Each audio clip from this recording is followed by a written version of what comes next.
Slovakia comparison session. We'll be exploring how language, proverbs, and everyday expressions capture national culture and values from the taste of coffee to the wisdom of the mountains and the idea of the best.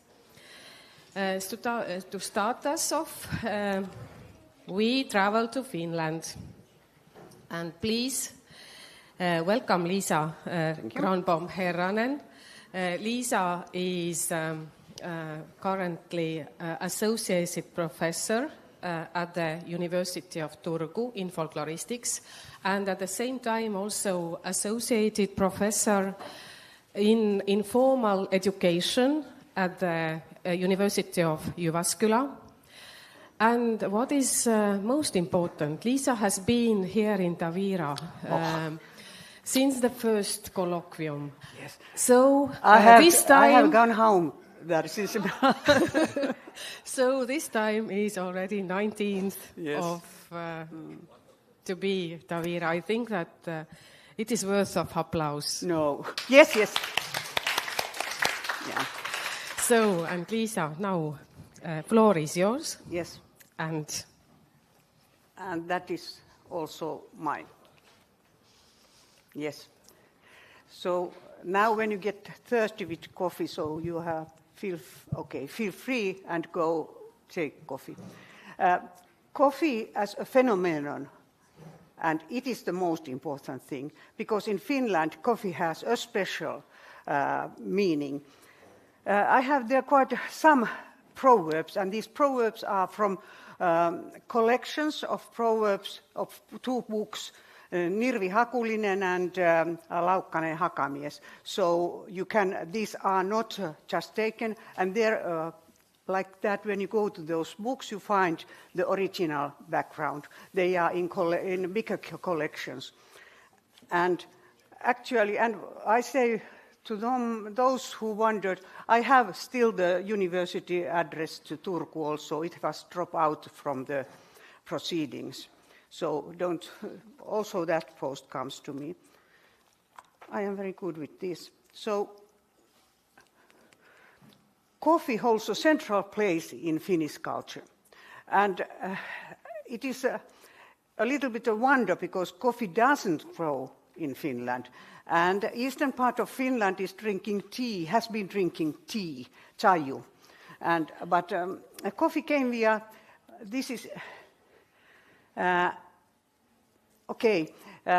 we talk a lot of coffee. It's everyday speech, and it comes, we meet it everywhere. And it is, I have to look a little what I had thought. For example, this is one of my favorite proverbs. Kahvella kaikki muut sairaat paranee, vaan ei uilikku. Uilikku is a special word that means lively, restless, perhaps slightly hasty person. Everything else is cured with coffee. And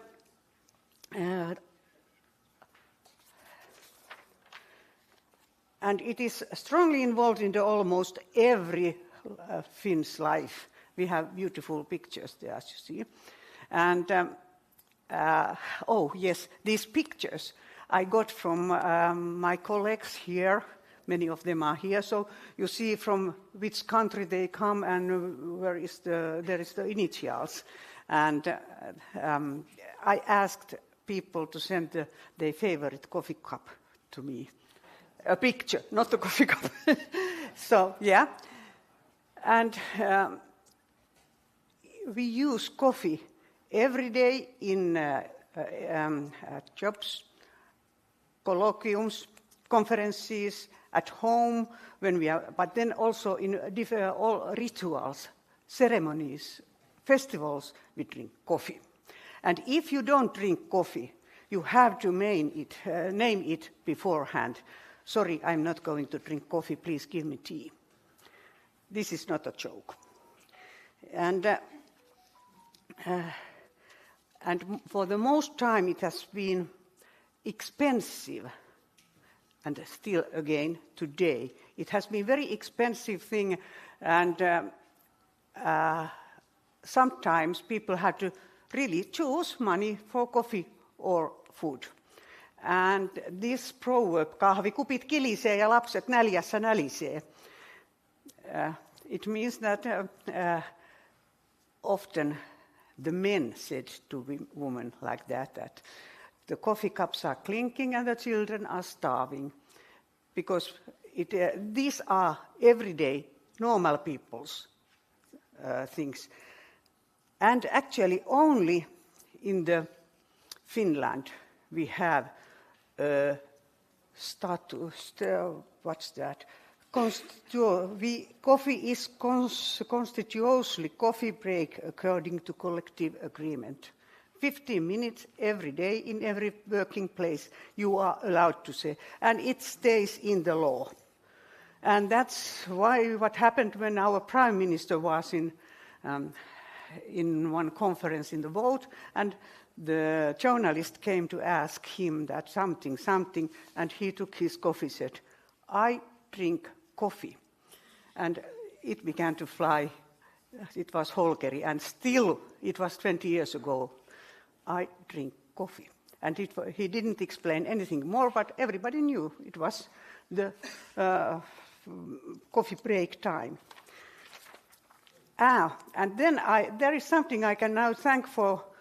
Marinella knows the librarist who was in the first conference. He was a young man that time. Now he's not anymore young, I suppose.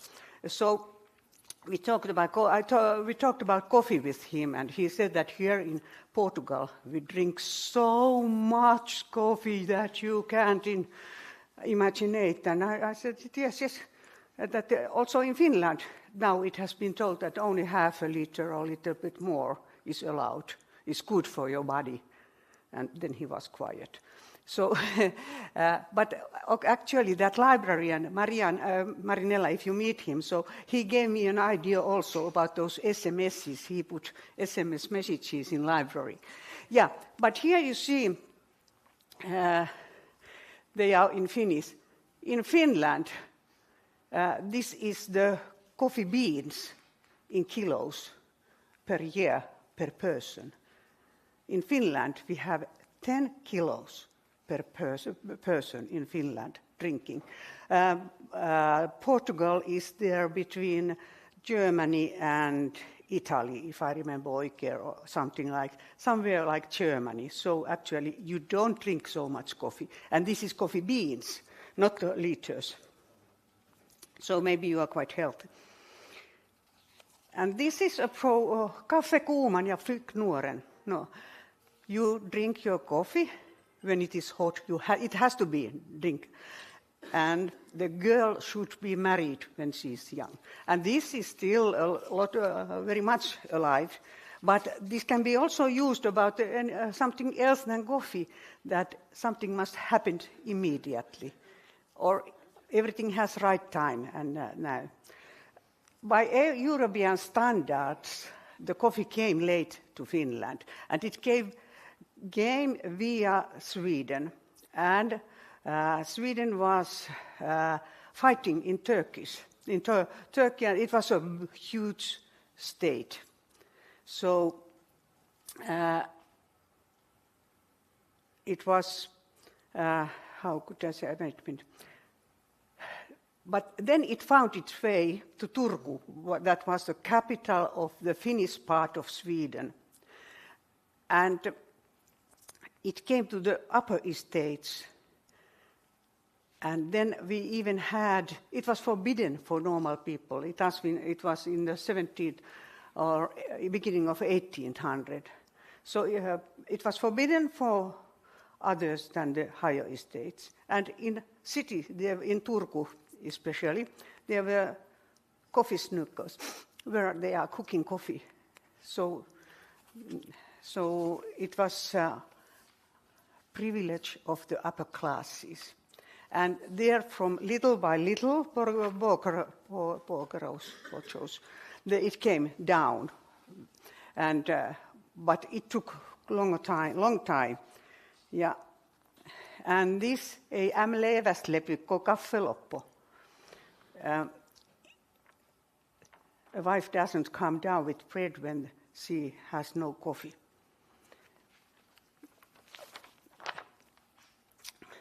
And here this how it came. Late 17th century, arrived in Sweden and spread with Togobogos. 18th century, it was a luxury product, and there were taxes for that.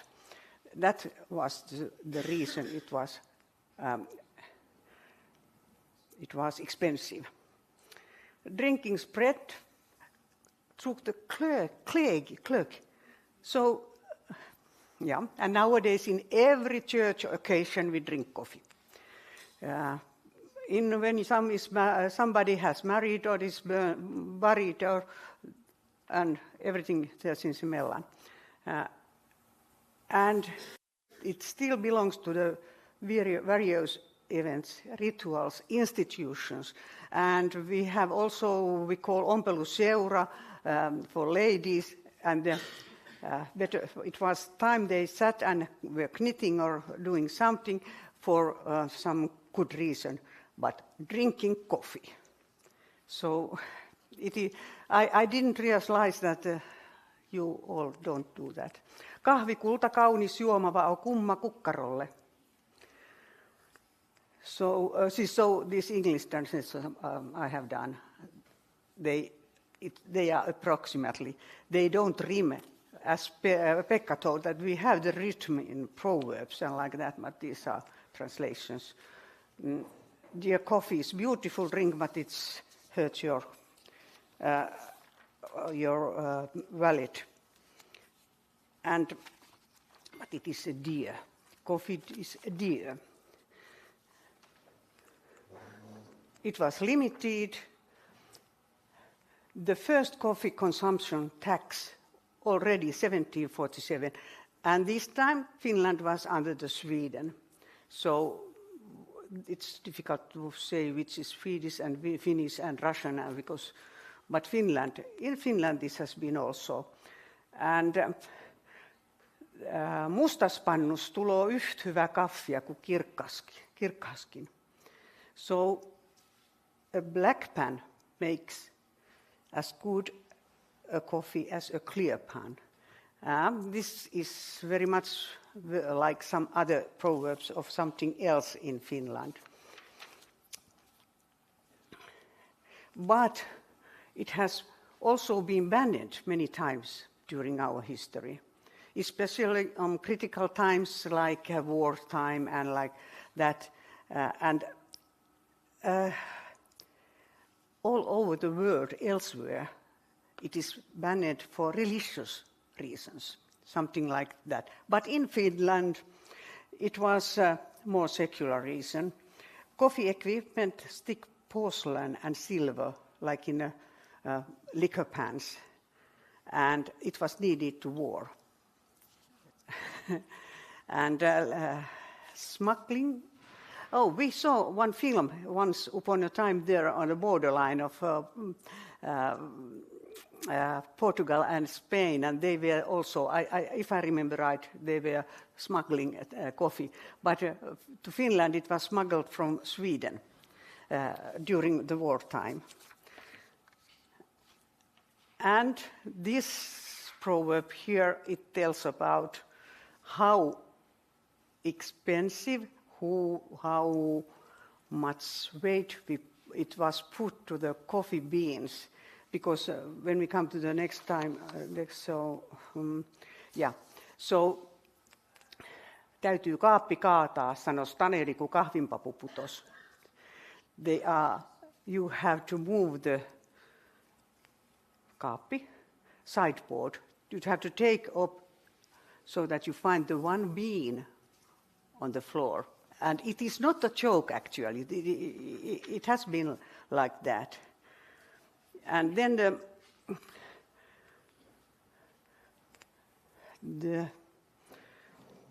then it was different ideas. Lönnrot thought that let's recommend coffee because it's less evil than liquor. And it was also homebrewed. And the fight against alcohol consumption increased the importance of coffee as a stimulant. And coffee itself ran out many times during the war times. But coffee making and coffee drinking continued without coffee. There was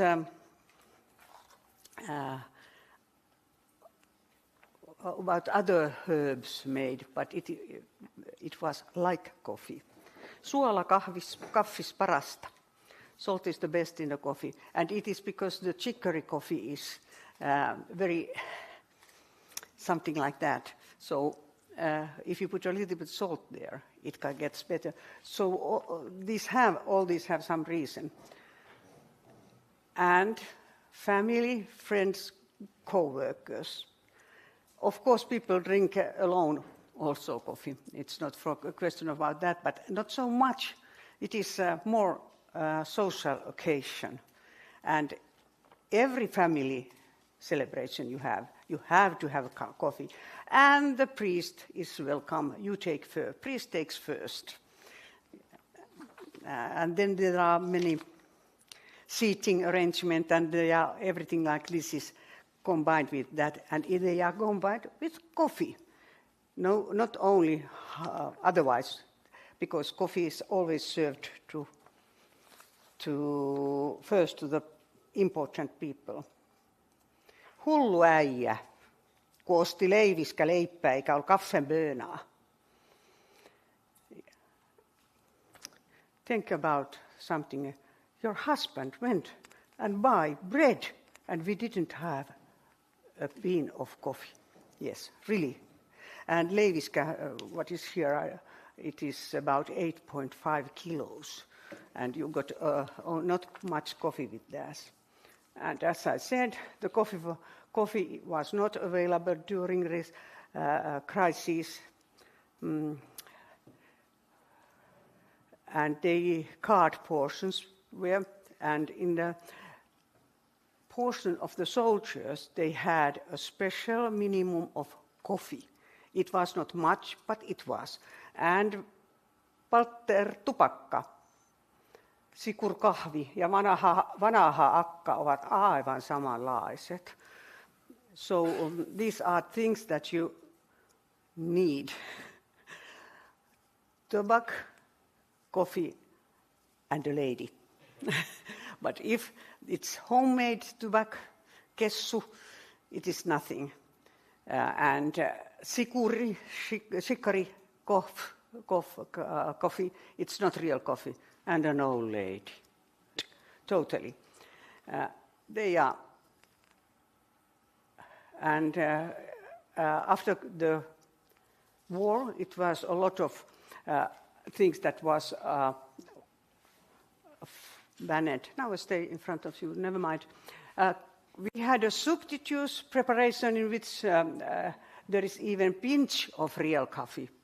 And it was a real pinch. It was not much. But then we had this vastike replacement consideration, just a mixture of substitutes. And they played that they have coffee, like children. But the ritual is also so important that people did have it. And, mielehittiä vierahia, kun ei emään tapaa kaffihin kuin puoleksi rukkia. It was made of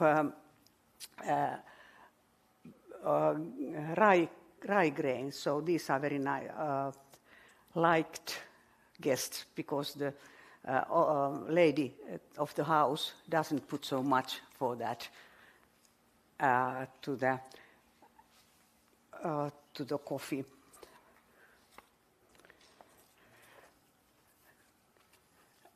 And this is something that you can also see in everyday use, as you are. Kun ruumis on riturratu, niin kaffekupista on hyvä apu. Riturratu doesn't mean anything. It means that how it sounds. Riturratu, as we are in the morning, riturratu. Or working too much, riturratu. Everything is riturratu. So a cup of coffee helps. And here you can here you can see the favorite coffee cups of many of us here.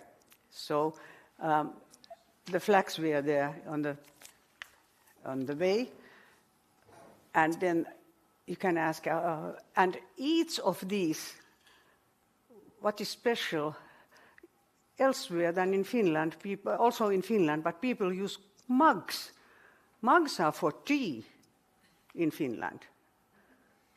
But you drink also coffee in mugs, as Outi does, the red one there. But coffee cups are for coffee. And then this is the dream of every Finnish coffee drinker. There is a coffee cup made of wood, there is fire, there is forest, there is nothing around, there is silence. So, thank you. Lisa. Thank you, Lisa, so much for this rich start. So we woke up. Yes, and now very soon you go and take a nice cup of coffee. And now it's time for questions. Pekka. Thank you for this illustrative view on our coffee culture. And for the first, about the history, there's a famous painting about two state inspectors rushing into a peasant house where the women try desperately hide the coffee pan under skirt. Yes. And another thing, or another note, in 1970s, an American anthropologist, if I'm right, he was Frederick Roberts, spent 1 year in a South Finnish village. And he just began to make notes, observations, how life is organized there. And he found out there are two main elements in the social life of the village. They are coffee drinking and storytelling. Yeah. And he gave a very detailed illustration of the coffee drinking ritual. Yes. Yeah, thanks. It's true.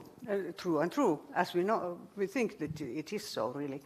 So, yeah. Thank you. More questions? Yeah, Simeon. In fact, it's not a question. Okay. Your presentation show us the fact that it's incorrect to use the term patrimonio immaterial. In fact, here what we have, in fact, coffee and the tradition, the use of coffee is a patrimonio, but it's not immaterial. No, it's not only material, but it is also, after the Second World War, the first coffee boat from Brazilian came to Finland because it couldn't come. The Baltic Sea was full of mines. So when the first one came to Turku, there was the head of the Paulik coffee house to welcome the boat. It was 53 or something like that. It was quite late. Or I don't now remember when it was. But then there were also women collecting those beans there around, so they had to have a police chain there around that they could do that in free. Yeah. Yeah.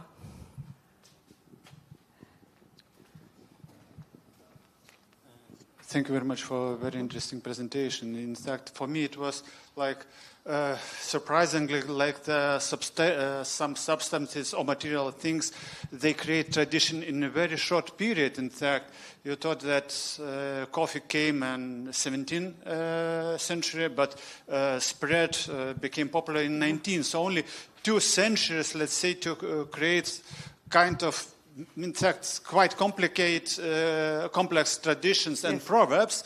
So for proverbs, okay, but whole tradition seems very, very interesting. Yes. And I have in fact, we also like coffee in Lithuania very much, but probably we have many similarities with Finnish history of coffee, especially when looking for substitutes for coffee. Yes. Though I missed some receipts how to make the coffee from barley. And I understood. And just I noticed that you didn't mention like oak acorns. Yes. That are very popular to making this substitute coffee, and carrots. Grain, most riot, but also wheat or barley.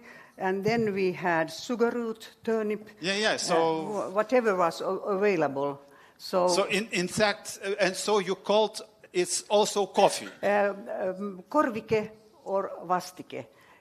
It is a little bit, but but the ritual was let's take a coffee. So the ritual, in fact, it creates vocabulary, and you stick to it, even you do not have the real coffee. Yeah.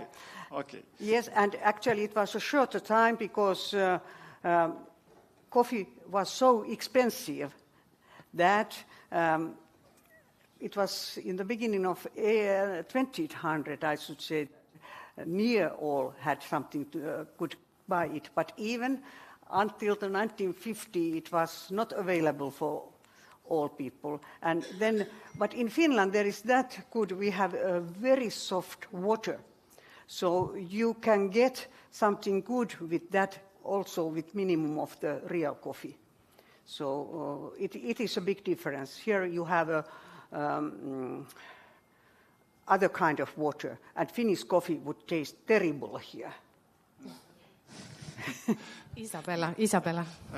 I can be only pity that your presentation is not before the coffee break. No, you can, but there is all the time coffee available. Thank you, Lisa, for this good morning presentation.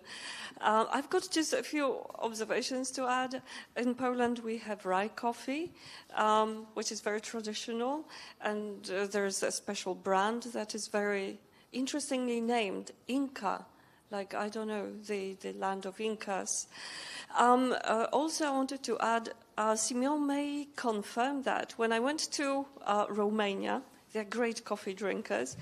I was told that if I'm invited into someone's house and ask for tea, they will be, first of all, very upset if there's anything wrong with me. Am I sick? Or second problem in Romania would be that they would go through all their cupboards and they won't find tea. They only have coffee at home. So I don't know if Simeon could confirm that. No. And in Britain, everyone says, oh, you know, the 5 o'clock tea, the 11s and so on. Not anymore. They mostly drink coffee. So yeah, you know that during wartime, the population of Finland grew more than 10%. And these 10% were most of the chai drinkers. So it was a little bit also the class difference between people.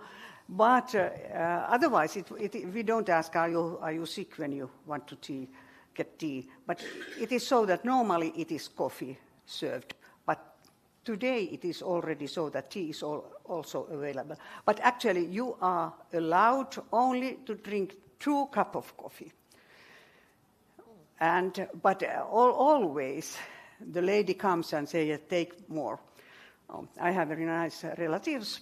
My grandfather got enough with that when they say that take and take, and they wouldn't like him to take. So he drank 7 cups, and then they didn't give her more.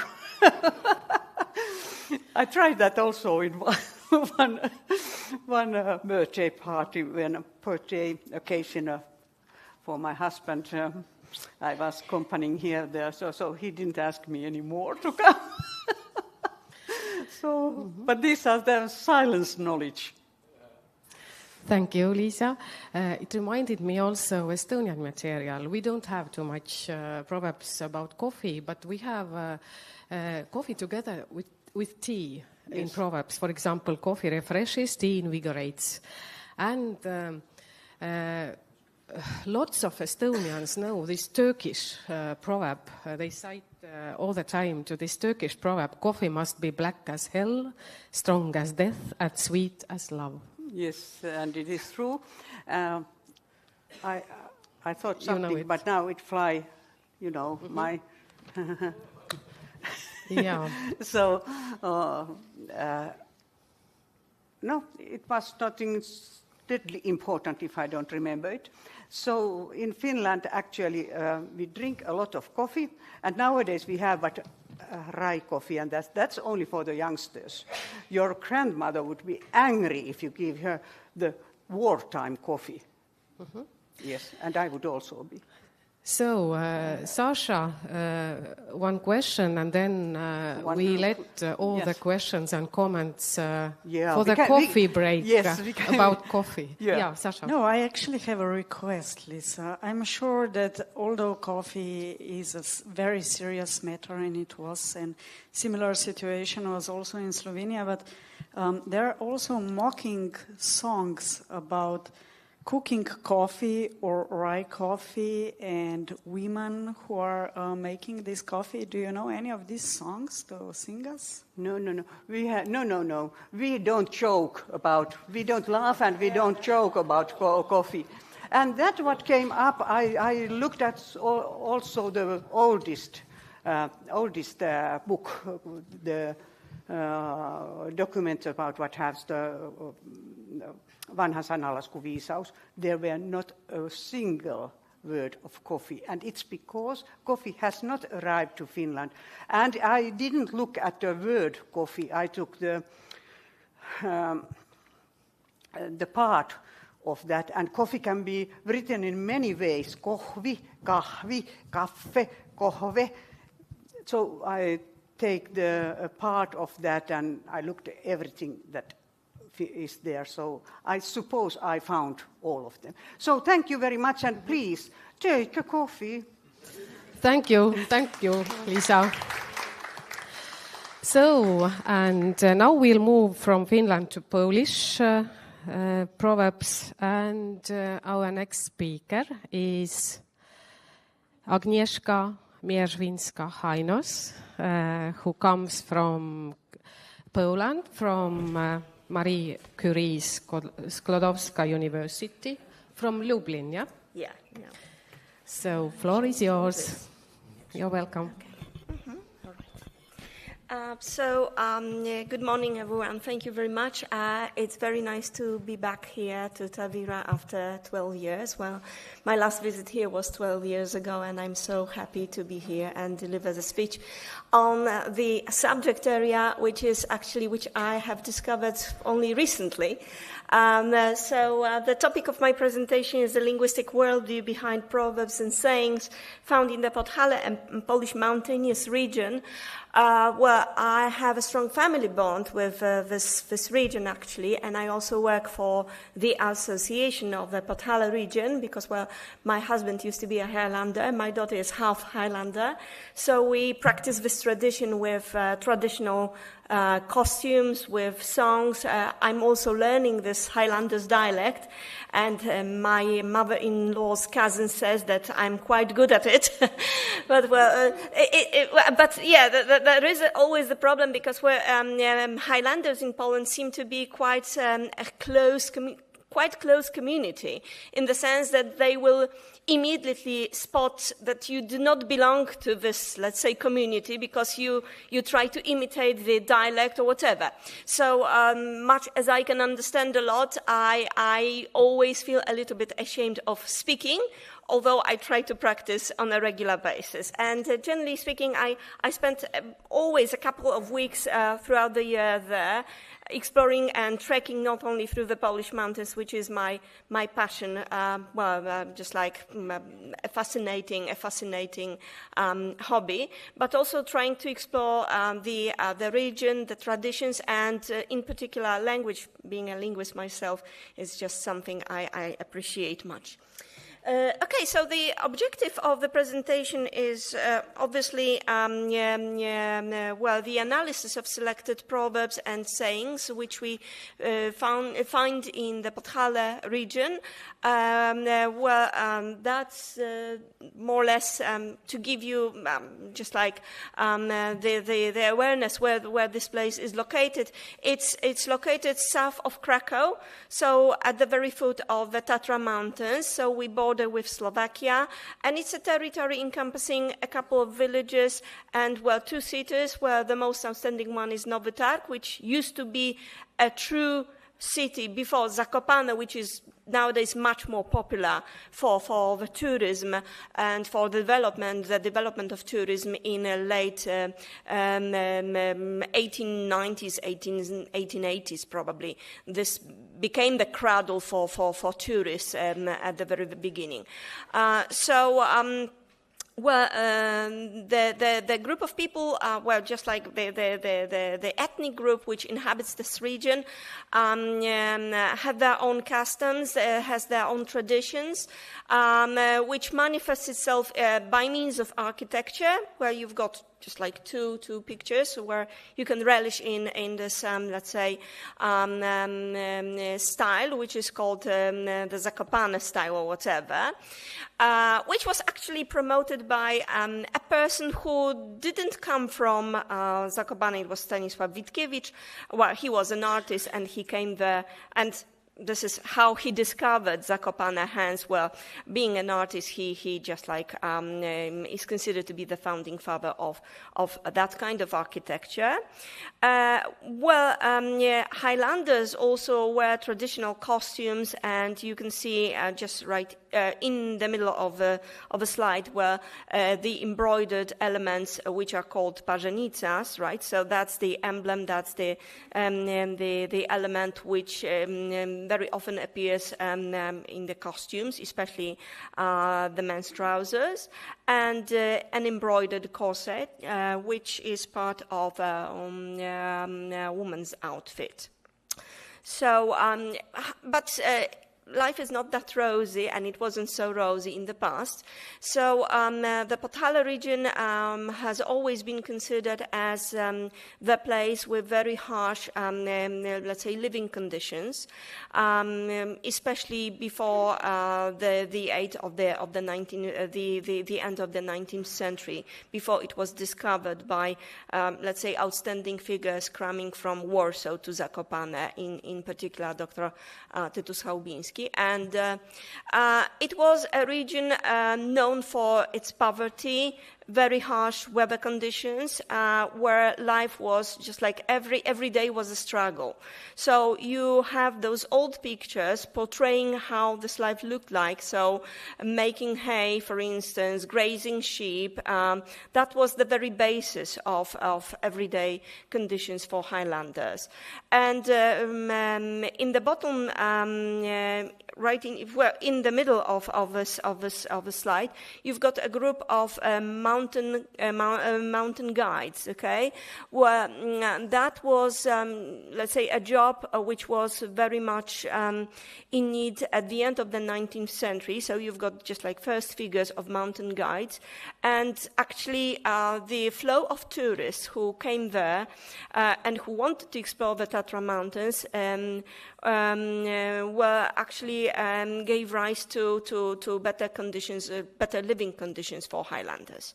So as I said before, we've got an ethnic group, so Górale Podhalańscy, the Polish Highlanders, inhabiting regions at the foot of the Polish Tatra Mountains, and they speak what is referred to as the Podhale dialect, which is called Gwara Podhalańska in Polish. I had the impression, analyzing through only just like a pinch of proverbs which I have chosen for today's presentation because, well, the material is enormous. So actually I explored various sources, dictionaries, where some, let's say, folk tales, as well as oral tradition, which is handed down from generation to generation. So speaking to local people, I discovered that there is a link between Proverbs and the notion of the linguistic worldview, namely the interpretation of reality which expresses in the form of judgments about the world, people, things or events. And it is actually very much in line with what Paul Gavmida says and how he defines Proverbs, saying that, well, Proverbs fulfill the human need to summarize experiences and observations into nuggets of wisdom that provide ready-made comments on personal relationships and social affairs. So, the linguistic worldview is not a novel concept, actually, where it was developed in the German tradition as the option to have this, let's say, portrayal of the world and how it functions. And the term is adopted by Jerzy Bartmiński, Professor the late Jerzy Bartmiński, who is also a representative of the cognitive ethno-linguistic school of Lublin. And he noticed that the linguistic worldview interprets the reality a human being encounters and regulates human behavior towards the reality. So that was Maćkiewicz's words after, let's say, the presentation of a program for the linguistic worldview. And yet another observation which might be crucial in here is that one of linguistic worldview's pivotal tenets is the role of subjective perception and conceptualization of reality which is performed by speakers of a given language, making linguistic worldview not only clearly subjective and anthropocentric, but also social, so intersubjective. And I decided to categorize, the Proverbs which I have chosen for today's presentation according to certain, let's say, factors which might contribute to a better, let's say, reconstruction of the linguistic worldview. So while dealing with this research, I noticed that Highlanders have the potential for being religious people, but they also, on the other hand, they also actually like being just like free people as well, okay? There is a notion called sloboda, which is the notion of freedom when you translate it into English. And yes, they do follow certain rules, certain religious rituals, and so on and so forth. They attend mass services, but they always criticize priests. They just like stand aside a little bit, okay? So, the Proverbs which I found for the Highlander speech, the Highlanders dialect, the following ones were miej nadzieję w Bogu, zaś w torebce syr, which means trust in God but carry cheese in your bag, so it's better to be on the safe side, okay? Well, you may believe in God, you may trust in God, but on the other hand, you should actually face the reality as well. The same actually refers to the figure of the priest, who used to be quite an important figure for many, let's say, cultures, in particular those, let's say, communities, rural communities. So, listen to the priest, but think independently and keep your chest always closed, okay? So just like free rules, how to behave and what to do.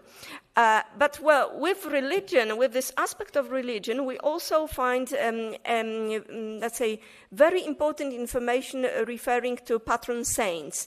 And this is combined together with the vision of who to resort to if we have problems with agriculture, and who to pray if we wish to have good crops, for instance, because remember that we are talking about very harsh weather conditions, where the vegetation period is very short.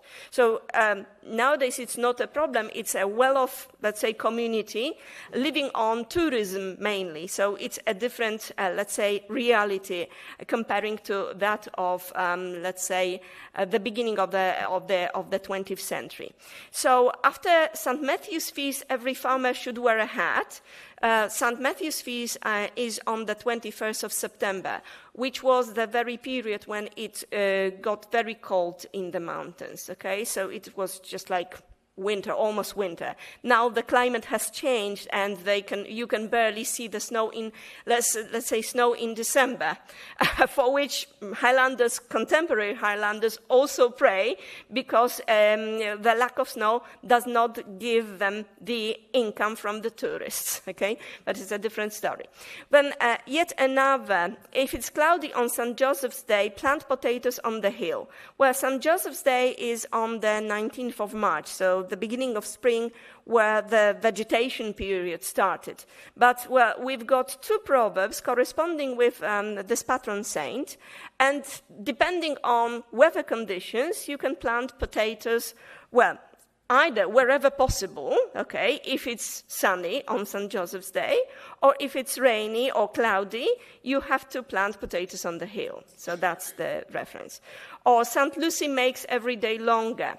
Well, that's a little bit tricky, because somebody may ask a question, how come that we just recall the patron saint on the 30th of December, and the days start being longer? Well, it's connected with the Julian calendar, okay?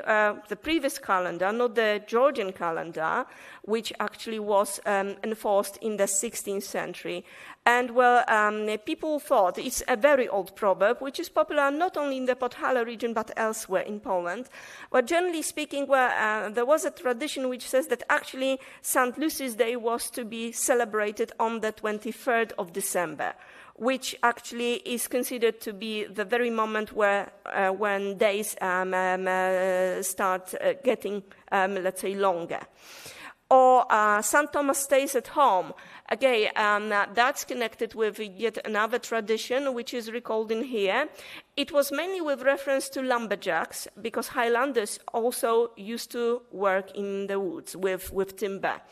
That's the notion which gives us an insight into, let's say, pre-Christian tradition to stave off, let's say, bad evils or the evil, bad spirits, and to stay at home, especially during the winter solstice, when it was gloomy, it was dark, and people were afraid of going to the woods, for instance. And one of my favorite, which is very much, very popular, very common these days as well, which concerns the movable feast of Pentecost. So do not take off your coat till Pentecost, and after Pentecost, keep wearing your coat, okay? So actually, it gives you a fascinating insight into how changeable and how moody the weather is, that actually you never know what to expect, that you can actually wear your coat in late spring, and also you can take it off. Well, when it comes to weather conditions, we also have got a few proverbs in here. When there is heat in April, expect rain in May, because that's standard. That's what hasn't changed, actually. That's my impression, at least. Or yet another, corresponding with the previous one, if you do not wear a shirt in April, you cling to the fireplace in May, okay? It's always so that we're having very beautiful sunny days in April. There is always a situation in which we've got rainy and freezing cold, let's say, temperatures right in May. Or thunders in May contribute to good harvest. So the more rain, the harvest will be. A lot of snow in winter means a lot of bread in summer. So obviously it was to give you better crops. And, in Proverbs, we also find a conservative system of values, okay, where we've got either positive aspects or derogatory aspects. So integrity is a virtue which does not love mud being considered as something dirty, as something which we should not touch because we will become dirty or whatever. Or when your hair turns grey, your reason sees more, which means that, well, the more mature you are, the more you see, actually, and maybe you've got this experience, and this gives you, well, the better observation of the world.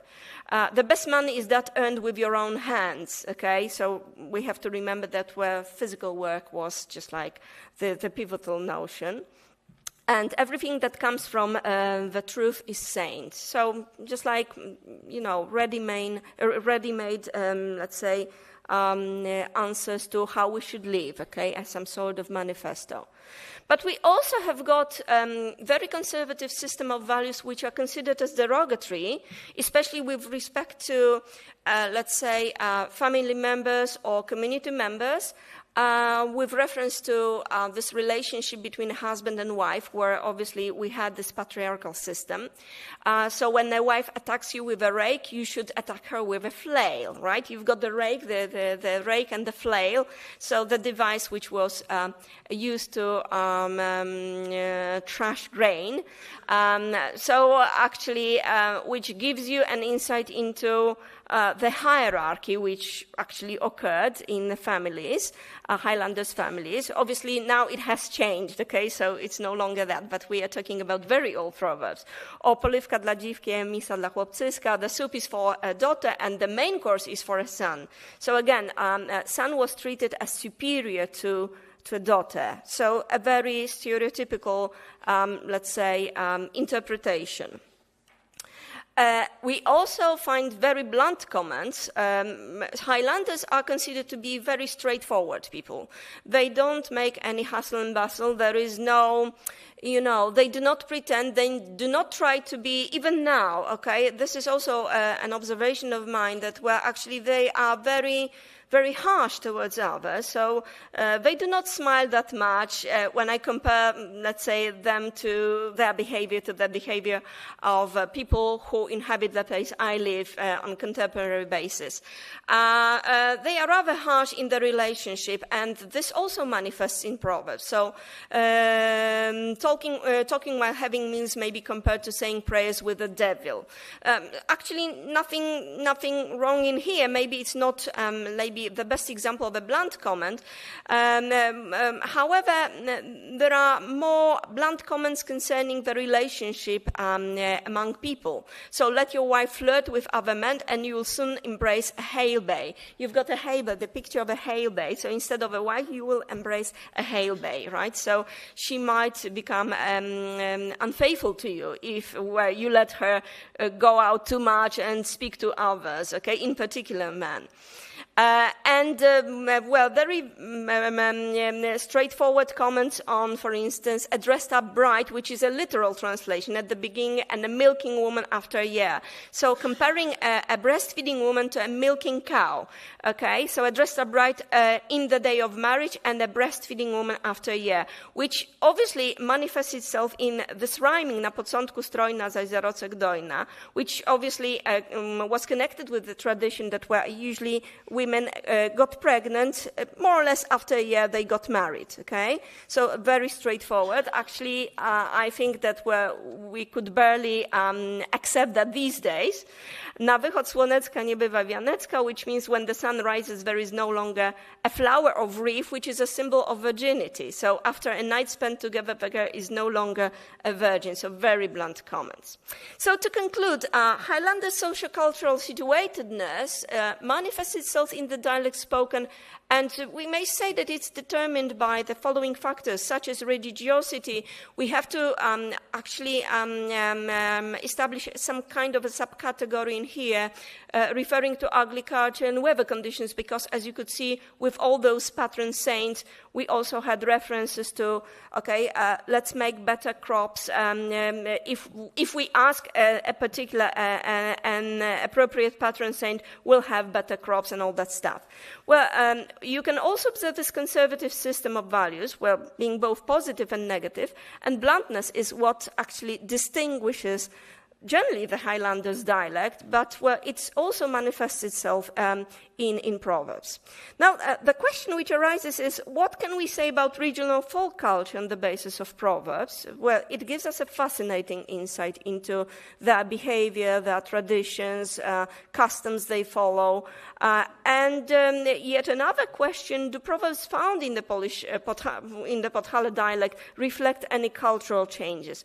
Well, having interviewed lots of people on this issue and just like observing the changes which take place in the Highlanders dialect, I wouldn't say so, okay? They do use proverbs in various sorts of comments, in various sorts of, let's say, songs, where we have to remember that this folk tradition is just a living tradition, but those changes for the new, where the crave for the new does not simply appear. All right, this is my bibliography. Obrigada. Thank you very much. That's the picture. Thank you very much for this nice journey into the wisdom of both other religion. Yeah. And now it's time for questions, comments. Yeah, Audi. Thank you. It was interesting. You spoke about those Highlanders. It remind me of this Mathilde Hein, you know this, maybe you don't know, German. She was kind of more like a sociologist or ethnologist, and she went to German villages during war time and followed their how they lived there. Mathilde Hein, and there were this. It came to my mind when there was one proverb about this, that you are not allowed to speak when you eat. Yeah. She was there really. I suppose it's quite prevalent, a proverb. Yeah, okay. and of course it's so religious reasons. But, More comments? Yeah? Thank you. Yes, well, we have lots of English comments about the weather, of course, but one very similar to yours is never cast a clout, meaning clothes, till May is out. Oh, so that's you're talking beautiful. the same thing Yeah. with Pentecost, aren't you, Whitsuntide? Yeah, it neatly corresponds with what they have, actually. More questions? I think weather proverbs are very common in every country also, and it reminded me how you're always welcome. So, if it's not comments or questions anymore, so thank you very once much. more Thank you. for this very, very nice presentation. And we move now from Poland back to Portugal, and with nice comparisons with Slovakia. So I'm pleased to give floor to Jose Teixeira from the University of Minho. Jose is assistant professor, associated professor at the University of Minho, and Katarina Karafova, researcher from Slovakia, who is a master student. So, floor is yours. You're welcome. Thank you very much. First of all, I apologize for not speaking only in Portuguese. I'm professor of Portuguese linguistics. Nevertheless, I will use a translation of the basic contents. I usually present only themes of Portuguese proverbs. This year, a comparison of two cultures. This is a work with a Slovak student at the University of Minho, Braga, Portugal, supervised by me, and we would like with it to symbolize unity and not division between cultures and people. This is our way to promote one kind of thinking, not MAGA or MEGA or MIGA or MOGA, but MOGA.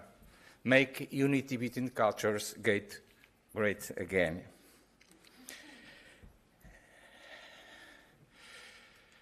So I ask again apologize, but I will speak mostly in Portuguese. Este ano, portanto, será uma homenagem à interculturalidade. É a primeira vez que eu faço um trabalho a este nível com uma pessoa, com uma aluna do mestrado. E a base desta apresentação é um trabalho feito então com a Catarina. Penso, se ela estiver online, uma saudação à Eslováquia e à Catarina. Não é uma comparação exaustiva, ou seja, não é comparar exaustivamente os provérbios portugueses e os provérbios eslovacos, mas é apenas uma parte, alguns exemplos de uma temática que a Catarina escolheu, que é comparar provérbios que tenham a expressão X é melhor do que Y. X is better than Y.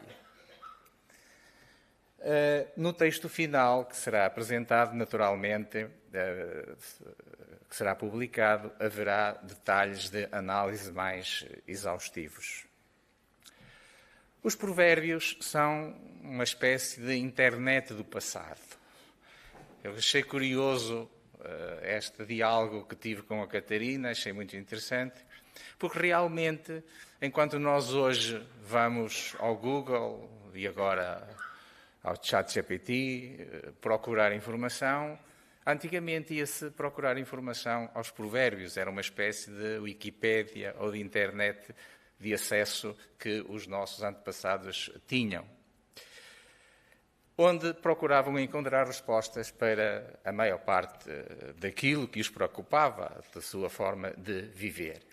Portanto, com a nossa breve apresentação, será breve, prometo, vamos falar do caráter profundamente contextual dos provérbios.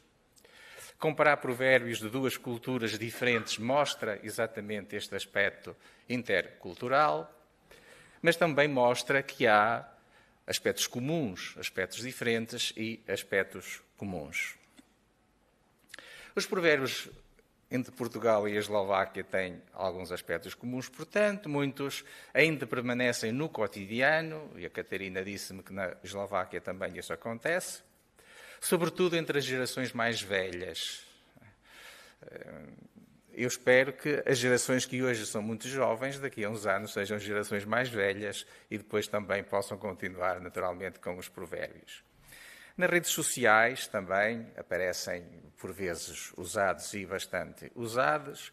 E na publicidade, em Portugal, eu posso confirmar isto, a publicidade usa bastante os provérbios, sobretudo organizações mais institucionais, como os bancos e as companhias de seguros. Os provérbios dão um caráter de perenidade e um caráter de confiança que estas empresas gostam de transmitir na sua publicidade. Portanto, vamos usar, sobretudo, os provérbios que obedecem a esta estrutura X é melhor que Y, ou X é melhor X que Y, que se encontram nas duas culturas. Os provérbios em português serão recolhidos desta obra de 1712, portanto, do início do século XVIII, portanto, para assegurar que todos os provérbios que nós usamos são realmente tradicionais, têm uma grande tradição em português. Esta é a obra a partir da qual podemos falar que há um primeiro dicionário da língua portuguesa. Portanto, esta obra marca uma etapa importante na lexicografia, porque é a partir dela que nós temos uma base que depois vai dar origem aos dicionários em português, e é nesta obra que aparecem em muitos sítios uma grande quantidade de provérbios, e por isso eu costumo usar para trabalhar com os meus alunos como uma fonte que nos garante a autenticidade destes provérbios na tradição portuguesa. Sobre a estrutura dos provérbios melhor X que Y, encontramos estes, mas não os vamos aqui analisar todos, não os vamos comparar todos, vamos apenas, também não temos tempo, focar-nos em alguns. Portanto, será uma análise simples que aqui apresentaremos e não uma análise exaustiva. Aparece o provérbio português em negro, em preto, a tradução em inglês. À direita, a azul, o provérbio correspondente em eslovaco, a tradução em inglês e a original em eslovaco. At the left, you will find in black the Portuguese proverb, red English translation. At the right, the corresponding proverb in Slovak, translated to Portuguese. At the right, the English translation of the proverb. And in last place, in black, the original Slovak proverb in Slovak, naturally. Melhor é ano tardio que vazio. Vejam a correspondência. É melhor alguma coisa que nada. Mostra que algumas correspondências, umas são mais aproximadas, outras são mais afastadas um pouco. O interessante é ver as temáticas ou os temas que são comuns, quer à cultura portuguesa, quer à cultura eslovaca, dentro do mesmo âmbito. Uma apresentação muito rápida de alguns, uns mais curiosos do que outros. Melhor é palha que nada, é melhor alguma coisa que nada, foi a correspondência que a Catarina encontrou. Melhor é descoser que romper, meça 2 vezes e corte uma, melhor 1 hora a pensar do que 1 ano a lamentar, na cultura eslovaca, que aí tem. Parece, por esta comparação, parece que a cultura eslovaca é mais abstrata, mais académica, digamos assim, e a cultura portuguesa parece mais ligada ao concreto. Melhor é um pão com Deus que 2 com o demónio, com o demo. Melhor é uma pobreza virtuosa do que uma riqueza pecaminosa. Foi a correspondência que a Catarina encontrou. Mais um ou outro exemplo. Melhor é um passarinho nas mãos que 2 voando.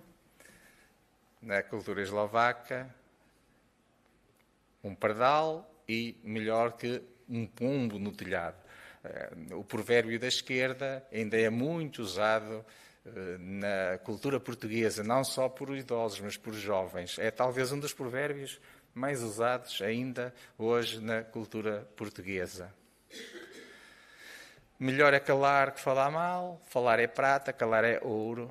O provérbio da parte eslovaca é muito genérico. Há muitas línguas, como sabem, tão bem ou melhor do que eu, que é um provérbio muito genérico, muito usual em muitas culturas. E mesmo na cultura portuguesa também se encontra este provérbio exatamente assim. Falar é de prata e calar é de ouro. Estar calado é de ouro. Existem várias versões na cultura portuguesa com esta temática.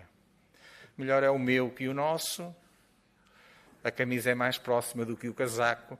Segundo a Catarina, esta é uma interpretação muito parecida. Aquilo que é meu está mais ligado a mim e, por isso, a camisa e o casaco representarão na cultura eslovaca esta relação. Melhor é colar goteira que a casa inteira, mais vale um remendo do que um buraco. Muito parecidos, comparando as duas culturas também. Melhor é volta que revolta, o mais sábio cede na cultura eslovaca para dar esta ideia de que muitas vezes com diplomacia. A diplomacia é mais útil do que a luta, do que as grandes revoluções. Portanto, como conclusão, podemos dizer que encontramos o esperado, nada de anormal. A cultura portuguesa e eslovaca partilham valores fundamentais, como se fizéssemos esta comparação com outras culturas, quer europeias, quer africanas, quer da Índia, encontraríamos com certeza uma conclusão muito, muito semelhante. No entanto, também esta comparação permite-nos ver que as culturas, embora distintas, têm aspectos semelhantes, parecidos, mas também diferentes. Não é? Portanto, uma conclusão óbvia que este pequeno trabalho também dá a demonstrar, é que os valores universais, os provérbios mostram valores universais em quase todas as culturas. Independentemente da língua, seja qual for a língua, aparecem estes valores que são normalmente aqueles que justificam aparecerem os provérbios classificados como sabedoria, não é? Valores como a prudência, a busca pelo bem comum, a ajuda aos outros, aparecem como valores ou pilares fundamentais da experiência humana. Normalmente acaba-se aqui, mas eu gostei de acrescentar também este aspecto. Mas os provérbios, sobretudo os portugueses, não conheço tanto os provérbios eslovacos, também mostram um lado que muitas vezes é esquecido nos provérbios. Um lado irónico, sarcástico, utilitarista mesmo, e menos ético do comportamento humano. Ou seja, muitas vezes só se destaca os provérbios como elementos do bem, elementos quase divinos, que têm uma sabedoria ingênua do povo. Mas nestes provérbios encontramos alguns, e por isso é que eu os trago aqui apenas como um pequeno exemplo, também mostram que são provérbios de seres humanos reais, que têm um lado mais bondoso, mas também têm um lado mais utilitarista, como se pode ver. Por exemplo, alguns. Melhor é errar com muitos que acertar com poucos, um provérbio português. Significa isto que, às vezes, é melhor, num sentido prático, pouco ético, mas real, é melhor ter a companhia de muita gente, mesmo que se esteja errado. Este provérbio, penso que, infelizmente, neste momento no mundo, é um provérbio que diz que esta forma de pensar já é muito antiga. Vendo o que acontece nas relações internacionais e na diplomacia internacional, dá-me a sensação que nem toda aquela gente que concorda com algumas opiniões que hoje nos parecem disparatadas, concorda com isso, mas admite que concorda para estar, embora saiba que está errada com muitos e com, sobretudo, os poderosos. Melhor é migalha de rei que mercê de senhor. Ou seja, às vezes, um pequeno favor de uma pessoa com muito poder é mais útil do que grandes favores do resto das pessoas que não têm tanto poder. Outro provérbio que eu aplicaria hoje à diplomacia realística que acontece no mundo atual. Melhor é migalha de rei que mercê de senhor. Andamos todos muito admirados por, às vezes, migalhas de reis e reis que ainda há pouco admitiríamos que nunca teriam um reinado, terem tantos pedintes ou tantas pessoas interessadas. Os provérbios mostram-nos que isto é natural no espírito humano, quer dizer, que isto é natural nas formas de comportamento e nas culturas. Portanto, em vez de ficarmos espantados que os tempos são assim tão diferentes, devemos talvez pensar também que os comportamentos humanos que não mudam assim tanto ao longo dos tempos. Este último é muito conhecido na cultura portuguesa. Melhor é a galinha da minha vizinha que a minha, ou a galinha da minha vizinha é sempre melhor que a minha. Ou seja, a inveja, aquilo que parece que os outros têm, é sempre melhor do que o meu, as queixas constantes. Este último é ainda muito usado dentro do dia-a-dia, do cotidiano da cultura portuguesa. Só para, disse que ia ser breve, vou procurar ser. Conclusão, os provérbios, esta visão que tem um lado ético, mas também tem um lado utilitarista, não são para anjos, mas para humanos. Ou seja, devemos ter esta consciência que os provérbios têm um lado que podemos aplaudir, mas também tem outros que devemos questionar por vezes, porque eles são pontos de vista. Não é? É interessante verificar que quando consultamos ou pedimos uma definição de provérbio, o Google, o ChatGPT, começa sempre, são sabedoria popular. E muita gente interpreta às vezes os provérbios no sabedoria no sentido de são inquestionáveis, devemos obedecer aos provérbios, sempre. Depende, os provérbios são pontos de vista, como a língua não foi feita para transmitir a verdade, ao contrário do que as teorias da informação tradicionais dizem. A língua foi feita para traduzir a nossa opinião, o nosso ponto de vista.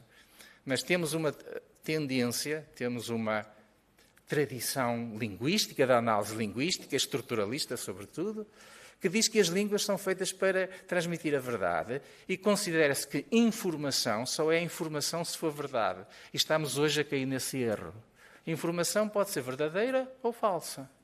Vejam que o conceito de desinformação implica que a informação falsa não é informação, mas não é verdade. A informação falsa também é informação.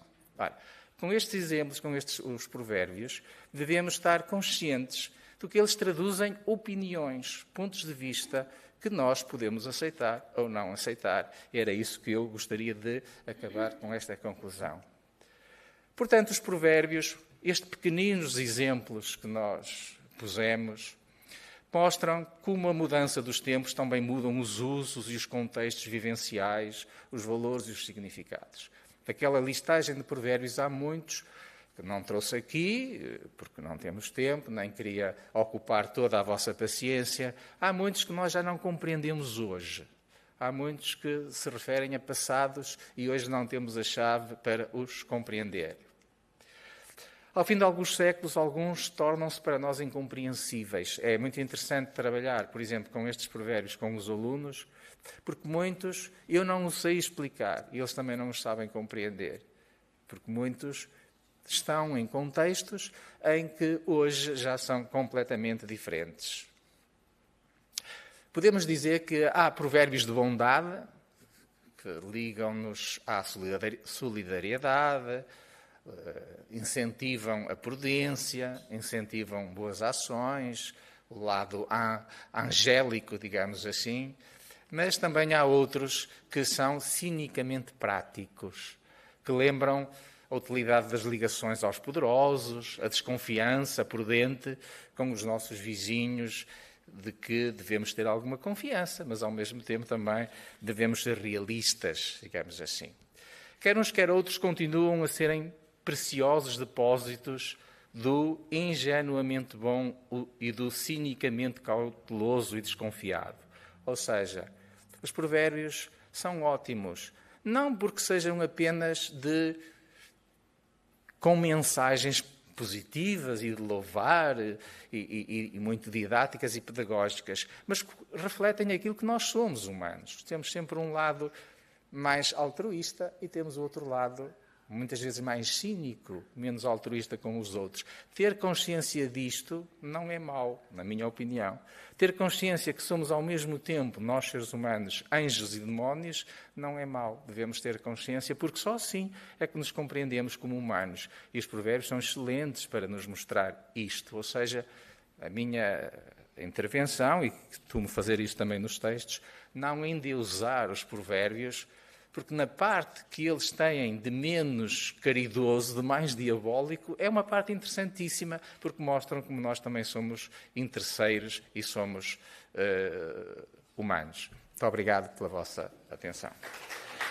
Thank you for the very nice and interesting presentation. So, time for questions again.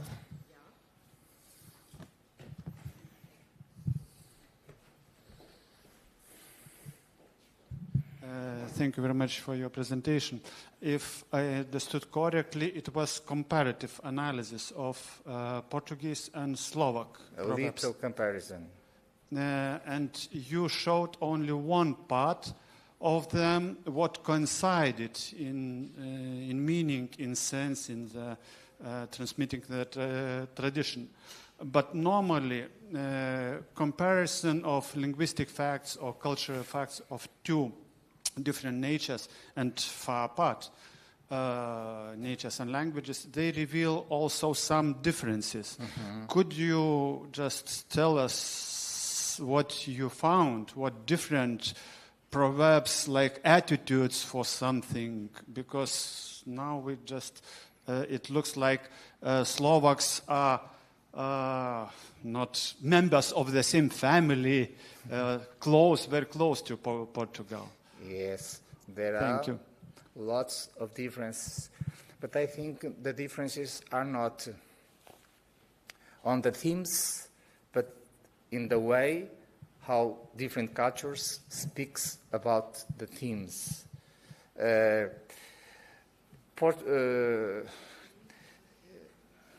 Remember this kind of proverbs, X is better than Y, involves many themes. So I think it's very difficult to compare the objective and the meaning of the difference between the proverbs, because the themes are very separated, are very different.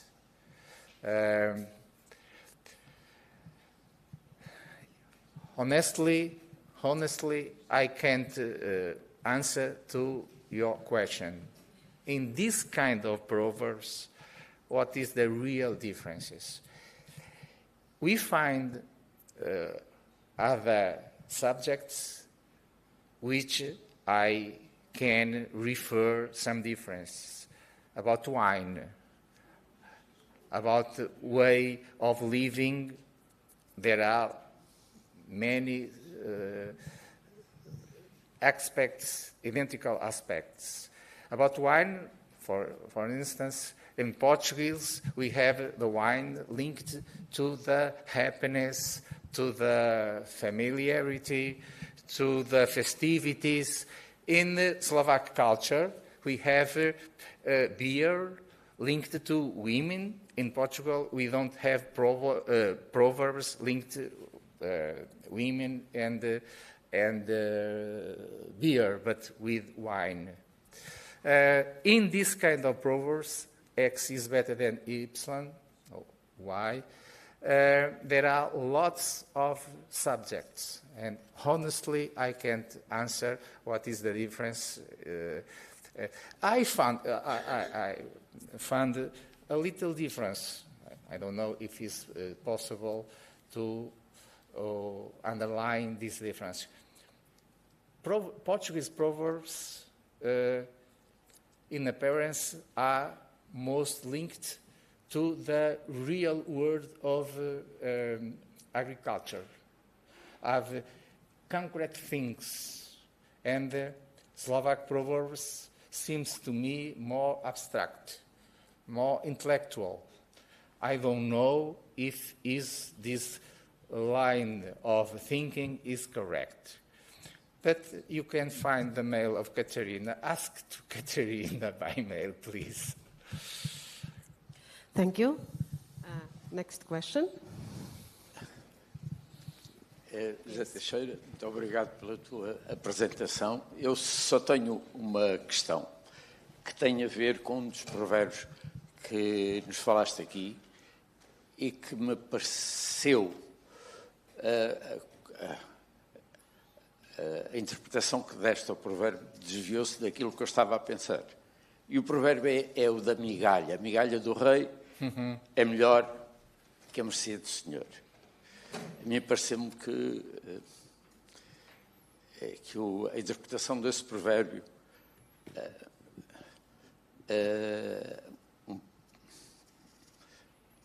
quer dizer, eu gostaria que me explicasses melhor, porque eu fiquei baralhado quando começaste a falar do provérbio. Obrigado. Não sei se podemos pôr o provérbio para trás. Não, já. A interpretação que eu fiz ao provérbio não quer dizer que seja a única possível de fazer, como é óbvio, não é? Os provérbios têm esta enorme capacidade. Já conseguiram pôr. Vamos pôr o provérbio. We are talking about this proverb.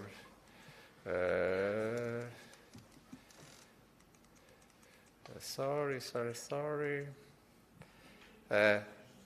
The second one is better a king's crown than a lord's favor. A minha interpretação é de que, mas pode haver outras, é de que quando recebemos um favor de uma pessoa poderosa, mais importante que aquilo que nos dá é a relação, é a ligação de poder com essa pessoa. É uma interpretação um bocado sarcástica, digamos assim. Mas é que eu tenho e que eu aproveitei para trazer, para destacar, eu destaquei aqui apenas alguns provérbios, que é que parece que coordena a política neste momento no mundo. Nós vemos grandes anúncios, grandes contentamentos de grandes chefes de grandes nações e olhamos para aquilo, são migalhas que às vezes nem são migalhas. Não é? Quando penso que não preciso de explicitar melhor o que está a acontecer na política internacional para ver que toda a gente anda à procura de migalhas de um rei ou de dois reis. E essa a minha interpretação, não sei se é condicionada, mas essa a minha interpretação. E que eu achei interessante estes provérbios e por isso os destaquei, que dizem que nós humanos somos assim. Quer dizer, que não devemos, ou seja, que não devemos, na minha interpretação, desistir de isto, dizer o mundo não pode ser melhorado, mas pelo contrário, que o mundo pode ser melhorado, porque nós tanto temos aspectos negativos como aspectos positivos. E este provérbio é um daqueles que, na minha interpretação, mostra um desejo humano que eu penso que é eterno, que é criar um grupo de relações com os poderosos. Obrigada. So, Lisa? The last but not least. In Finland, we can be quiet 50 different ways. But we also have the proverb that the silence is gold and blah, blah, blah. But we have even that even the stupid one can look very clever, wise, if he holds his mouth shut. I didn't understand the last... Simeon. I didn't understand the meaning of the English proverb. I didn't understand some words.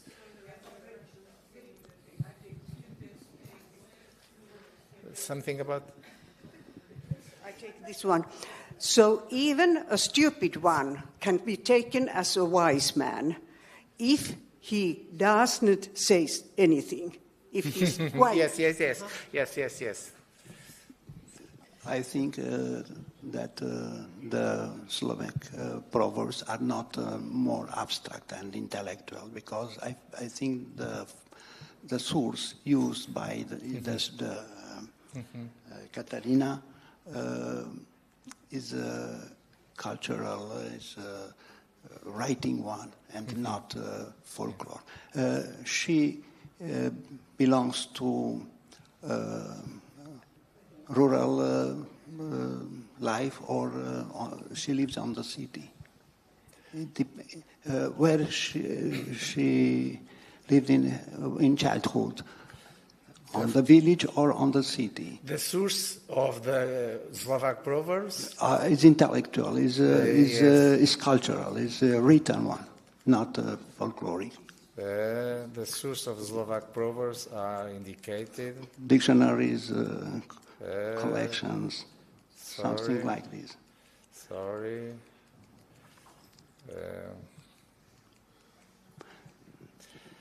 I regret Katarina not can interview in this debate, because she knows better than I what are the source of... But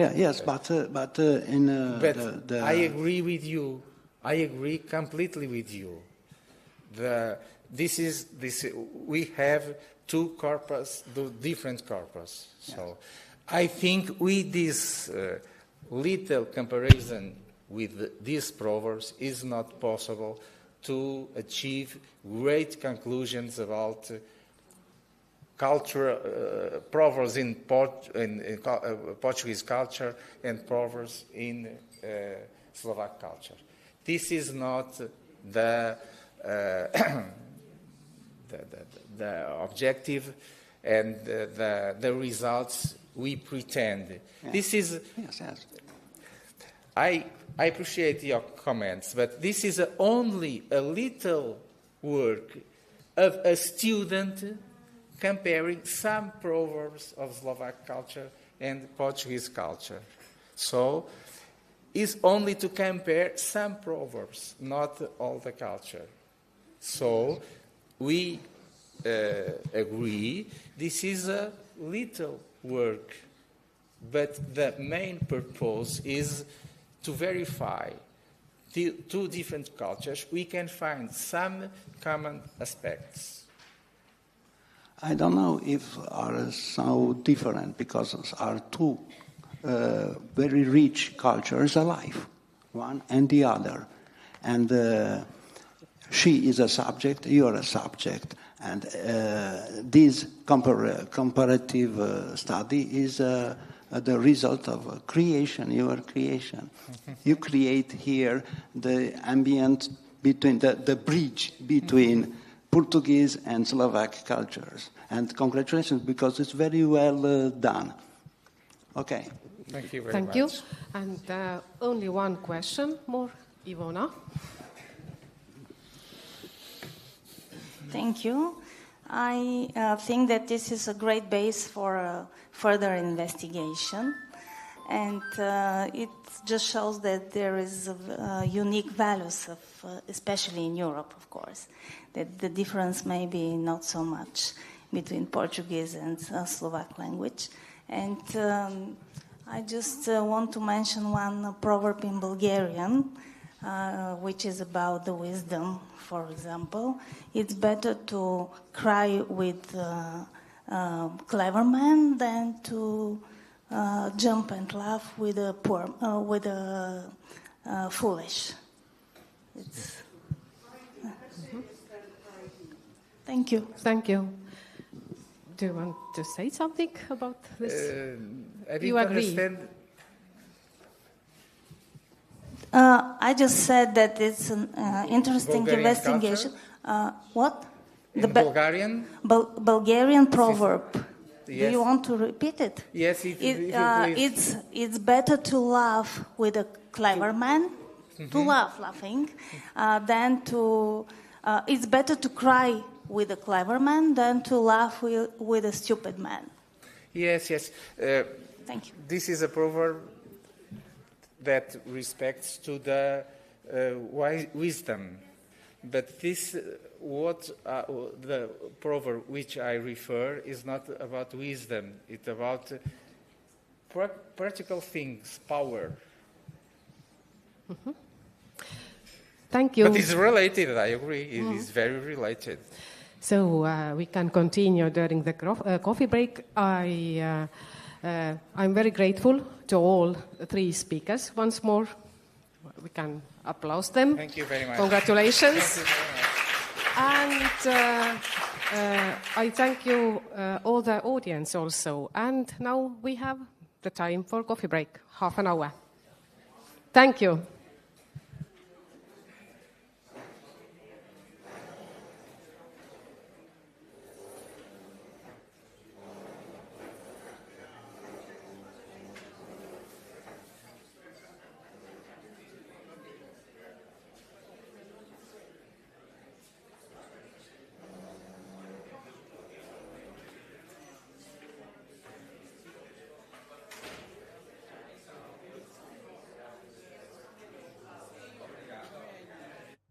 A fazer uns pilares antigos que aprendi com as minhas avós, com a minha mãe, e agora venho a representar para os mais novos saberem como é que se faz os pilares. Vou por iniciar a fazer a farinha a massa do pão. Portanto, vou pôr aqui a farinha para amassar. Um quilo de farinha, uma pitadinha de sal,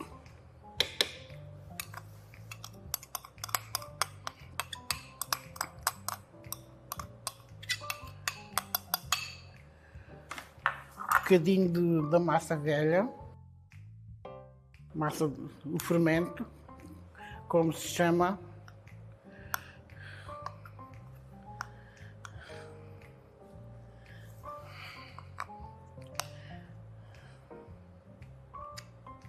A massa velha tira-se do pão, amassa-se e depois tira-se de umas vezes para as outras, deixa-se um bocadinho de massa. Massa essa que azeda, põe-se numa tigela, azeda e depois arranja uma côdea e mantém-se ali 8 ou 10 dias em condições de fazer novamente o pão, que é o que tinha aqui nesta tigela. É a massa velha. Já pus aqui dentro da farinha. Quem não tem massa velha faz um bocadinho, ou vai à padaria, compra um bocadinho de massa e deixa 2 dias ou 8 dias, se quiser, para azedar mesmo, para novamente, quando nas vésperas quer fazer, pôr no molho um bocadinho e fazer um bocadinho de massa, de farinha, para acrescentar aquela massa, azedar novamente, para termos massa suficiente para azedar depois o pão. Porque se não tiver levo, não presta. Tem que estar azedo. E este fermento é para ajudar a crescer. Porque as farinhas agora já não vão lá sem este fermento. E agora vou pôr este fermento.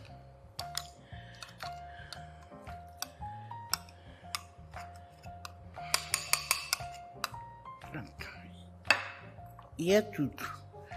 E já lavei as mãos. Vou a meter a mão, que isto com as mãos é que tem que ser. Com a mão é que tem que ser.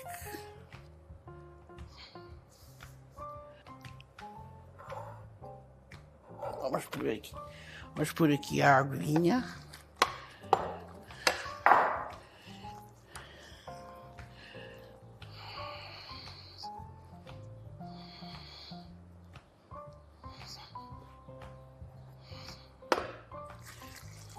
Para 1 quilo de farinha,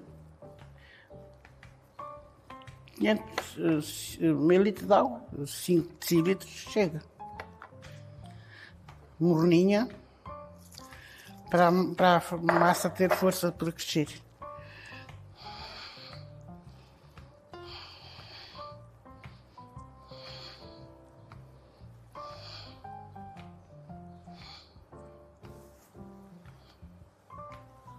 Agora amassa-se uns 10 minutos, que isto é pouca quantidade, não leva muito tempo.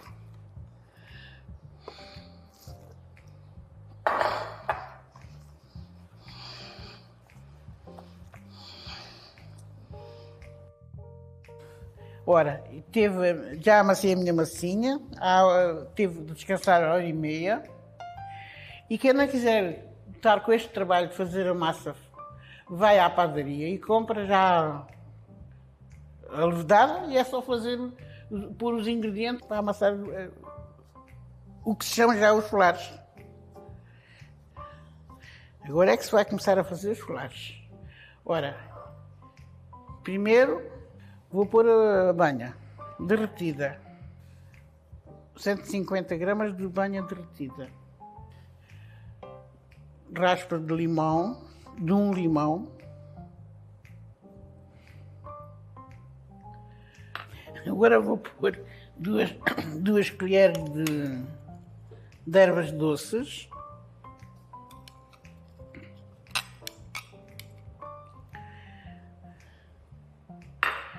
Duas colheres de canela.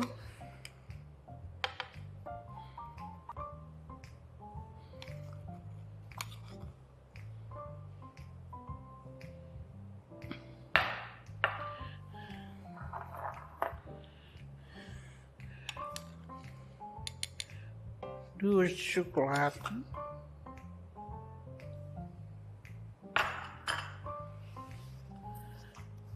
E o açúcar.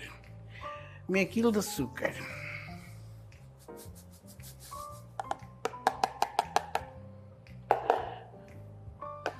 Os ovos.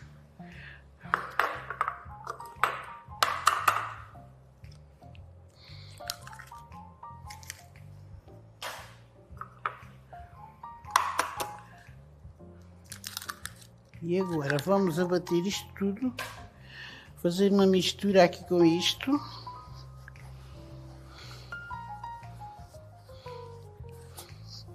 Agora tem que ser muito bem amassadinho, até se não se encontrar linhas nenhumas, que a massa agora começa a fazer linhas.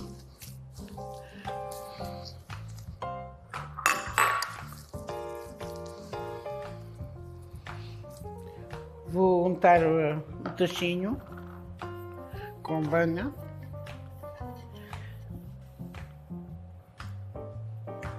Agora um bocadinho de farinha.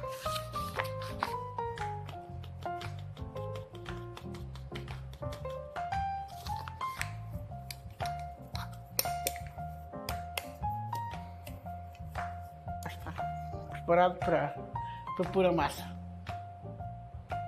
Estive a amassar isto meia hora e agora vou pôr nos tacinhos, que é para pôr no forno.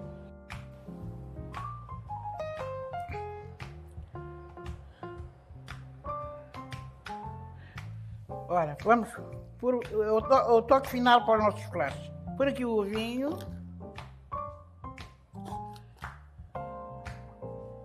E forno com eles. Vou tirar o flare do forno, tiveram lá 45 minutos.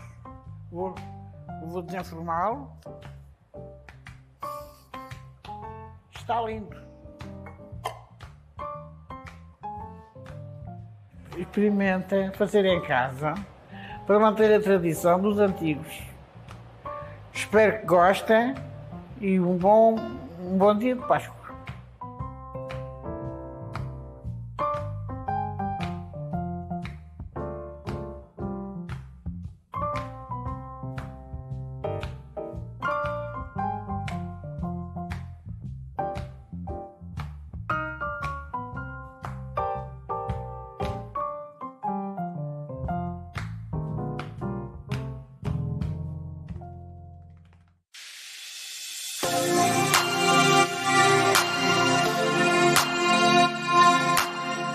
Eu sou a Leonilde, venho das Casas Altas e vou explicar como se faz as azeitonas para pôr na mesa e comer. Que as azeitonas não servem só para fazer azeite, servem também para se comer e há umas 4 maneiras de fazer. Temos pisadas, temos de água e temos de retalhadas e de sal. Escolhi estas azeitonas mais verdes para pisar, que é melhor, para não se desfazerem. E as outras são mais maduras, que é para fazer cortes, retalhadas e de água. E estas são mais durinhas. Não podem ser muito pisadas, senão desfazem-se.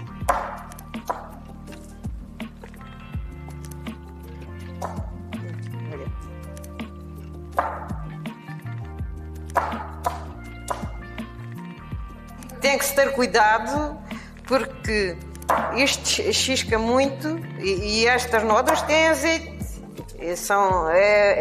Custa a tirar da roupa.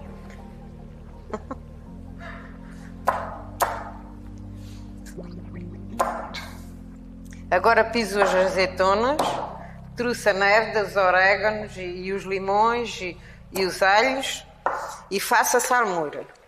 E depois, se quiserem comer logo,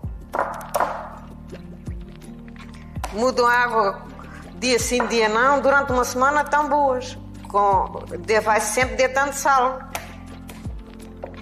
E se quiserem deixar mais uns tempos, 1 mês ou 2 ou 3, não se mexe mais, senão no tempo que a gente vai a comer. Convém não ser água da torneira porque é para não ter sabores. Agora vou lavar as azeitonas, ponho no frasquinho, no frasquinho e depois faço a salmoura aqui à parte e deito a água aqui. E os ingredientes estes. Isto é só uma pinga já agora.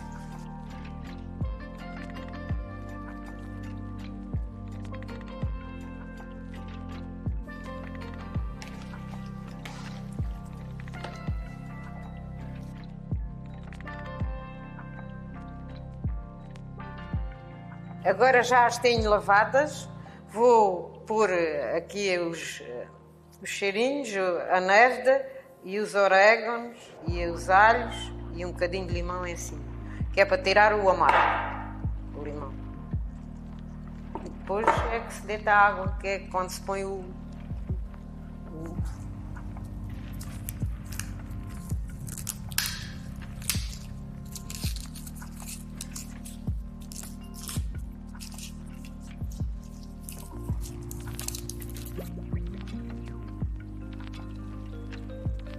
é amargo e corta os bocadinhos.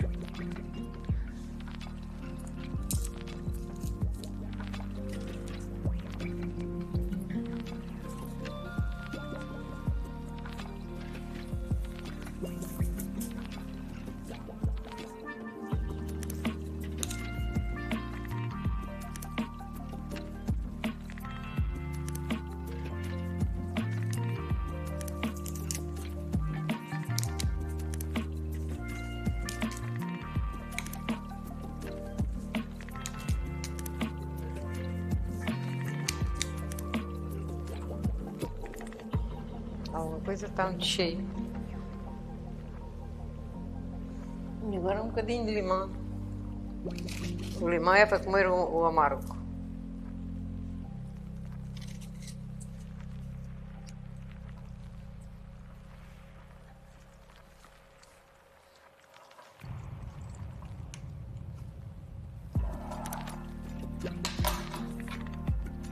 Estou a fazer a sarmura para fazer a conserva dos 3 frascos das de água. Ai.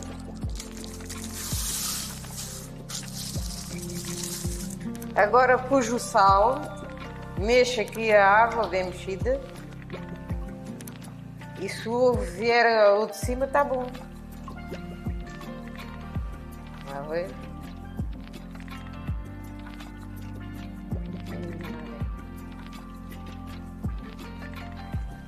Se tivesse pouco sal e o ovo não vinha o de cima.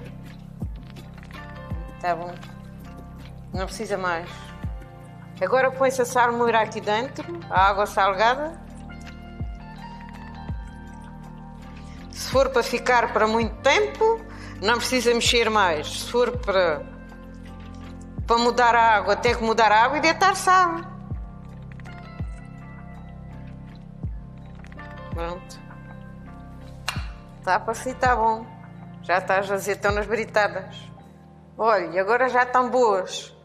Britadinhas daqui a um mês. Se for caso quiserem comer antes, terão que mudar a água e deitar sal. Um bocadinho de sal. Agora vamos fazer as retalhadas. Estas estão mais maduras e faço um corte.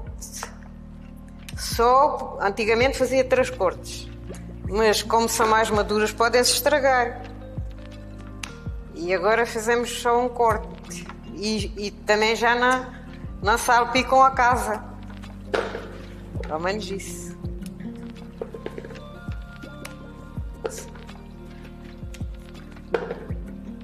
E também são saborosas estas.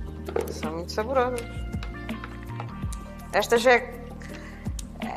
é que têm que estar mais de um mês aqui para adoçar. Olha, já está.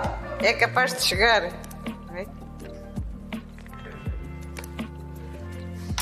Está lá mais uma lavagemzinha. Agora já não preciso mais água, senão aquela.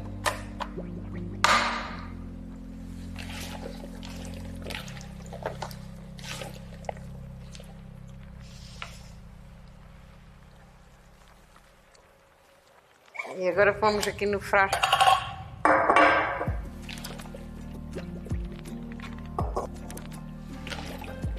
Puxa.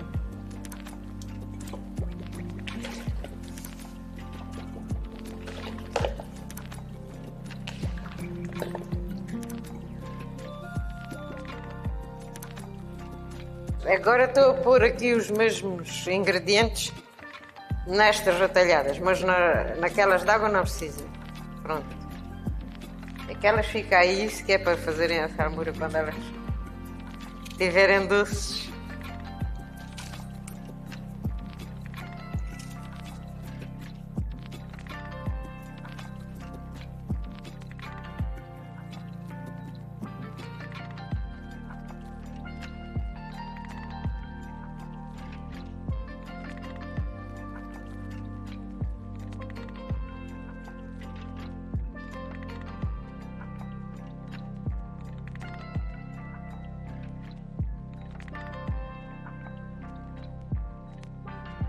Bom, agora este já está. Já está a salmoura e os temperos. Já estão as retalhadas feitas e agora só pedem comer daqui a 2 ou 3 meses. É quando elas estão doces. Se não mexerem antes. Agora, se mudarem a água também, é capaz de adoçarem mais depressa. Agora estas vamos lavar. E ficam na água com o sal, mais nada. E daqui a 1 ano é que elas estão doces. Estas de água vão levar a salmoura e só não levam as ervas. E daqui a um ano, coisa assim, ou 6 meses, devem estar doces, mesmo que não estejam bem doces, vão-se a provar e deita-se então a névoa e os alhos e mais sal quando fizer a salmoura. Agora esta água é para não se estragarem e a azeitona vai ficar amarelinha. Quando apanhas azeitonas para fazer de água, escolhas mais amarelinhas, que estão mais maduras, senão ficam duras. Podem estar 1 ano. Antes de 1 ano não estão doces. Só se forem mudar a água também sempre. Mas acho que não. Estas são má de adoçar porque ficam inteiras, não sai o amargo. Antigamente só se fazia azeitonas de água, também não havia. Havia poucas azeitonas e agora há muitas. E agora leva esta água.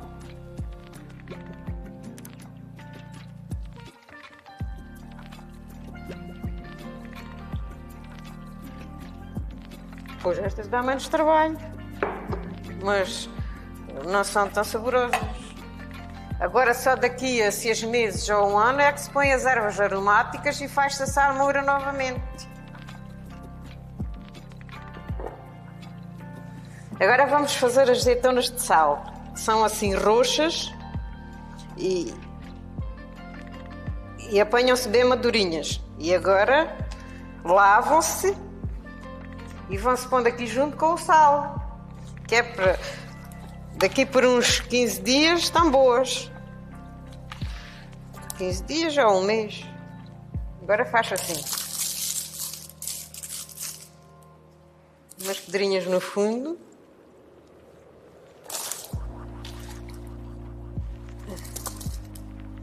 Umas quantas assim.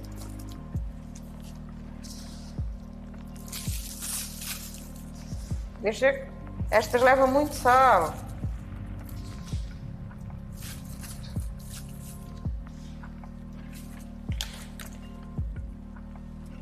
Ajuda mais fino.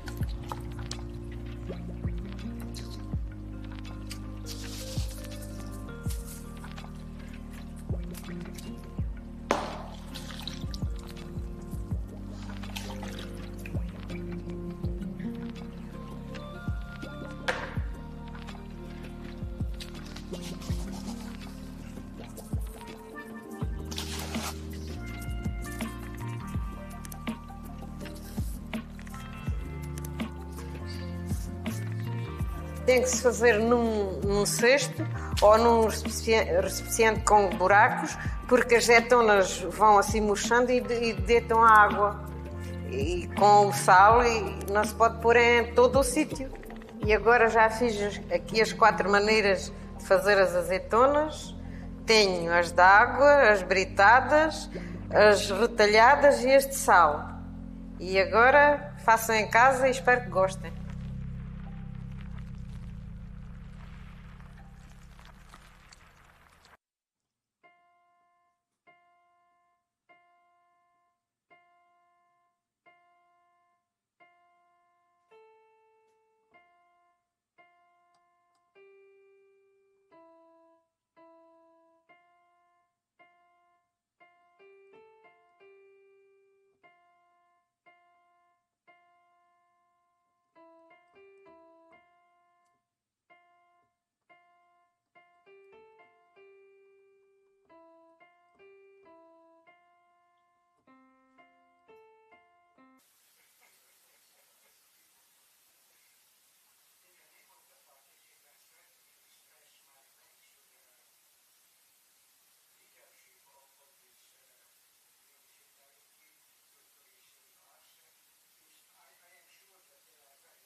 Is it open?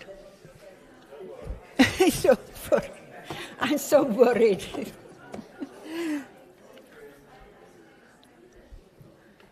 Yep. Please. So can everybody take their seats, please? Please. Yeah, still a minute, yeah. Maybe this is... Yeah, I do understand. Anyway, we have to go on. Yes. And coffee break has already finished. In the middle, I can't think about middle things, but I'm always on the... Okay, I think it's high time to start. So good morning, everybody. We will continue after the most interesting session, another to come.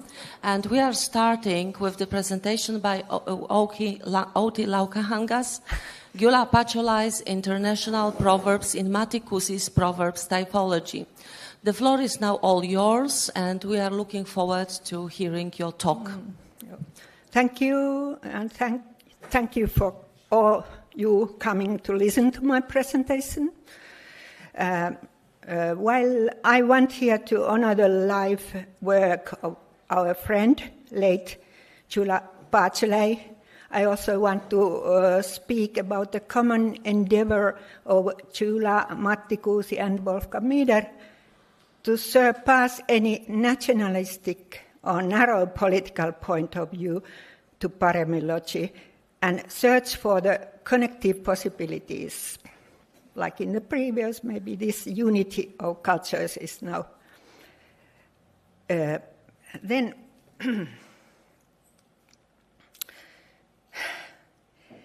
I'm very sorry about the little font, if you look at this, but I'll read.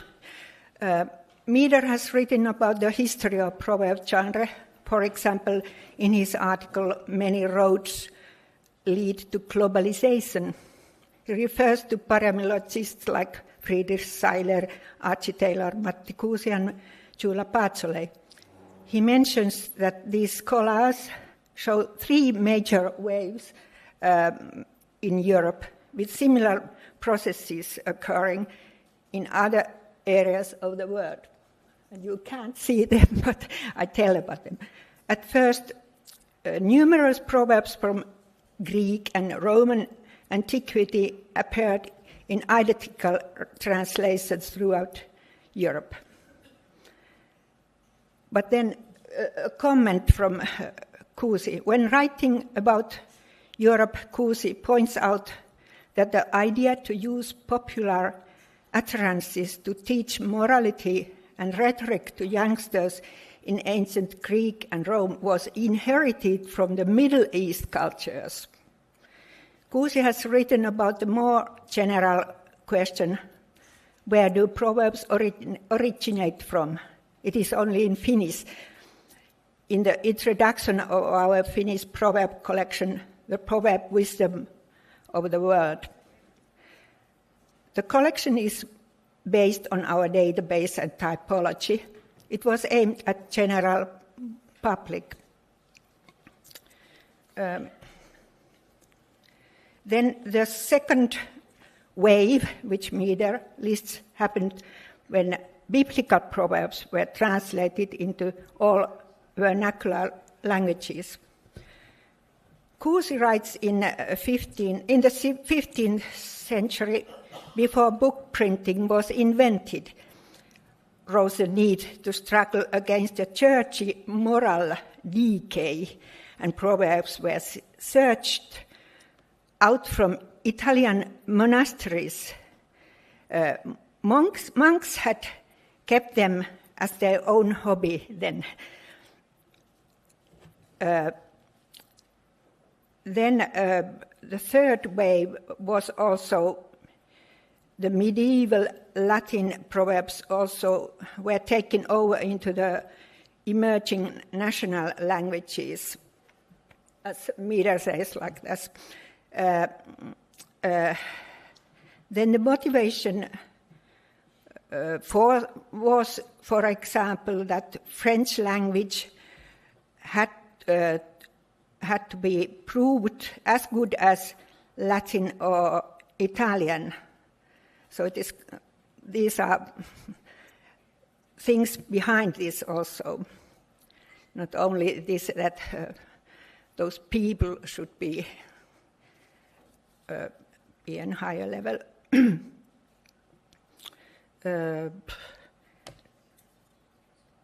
Then it is time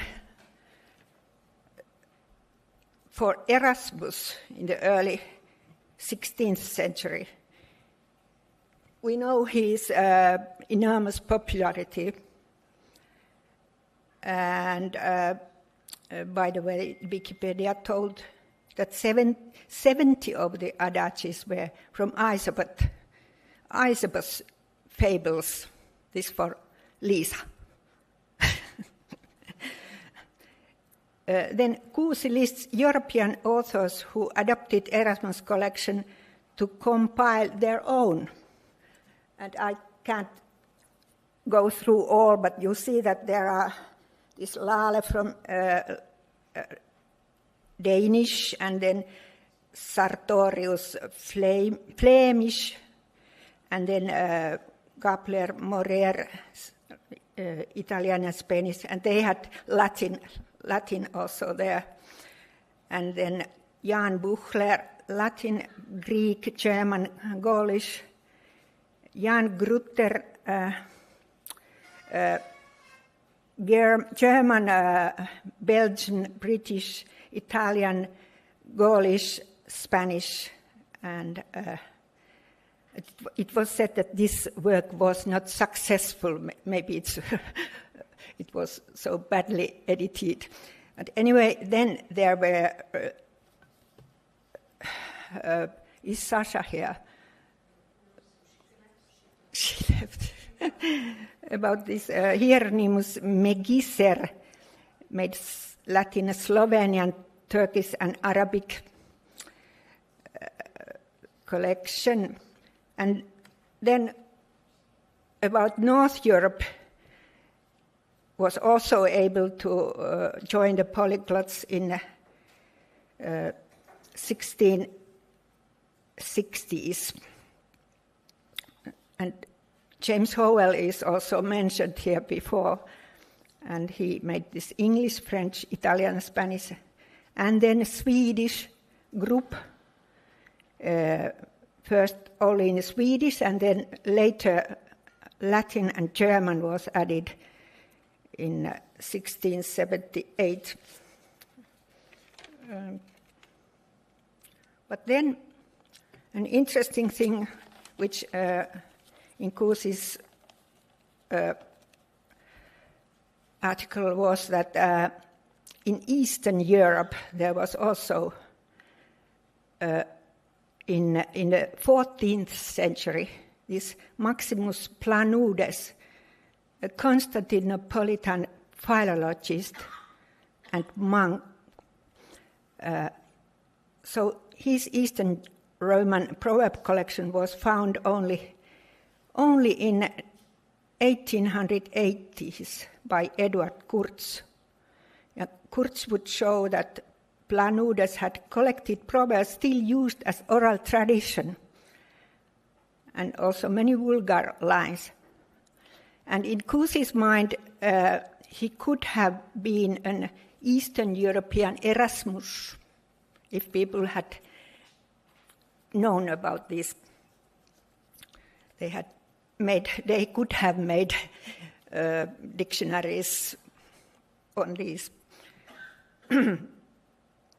And by the way, none of our scholars makes any note about the period of Enlightenment and a change the century for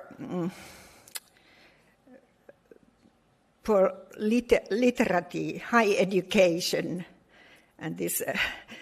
So they had the contempt over traditional wisdom and proverbs, this kind of gap there.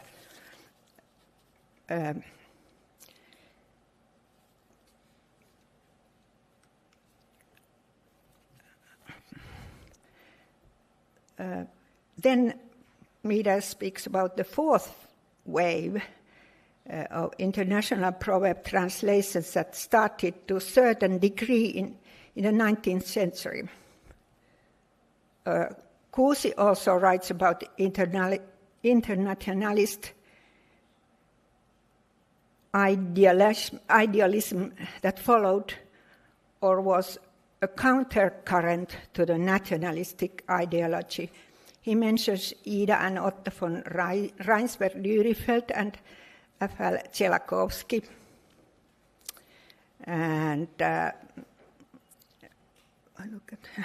they were, it was a kind of beginning of utopians of the European Union.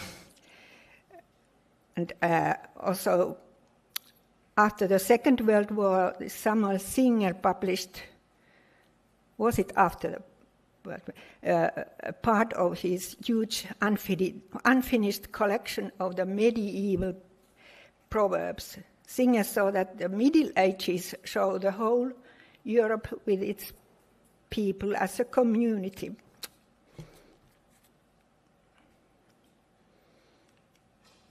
And then we go to Pactolay, and you know those there are.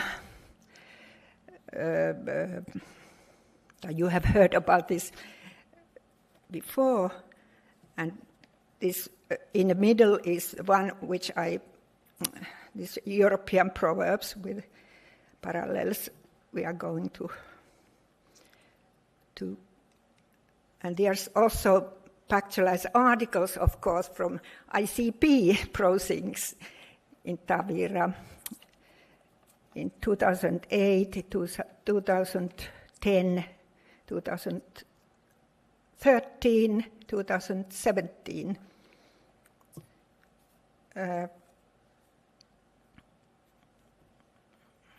And you see Pactela there, if you haven't met him, with Jan-Chan Ropper.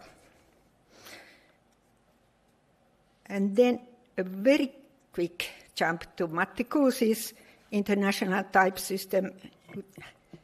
You find it in this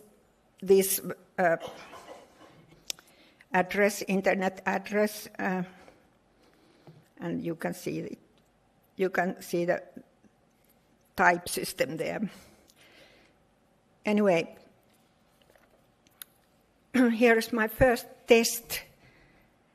What are the themes in which Pactela's 106 most popular European proverbs might accumulate? And I must answer that there were no theme, group, or subgroup where Pactela's most common European proverbs would clearly accumulate. But I can point out 3 subgroups where I found 3 proverbs in each, no more. And the first is this K, social position, and I must read them. The master's eye makes the horse fat. Then when the cat is away, the mice play. Fish begins to stink at the head. The second, where there were 3 proverbs, they were those about time and premature start. One swallow makes no summer. You cannot contract for the fish that is in the sea. Praise day at night and life at the end. And then about this, that result is decisive. I have only German, das Ende krönt das Werk. All's well that ends well, all is well that ends well. He laughs best who laughs last. Those are the most the themes which were kind of more accumulated. But this is even worse, because I made my test further in the other way around, which of the Kuusi's themes are missing. There's this, the last one, the shoemaker has no shoes. I'll come back to it a little bit later. So I found 4 entries without. No, this is not Gillette. Sorry. These are, you can see the practical knowledge of nature is completely away from Pactela's collection, and he had this idea also about it, and we can understand that they are not so common proverbs for all natures. Then there are, you can see without anything, there are those about joy, grief, and about spirits and drinking, and then about children and parents, and law and justice, and all those mobility and travel, courage, skills, and like those things. They were all missing. The last one is the T group. There is a stain on it. So there were no proverbs about the future or attitudes toward the present But then I made another test. I checked if there were some proverbs without Latin, Greek, or Hebrew origins among those Bachelar's most popular proverbs. And I found these, which only those 4, but I think they are quite interesting if it is true that there are no Latin or Greek sources for those.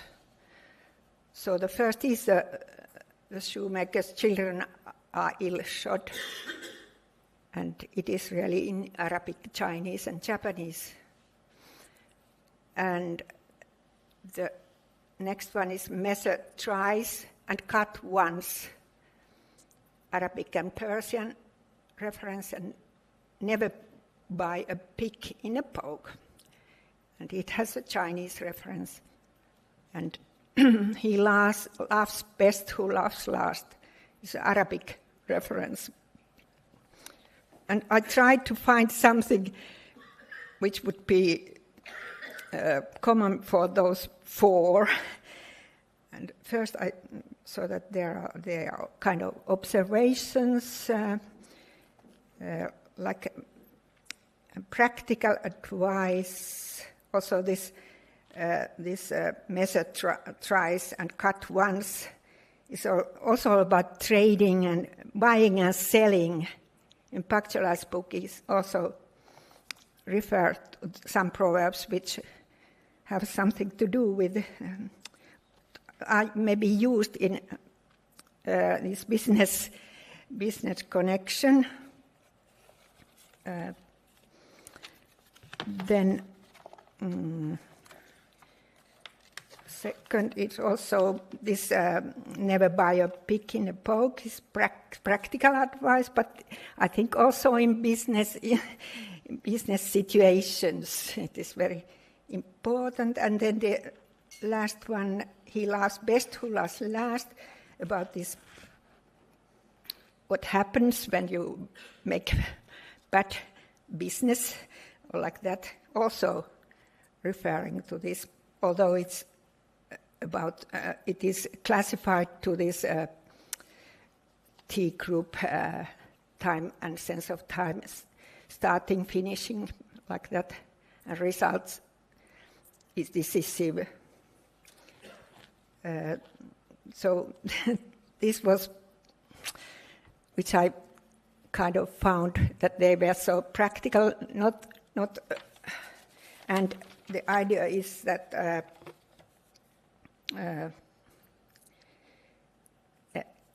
I could ask that could those be examples of proverbs that were not repeated as moralities for educational purposes,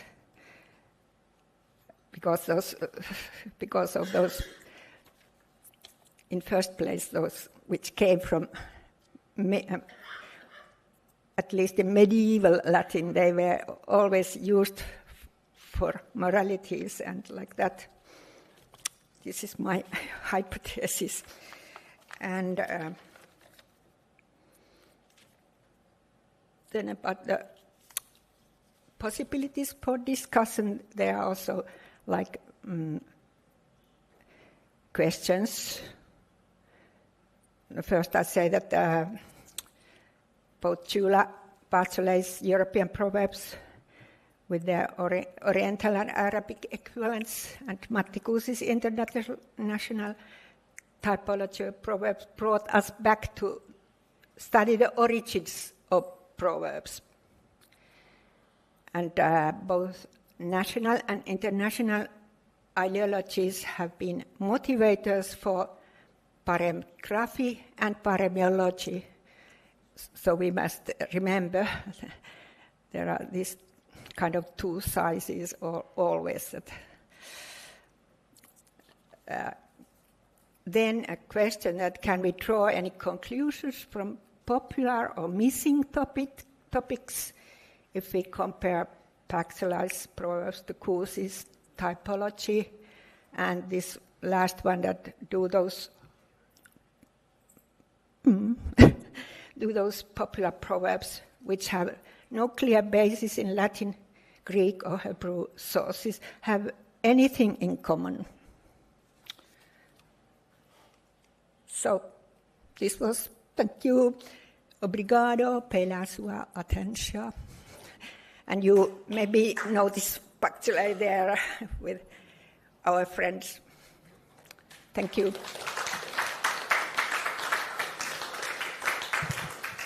Thank you very much, Outi, for such an informative and insightful presentation, and I am sure that there will be numerous questions to our presenter. So who would like to start?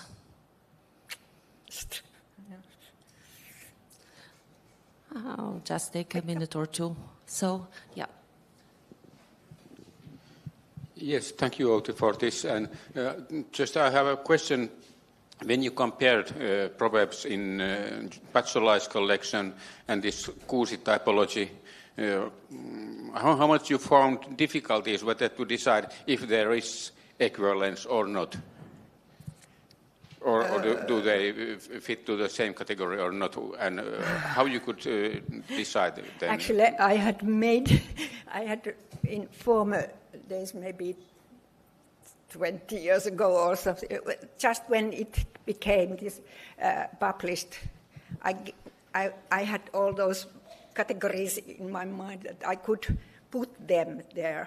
And of course, there must be references between those categories, but it was quite easy to find, of course. So, and of course, it is important to remind that some proverbs can be in 2 or 3 or 4 categories. Yep. Yes, I myself sometimes have a suspicion that because Proverbs are sometimes abstract, metaphoric, and so it is not quite clear into which practical category they belong. Mm-hmm. Mm-hmm. So, any other questions or comments, considerations? We still have a few minutes, thanks to perfect timing. So, yeah, Lisa has a question.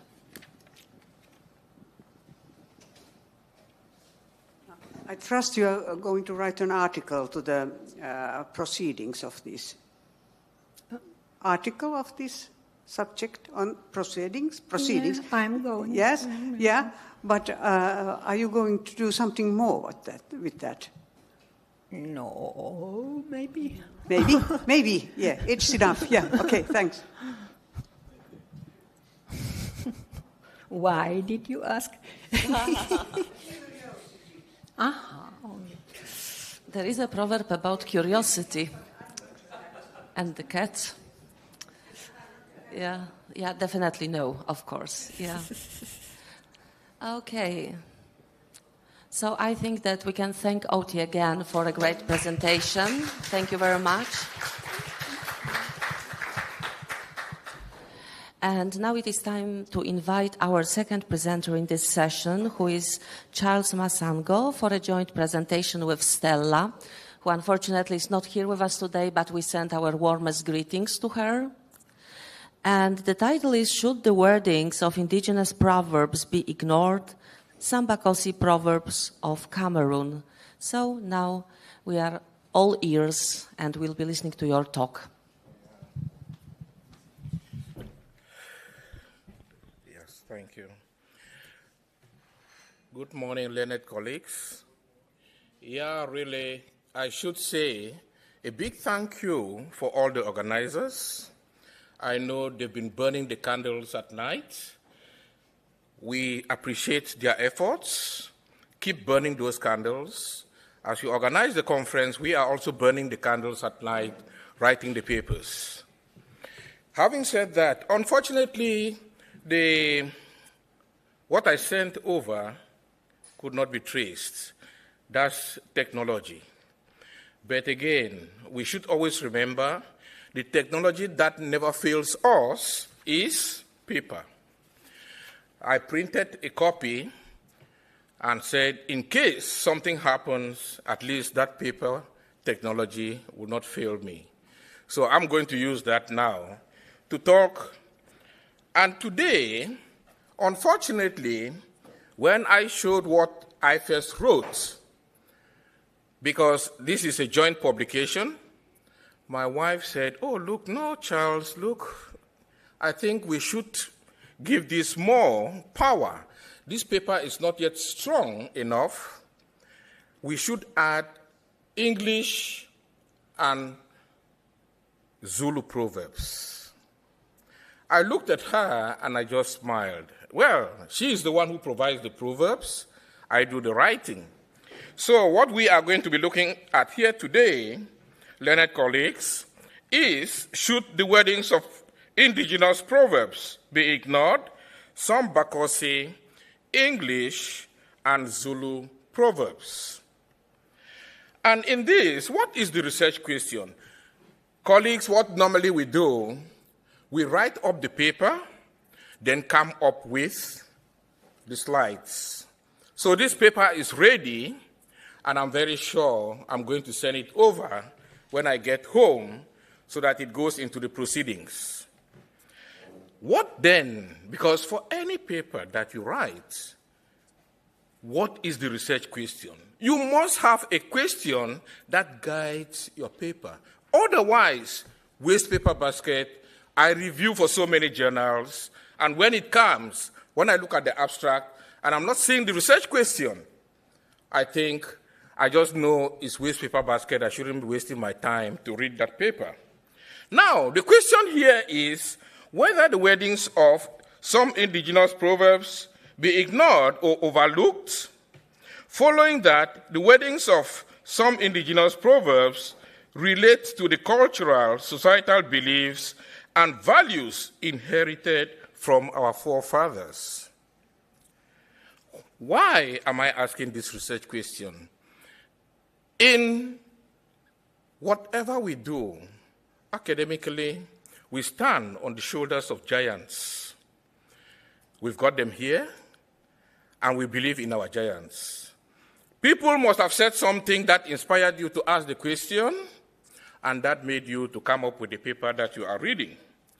Rationale for the research question is that it comes from the fact that proverbs and idioms represent cultural and societal beliefs and values inherited from the forefathers, and proverbs are not part of an unchanging past, but instead part of a contemporary understanding of the world. That inspiration made us ask that research question, and having done that, we know now that our path to the paper is going to be okay. But now, what is the rationale for examining the wordings of Proverbs? Why are we doing this? Why? It provides a short, generally known sentence of the folklore which contain truth, wisdom, morals, and traditional views. Again, rationale for looking at the wordings of Proverbs is that they are a short statement built up over the years that reflects the thoughts and insights of Proverbs, of problems of the life of people. Furthermore, it is the Proverbs that have been reduced to historical artifacts instead of active wisdom for daily application in solving problems. Also, following that Proverbs are techniques of verbal expressions that is greatly appreciated by people is a rationale for the examination of its wording. Again, since Proverbs encompass fundamental truth in homely language, qualifies the wordings to be examined. Since, again, following that Proverbs are deeply entrenched into the community's culture, histories, and indigenous cosmologies, makes it a rationale. Following that, what is being said in the form of Proverbs have been thought, learnt, and documented, qualifies the wordings of Proverbs to be looked upon. Again, since Proverbs serve as a warning to all areas of human activities, gives us the strength to look at least its wordings. Having looked at the rationale for examining these wordings in Proverbs, colleagues, let's now look at the cultural, societal beliefs and values of Proverbs. And here, please, can I get water? My mouth is a bit tight. Can I get water, please? Yeah.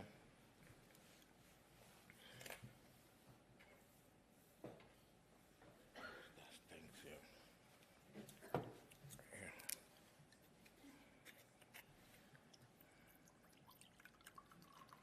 Okay, I think that's enough. Thank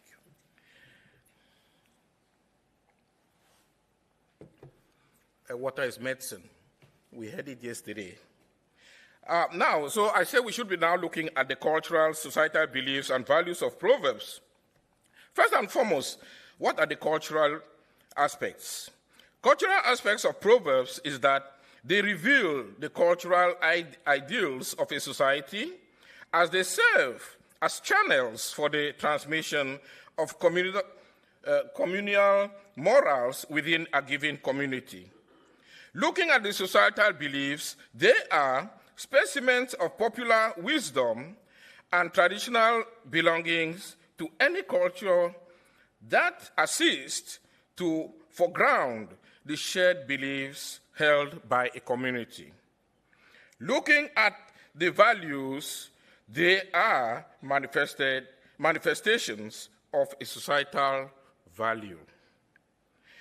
Given that Proverbs reflect basic values of his people, they assist to understand the national characteristics of a particular society.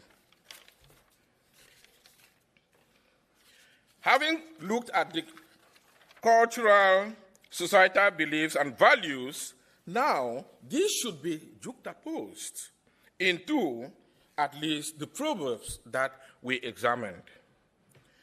Given that the wordings of Proverbs may and may not have the same cultural, societal beliefs and values, implies that there are possibilities where the wordings of certain Proverbs can and cannot be ignored.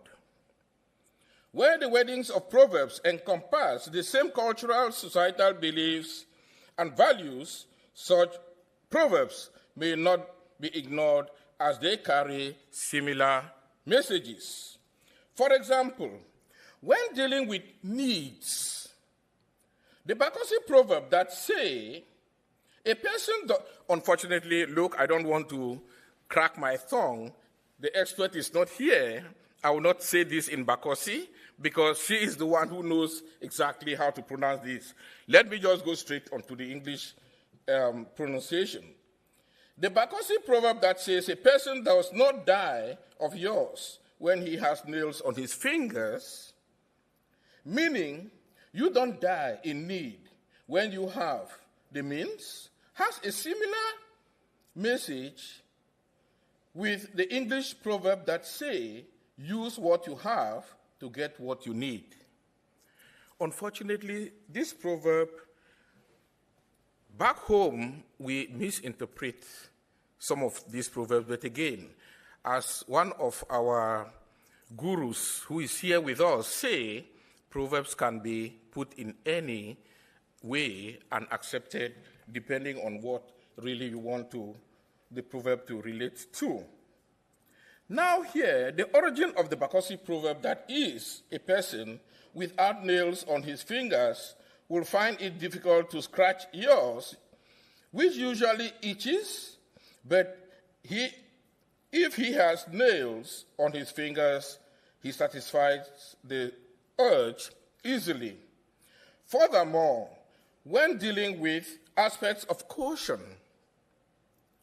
the Bakossi proverb that says, if you have a yam, you will sprung from the wood, meaning if you are sensible enough, you will take the necessary precaution, has a similar message with the English proverb that says, a word to a wise is sufficient. The origin of the Bakossi proverb is that a yam, when planted, springs only on the spot. I don't know if you know yam, but in West Africa, yam is popular, cocoa yam and things of that sort, we've got them. On the other hand, where weddings of proverbs do not transmit the same cultural, societal beliefs and values, the weddings may be ignored as they carry dissimilar messages. For example, when dealing with matters related to human beings, the Bakossi proverb that says, an empty hand doesn't go to the mouth, meaning you have to work in order to eat, do not transmit the same cultural, societal beliefs and values with the English proverb that say, eat, drink, and be merry, for tomorrow you may not be able to afford it.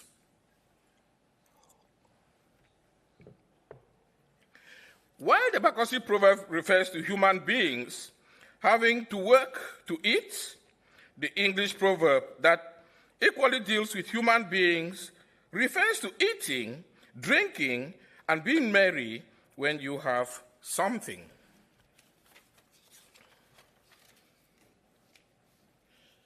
Also, when referring with the bull, the Bakossi proverb that say, the horns of a cow are never too heavy for it to bear, meaning problems that come a man's way are never above his handling.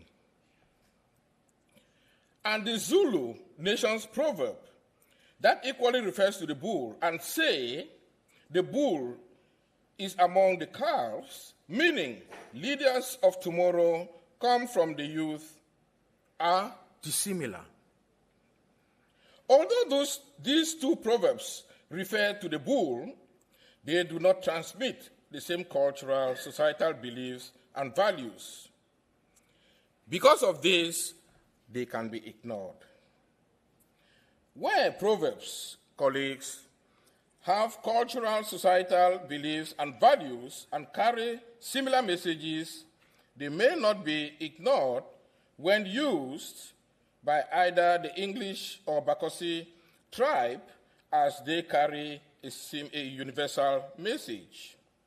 On the other hand, when proverbs have cultural, societal beliefs and values that are different, notwithstanding that they refer to the same issue, the wordings of such proverbs may be ignored as they do not convey a universal message. What then are the measures that we've looked at? Really, my interest really is in IPR, intellectual property rights. I try to look at copyrights, patents, and now these are trademarks. Unfortunately, I've not yet come to trade secrets, but maybe in due time we'll look at those issues as well. Since proverbs that deal with needs and caution in English and Bakossi tribe convey a universal message, they may not be considered as their trademarks. These proverbs capture the same didactic, literary contents and one ideal. On the other hand, when Proverbs do not convey a universal message like the one that deals with human beings, they can be considered their trademarks.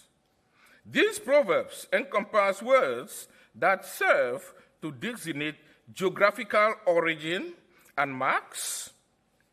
And because they do this can be said, this belongs to the Bakossi, this belongs to the English, this belongs to the Zulu. If it comes to that, at least they can own that as possible trademarks. Colleagues, ladies and gentlemen, I'm concluding here by saying, although the wordings of Proverbs may be ignored, this may occur where Proverbs convey a universal message. Where Proverbs do not convey a universal message, the wordings of such Proverbs may not be ignored. Such Proverbs can be considered trademarks for that tribe, as the Proverbs are considered stand-alone Proverbs. Trademark is a mark used or proposed to be used to distinguish a word or phrase from the same kind of word or phrase used by others, and should encompass words that serve to designate geographical origins. By concluding, I will say, colleagues, learned men and women, never forget, he who visits Tavira in early November sees the value of Proverbs. Thank you very much. You are most welcome.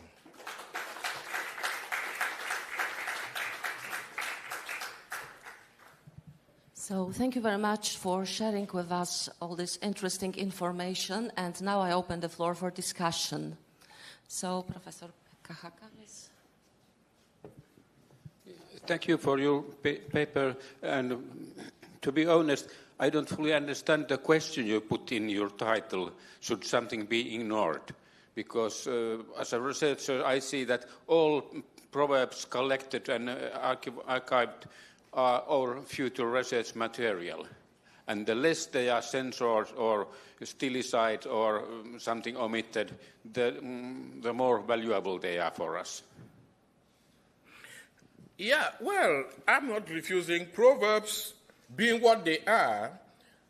What we are trying to designate here in this paper is that if there is a single proverb that goes round similar meanings, that country or nation or tribe cannot say it belongs to us. Now, but when you see a proverb that only identifies a particular tribe and never goes beyond that tribe, that geographical thing, then you can now say, well, this is our trademark. In another way, when we now come up with proverbs that refer to Tavira, no other nation or no other country will come on board that, and that will be the trademark of the Tavira Colloquium. And I'm giving this as a challenge to all of us here, learned colleagues. Let's think and do that. Does that answer your question? In a way, I know, well, yeah. Prof, have you got anything to at least add here? Or to question me, please? I would like to hear your voice.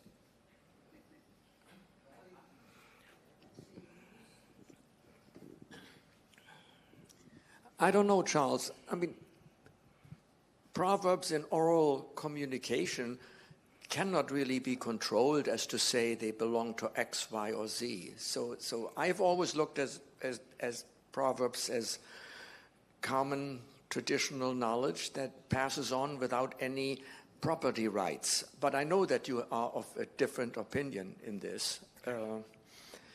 It is very difficult to prove, first of all, where a particular proverb comes from. And if we were to enter property rights with all of the folklore items that we study, it would destroy what we're trying to do, you know. Yeah, I think that's all that I can say. Yeah, I agree with you, Prof. But now, when we look at it in the legal perspective, and we cut geographical boundaries. Whether you like it or not, we've given examples here of proverbs that relate to a particular item, but it doesn't relate with that. When you look at that proverb and you look at the English version, it doesn't tell the same story. You know? So for us, what we are trying to do is just like in one of your writings where you say, whatever you do, you can only add. We are adding on what we already met, you know?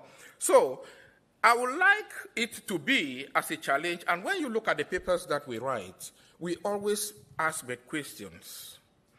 And when you ask questions, you are opening up for more research. Whether you agree with me or you don't agree with me, I like to see the writing. And that is how scholarship is built. So we shouldn't just go into papers that say what we already know. It's just like you trying to get a PhD student and you say, what is the problem statement? And you come up with a problem that we already know. Then I'll say, no, I can't supervise this thesis because this is nothing new. What is new? Tell us, how do I leave Tavira to Cape Town? You can fly. You can go by ship. But now, these things we already know. Tell me that I can walk. And then defend it.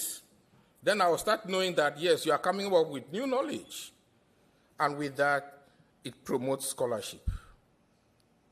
I agree with you, Prof. But again, let's open up. Okay. I have some questions. First, your name, Akuve or Akwe Masango. What means? Masango, your name, what means in your language? In my tribe? Yeah, in your tribe. Masango means property. Property, very good. Very good. The second, uma suggestion. Perhaps will be better to use discourse instead of text. And what you prove us was like wake up. Why? Because when we're talking about the materiality of the language, is not something that we can touch. We can see it. It's not material. It's the sound. That this material of the language, every language is the sound. And the base of any language is oral. So the orality of Proverbs, it remains in suspense because the language is oral.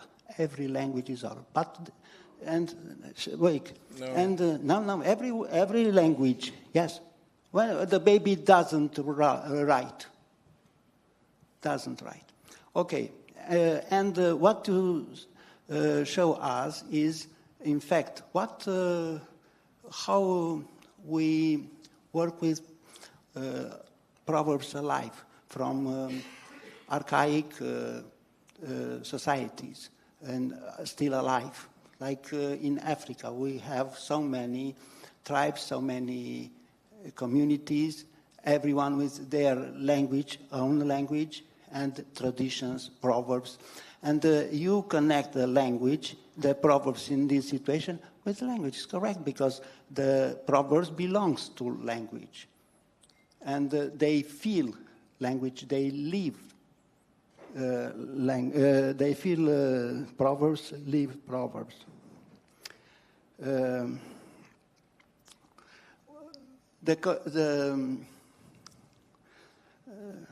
The right aspect, written aspect of the Proverbs, and the collections of Proverbs, archives, and all these things comes after, not at the beginning.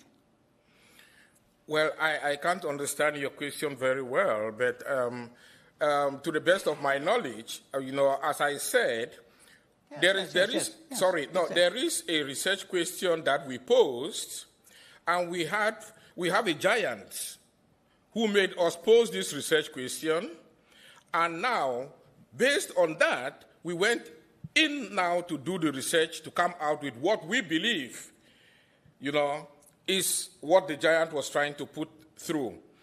And for academic purposes, let us diagnose or dissect what we put in here and come up with new knowledge. That is what we are trying to do, go through most of these proceedings since we started coming to Tavira. I and my wife, and you'll see what we do. That's what we are trying to do. And I told her it will come to a point where we'll have to come up with a book, and I would like to put most of these proverbs in there and title that book Indigenous Proverbs and IPR. Indigenous Proverbs and Intellectual Property Rights. That is the goal, and from there, we are opening up on new scholarship. I want to see debates. I want to see argument. Convince me. Convince what? Convince what? No, I'm saying that when now we come up with what we are coming up with, we would like to see debates that will convince or refute what we have been saying. Thank you. And I would say that, Simeon, all language is not written. Yep. Maybe No. All language is not oral. Sign language is not oral, and it's a... What? Yeah, I don't know what means style, but you know that when we are talking with deaf people, we don't speak oral language, not even if we only open months, but it's another question. Then there is also another thing with those originating. This discussion was also activated in Finland 200 years, 150 years, 200 years ago. Who has the ownership of, for example, Finnish proverbs, because many of them were translations. Today we are looking at the Sami proverbs. Who owns them? So they are not Finnish proverbs. They are in the Finnish area. So I think that it disturbs you that we talk about African proverbs, and then when a person from Africa comes to tell about proverbs, we ask, oh, is this which area you are talking? We are allowed to talk about everything like that. We wouldn't like that somebody comes and tells us that all European proverbs are like that. No. No, we wouldn't like that. And we will have the ownership to our own language and proverbs. But how it goes, what has happened previous years, we can't change that, but we can look forward. So we let it be. Thank you very much. And if I may say, I'm from Cameroon. We have over 300 indigenous languages. None is written. None. So what I'm trying to do here, I come from the Bakosi tribe. I'm trying to promote my own tribe. We say, if you want to bathe, you first throw water on your back before throwing the water on somebody else's back. Hence, I'm thinking that I should put the Bakosi language over. And through my wife, I think we are going to do that. Okay, so thank you very much for your presentation. You're welcome. I think, yes, you deserve a round of applause. I think that Charles managed to wake you up better than a cup of coffee. And we had a heated discussion, which I think that is why we are here, and it's a great success if you inspire a discussion between participants, yeah? So we exchange opinions. Thank you very much for the talk. It drew my attention to two aspects. The first one is this cultural entrenchment and the components, like you mentioned, Yam. It's a very interesting area. How these components function in relation to, in contrastive studies, yeah? Are they substituted, as it is the case with many idioms and proverbs? So I think it is a very interesting aspect of research studies. And second, I hope our British friends help us. There is a group of proverbs like Cheshire bone and Cheshire bread, strong in the arm, I think, and weak in the head, something like this it went.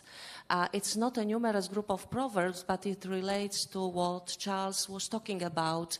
So it's a very interesting group to analyze, especially from, again, a multilingual perspective, comparative perspective, because they express identity. So I think that, of course, if you analyze, for example, the Italian proverbs, you can find similar idioms about inhabitants of particular regions. So I would be afraid to trademark them as such, but still they are carriers of identity, of opinions, of particular group of people. So it's very interesting indeed. So thank you very much for drawing our attention to such important aspect.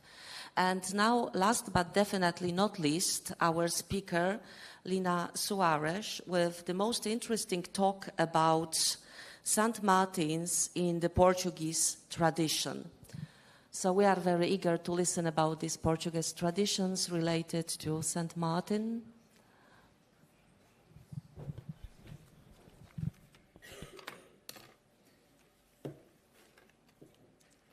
Good morning. I'm trying to, first I speak in Portuguese and then I translate some parts. Okay. Pelo São Martinho vai à adega e prova o vinho. Diz o povo, esta tradição vem de longa data, o abrir-se a pipa e provar-se o vinho novo no início de novembro.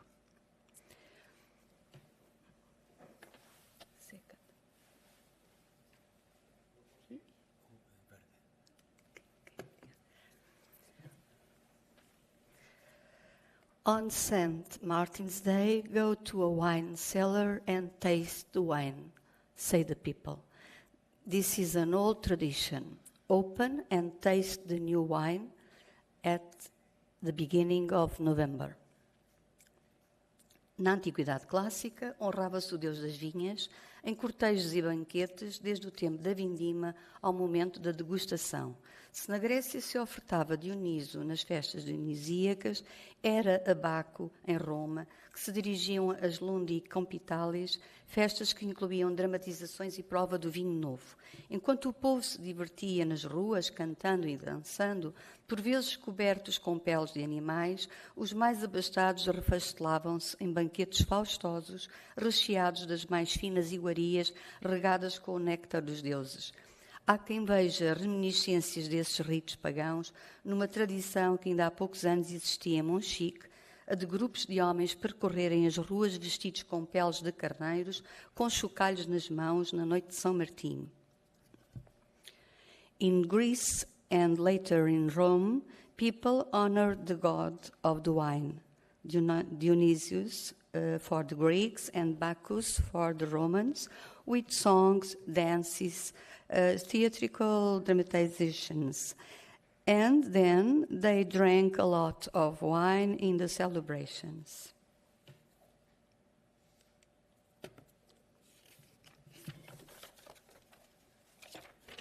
São Martinho, nascido em 316 na Sabária da Panónia, atualmente a Hungria, filho de um oficial do Império Romano do Ocidente, foi igualmente soldado da Guarda Imperial até perto dos seus 40 anos, à altura em que deixou a vida militar para seguir a vida religiosa, sendo sagrado bispo de Tours em 371 e vindo a falecer a 11 de novembro de 397.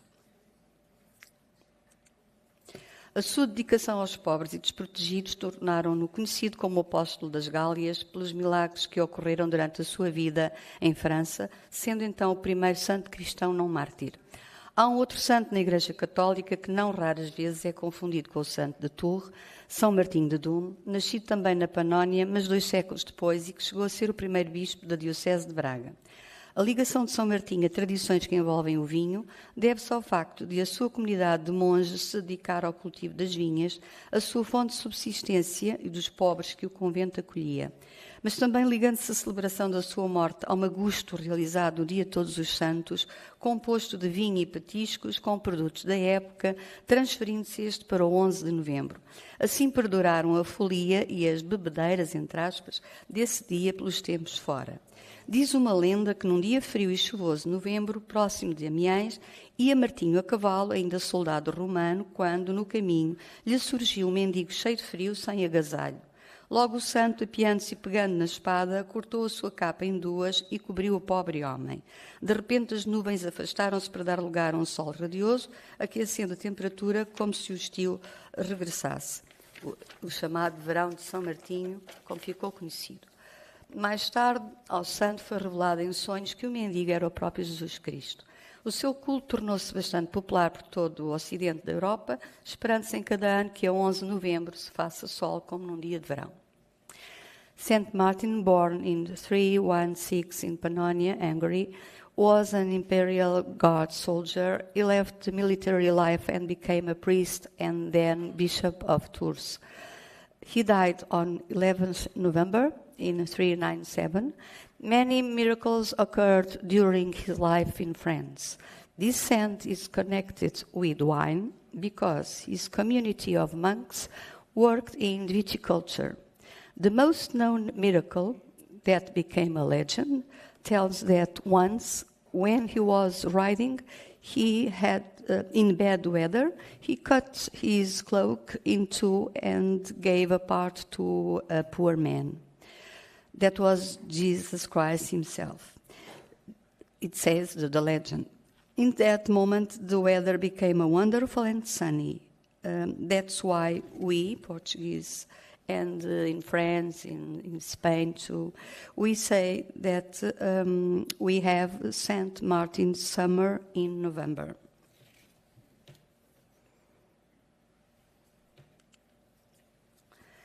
Praticamente em todo o país se celebra diariamente o São Martinho, tomando o nome de Magusto, que outrora era tradição de apenas algumas regiões, sobretudo na Beira Baixa. Na noite de 10 para 11 de novembro, grupos de populares andavam de porta em porta, em cânticos alusivos à festividade, acompanhados de gaitas de foles e de tambores, e citando o dono da casa a abrir a sua adega para todos provarem o vinho novo. Mas nem sempre isso acontecia.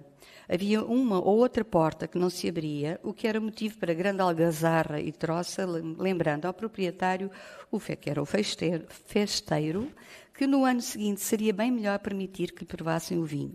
Durava a festa até de madrugada, onde já ninguém se aguentava de pé, tal era a quantidade de vinho ingerido. E no próprio dia, bem cedo, começavam então os magustos, com as fogueiras acesas para assarem as castanhas. Hoje ficou-nos este costume, acompanhando-se as castanhas assadas com jerupiga. Nowadays, all the country celebrates Saint Martin on the 11th November.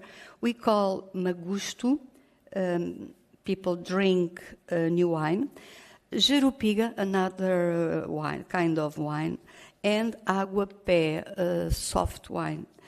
They eat roasted chestnuts and roasted sweet potatoes.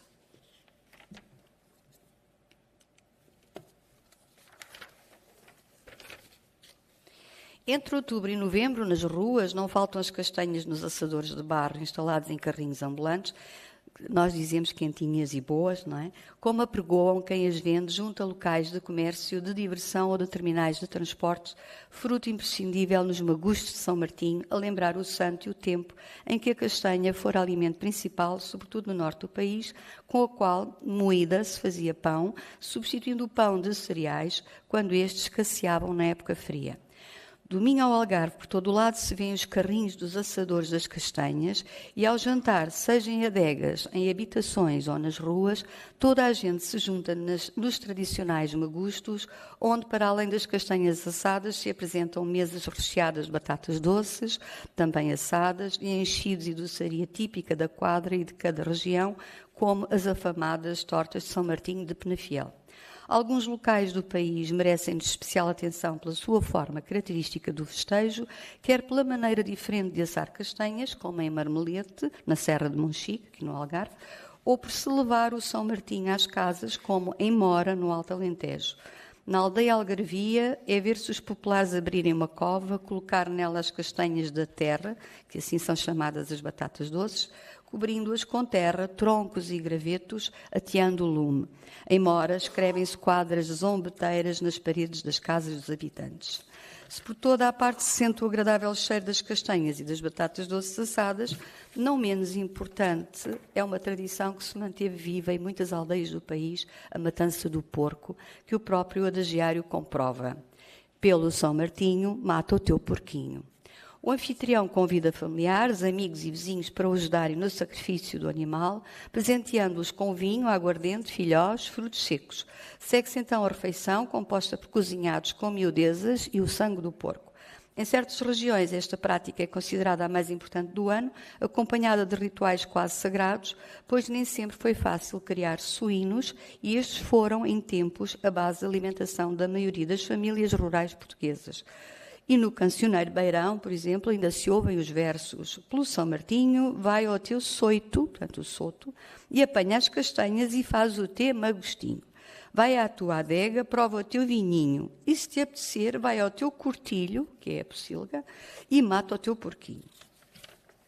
Embora celebrado por todo o país de forma profana, onde a gastronomia tem maior incidência, o São Martinho é, em algumas localidades, uma festa religiosa, a celebração do dia do Santo Bispo de Tours, com o cortejo que inclui o andor com o santo. Noutros locais, o cortejo integra confrarias de enófilos e gastrónomos ao som da música e cantigas populares que, ao passar pelas adegas, param para provar o vinho novo, culminando num magusto de castanhas, vinho e jerupiga. É o caso da Martinhada, como se chama em Vila Nova de Foscoa, em nome dado ao magusto, fazendo lembrar que na Idade Média era no dia de São Martinho que se pagava a martinhadega, um imposto também chamado martinega ou martiniega, isto é, a receita cobrada pelo senhor feudal em novembro de cada ano, o mesmo acontecendo com o pagamento do foro ao rei e seus sucessores em cada ano, desde o dia de São João Batista até o dia de São Martinho. Houve em Tolosa, na Noite do Santo, o costume de se fazer uma festa na rua com um boneco de palha sentado numa pipa, onde à sua volta entoavam-se cantigas. E agora ficarão depois na parte escrita.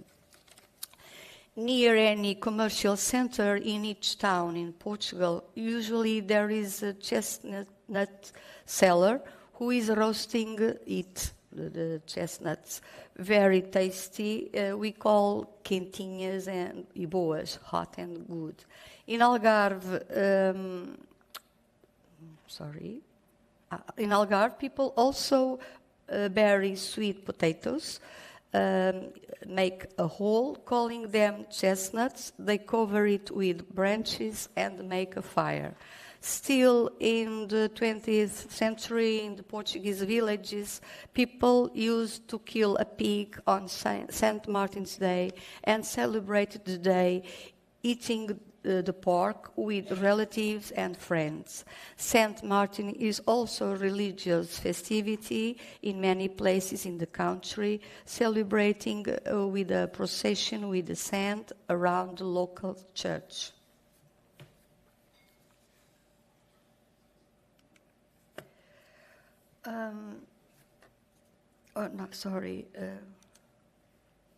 Still this. This is a photo made by Professor Rui Soares here in Tavira, at Tavira, some years ago, when I wrote this book. Here, you can see after. Sorry, it's only in Portuguese, but you can see the pictures, the titles, and if you want, I can explain them. Okay. This book was the preface was written by Professor Rui Soares. Thank you. Now, yes, the other. Okay, I'm finished. Okay. Now, the Proverbs. No dia 11 de novembro é esperado o verão de São Martinho, uma temperatura geralmente aquece, favorável aos festejos. E por isso o povo diz: dos Santos ao São Martinho são 9 dias de pão e vinho. E com sorte não há chuva nesse dia, para que em muitos lugares, nas ruas, se façam fogueiras ou se ponham assadores de barro sobre brasas, azulando as castanhas tostadas, degustadas com malgas ou canecas de vinho, como diz o adagiário. Dia de São Martinho, castanhas e vinho. Ou então, no dia de São Martinho, lume, castanhas e vinho. Quase todo o país ainda segue o costume de se juntarem os amigos na adega para insertar a pipa nova, como aludem os adágios. Dia de São Martinho, vai à adega e prova o vinho. You can see there, on St. Martin's Day, chestnuts and wine. And the other, on St. Martin's Day, go to the wine cellar and taste the wine. No dia de São Martinho, fura o teu pipinho.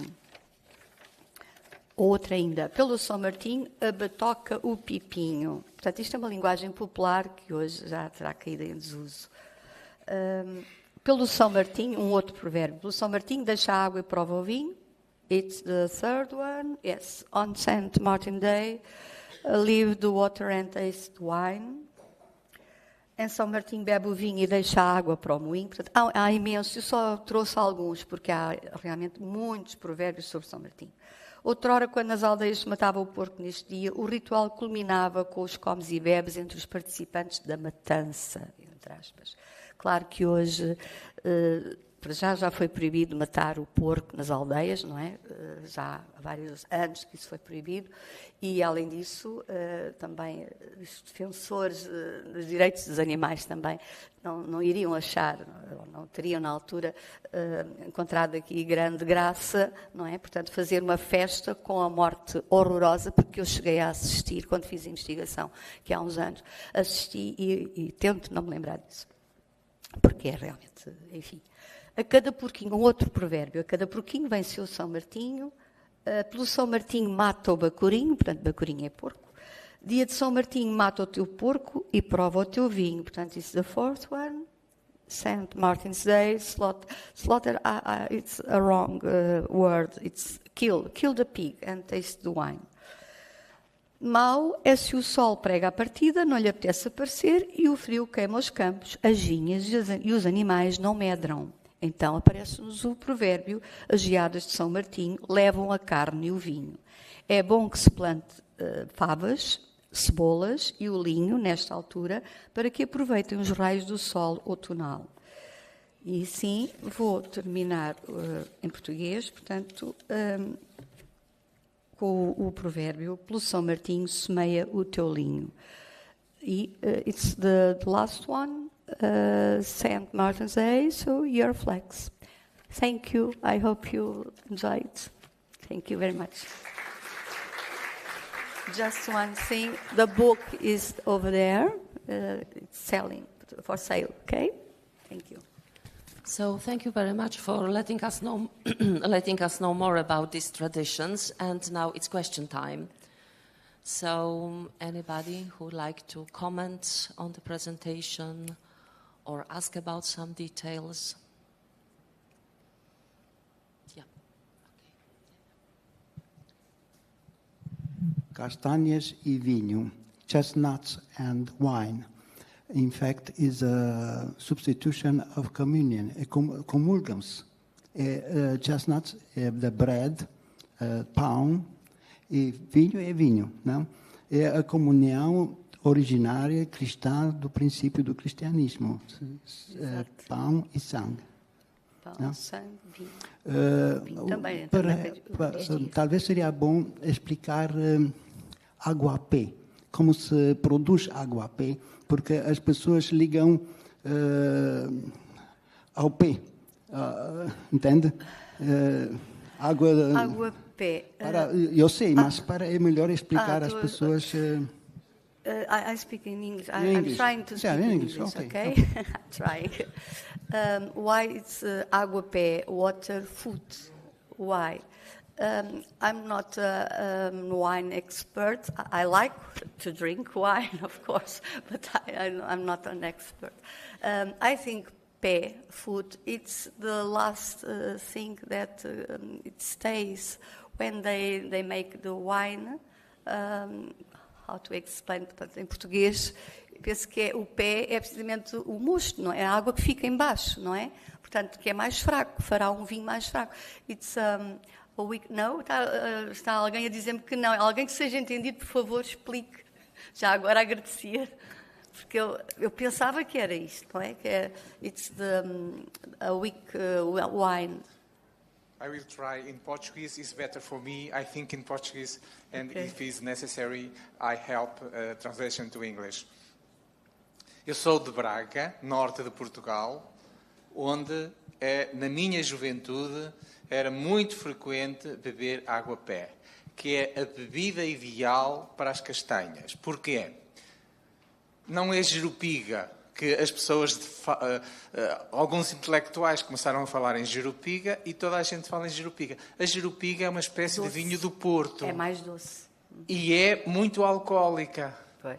A água-pé é feita da seguinte forma. Quando o vinho sai do bagaço, ou seja, da estrutura vegetal das uvas, aquela parte que fica é lavada com água. E é dessa mistura da água com uma parte do vinho que fica é que se fazia água-pé. Depois acrescentava-se mais um pouco de uvas para fermentar, para ficar uma espécie de gaseificada. Portanto, a água-pé era um vinho fraco, como disse, aí tem razão, um soft wine, digamos assim, mas era uma mistura de água com os restos de lavarem o vinho, não sei de onde vem a palavra pé, talvez de ser pisado o vinho, e depois ia para os cascos e metia-se mais um pouco de uvas e fermentava, e dava uma bebida muito pouco alcoólica, usada pelos pobres, porque vendiam o vinho e usavam essa bebida. Costuma estar feita, a época melhor é em novembro, e é muito pouco alcoólica, até as crianças bebiam, e servia uma bebida ideal para acompanhar castanhas. Neste momento, penso que já não existe. Só os produtores particulares, não é? Mesmo porque não compensa economicamente fazer. Não é? E as pessoas já não bebem a bebida dos pobres, digamos assim. Não conheço ninguém, eu sou de uma região muito vinícola, o norte de Portugal, a região do vinho verde, sou o centro da região do vinho verde, e neste momento não conheço ninguém que produza água-pé. Enquanto na minha infância toda a gente produzia água-pé.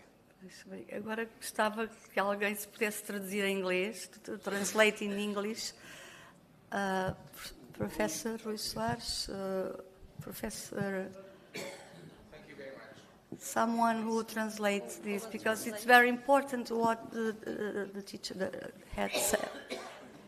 Okay, the explication of Professor Teixeira is very, very exactly. Why?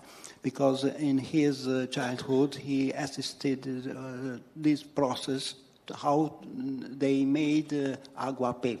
Aguapé, water, food. In food, water, because they added water to the wine and the baggers, the bears of grapes, yes, and to put it to fermentation again, to be with gases, gasoso, no sé, and they use this aguapé, this very, very soft wine, even the children, everybody. And what I said that is a communication. In fact, the communion is for everybody. In Orthodox churches, wine and bread. Bread is chestnut, and wine is wine, blood of the Lord. And the explanation was very, very exactly how they do it, how they take the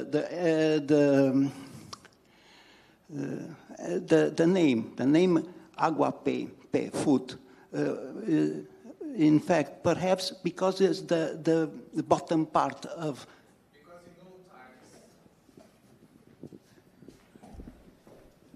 in old times, the wine was made with the foot. We push the grapes until the wine. Até ficar mosto, But não é? also we have the foot Chamam, on the mosto. ground. Is the base is the base of the wine also, and there are two parts of this aspect. But it's very sweet. It's sweet. It's yes, gases. Coca-Cola wine. Okay. Thank you so much. It's not a question, but only to remember for some of you, because and just our colleagues said that in some places in Portugal, the way they put the shetlands and are different. And maybe some of you remember that some years ago we went to Marmalade, you referred. Yes. And in Marmalade, maybe you remember that they put the shetlands on the floor, and after they add some small branches, dried branch, and after they put fire. Yes. Do you remember, some of you? This is typical from that area of Marmalade. In Monchique, area. Serra de Monchique.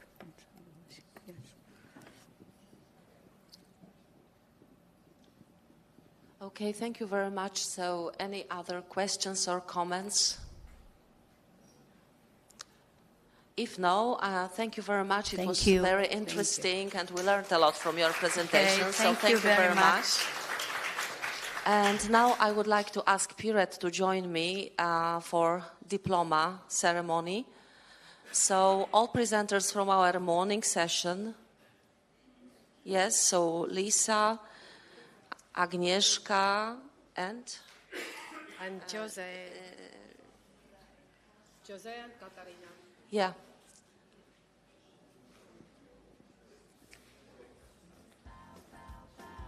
And people from this session, OT, Charles, and Lina.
Much, and now it's time to have lunch. So enjoy your lunch and see you in the afternoon. Thank you very much for coming.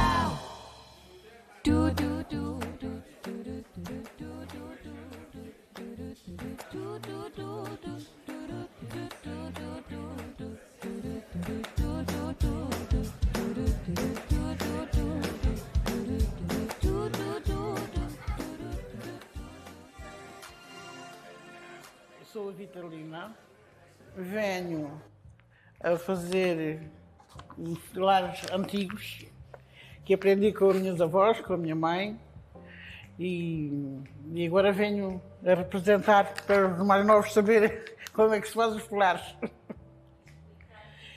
Vou por iniciar a fazer a farinha a massa do pão. Portanto, vou pôr aqui a farinha para amassar. 1 quilo de farinha, uma pitadinha de sal,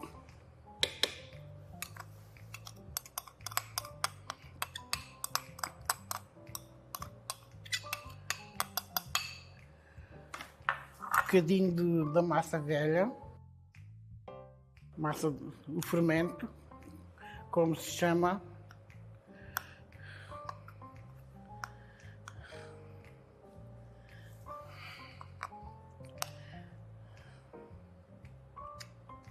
A massa velha tira-se do pão, amassa-se e depois tira-se de umas vezes para as outras, deixa-se um bocadinho de massa. Massa essa que azeda, põe-se numa tigela, azeda e depois arranja uma côdea e mantém-se ali 8 ou 10 dias em condições de fazer novamente o pão, que é o que tinha aqui nesta tigela, é a massa velha. Já pus aqui dentro da farinha. Quem não tem massa velha faz um bocadinho, ou vai à padaria, compra um bocadinho de massa e deixa desde 2 dias ou 8 dias, se quiser, para azedar mesmo, para novamente, quando nas vésperas quer fazer, pôr no molho um bocadinho e fazer um bocadinho de massa, de farinha, para acrescentar aquela massa, azedar novamente, para termos massa suficiente para dar depois o pão. Porque se não tiver levo, não presta. Tem que estar azedo. E este fermento é para ajudar a crescer. Porque as farinhas agora já não vão lá sem o fermento. E agora vou pôr este fermento.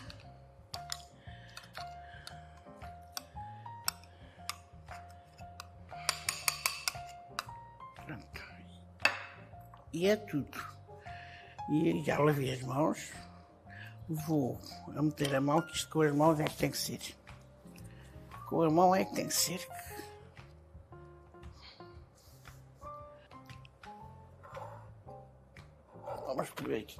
Vamos por aqui a aguinha.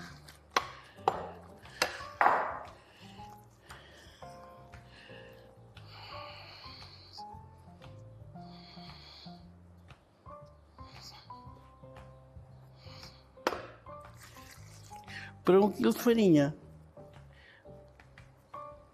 500 ml de água, 5 decilitros chega.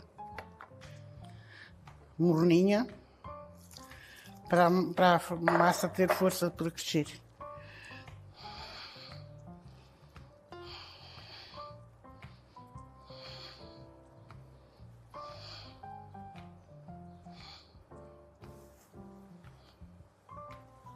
Agora amassa-se uns 10 minutos, que isto é pouca quantidade, não leva muito tempo.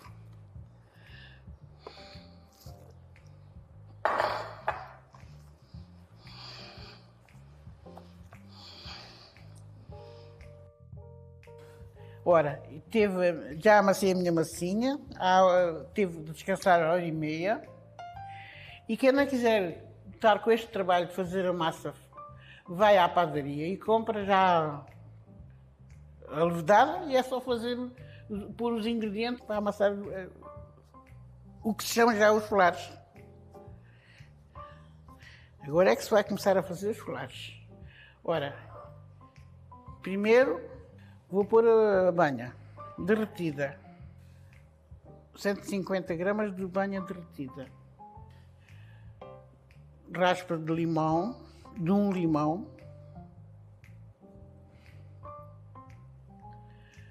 Agora vou pôr 2 colheres de ervas doces.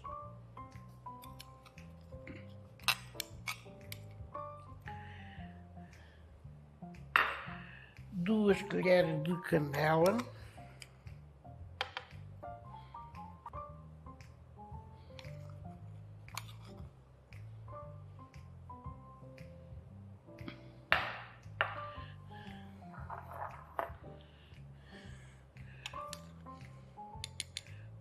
Duas de chocolate.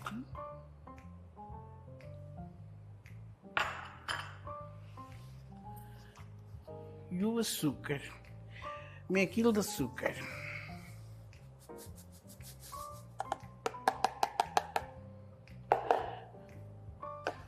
Os ovos.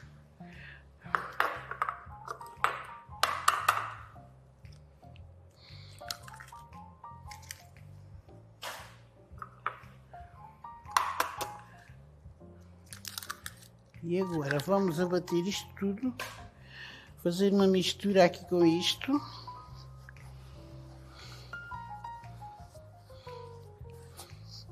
Agora tem que ser muito bem amassadinho, até se não se encontrar linhas nenhumas, que a massa agora começa a fazer linhas.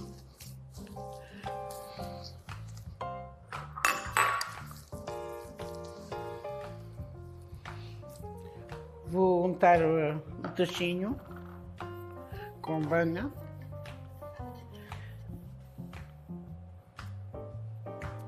Agora um bocadinho de farinha.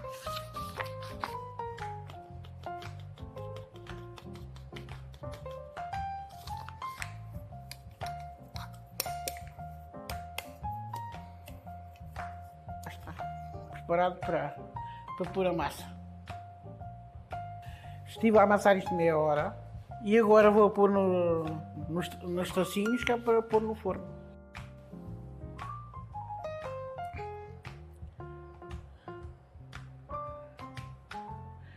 Ora, vamos pôr o toque final para os nossos chocolates. Pôr aqui o ovinho.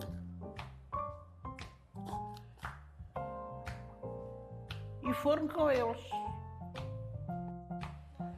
Vou tirar o flare do forno, tiveram lá 45 minutos. Vou desenformá-lo. Está lindo. Experimentem fazer em casa para manter a tradição dos antigos. Espero que gostem e um bom dia de Páscoa.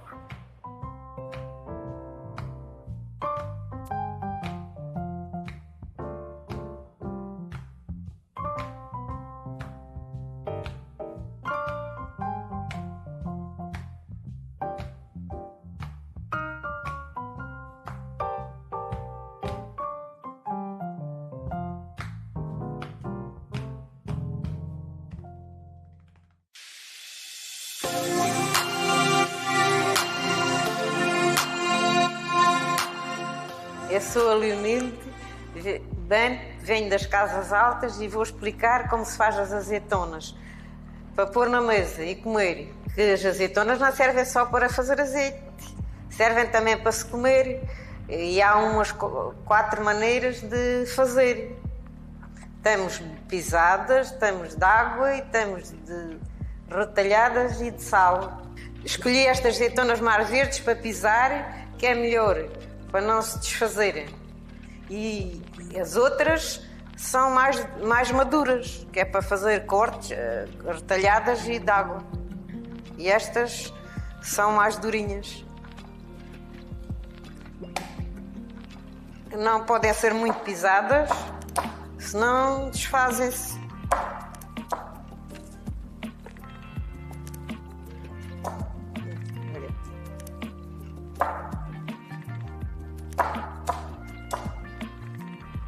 Tem que se ter cuidado porque isto chisca muito e estas nodas têm azeite. Custa a tirar da roupa.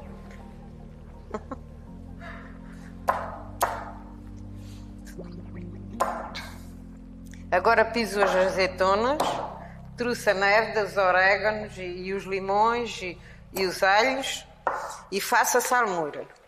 E depois, se quiserem comer logo, mudam a água dia sim, dia não, durante uma semana estão boas. Vai sempre deitando sal. E se quiserem deixar mais uns tempos, 1 mês ou 2 ou 3, não se mexe mais, senão no tempo que a gente vai a comer. Convém não ser água da torneira, porque é para não ter sabores Agora vou lavar as azeitonas, ponho no frasquinho, no frasquinho, e depois faço a salmoura aqui à parte e deito a água aqui. E os ingredientes estes. Isto é só uma pinga já agora.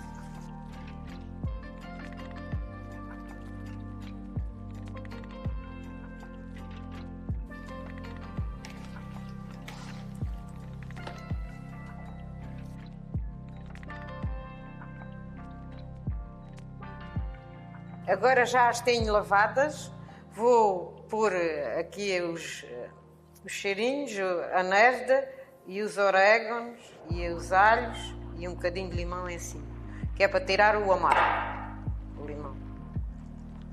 E depois é que se deita a água, que é quando se põe o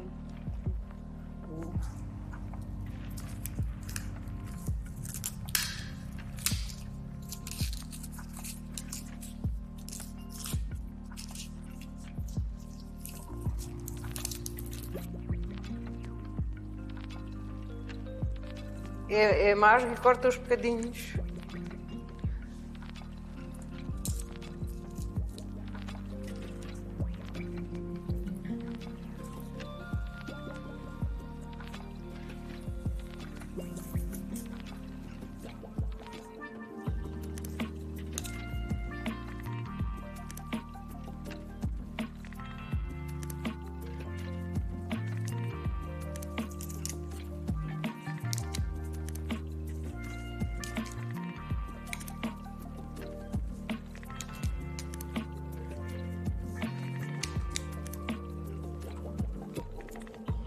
Alguma coisa está muito cheia. E agora um bocadinho de limão. O limão é para comer o amargo.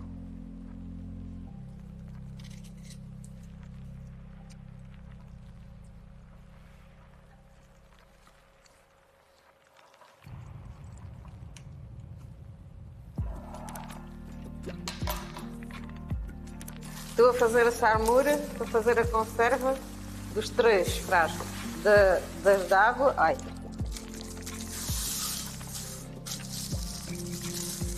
Agora pus o sal, mexo aqui a água bem mexida e se o ovo vier ao de cima está bom. Está a ver?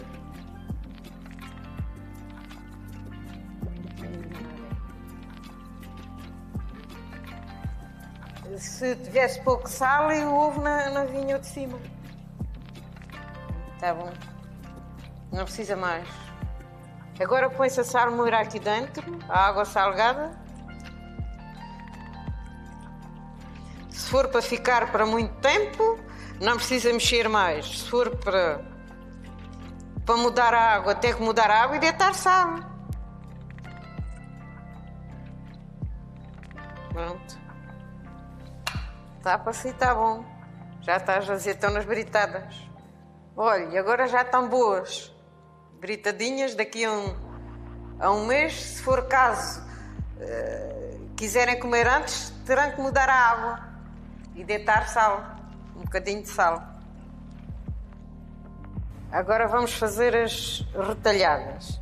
Estas estão mais maduras e faço um corte. Só antigamente fazia 3 cortes, mas como são mais maduras podem-se estragar. E agora fazemos só um corte e também já não salpicam a casa. Ao menos isso.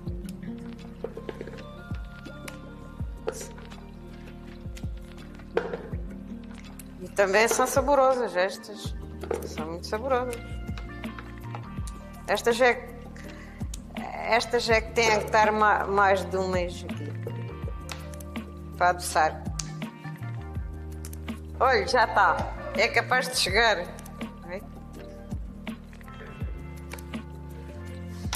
Está lá mais uma lavagemzinha.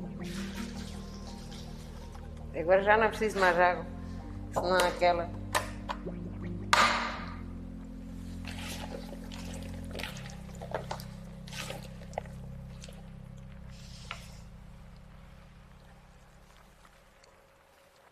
E agora pomos aqui no frasco.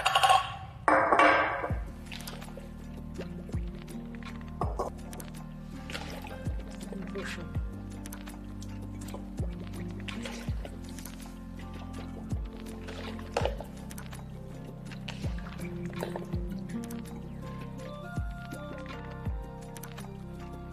Agora estou a pôr aqui os mesmos ingredientes nestas retalhadas, mas naquelas de água não precisa. Pronto. Aquelas ficam aí, se quer para fazerem a salmoura quando elas estiverem doces.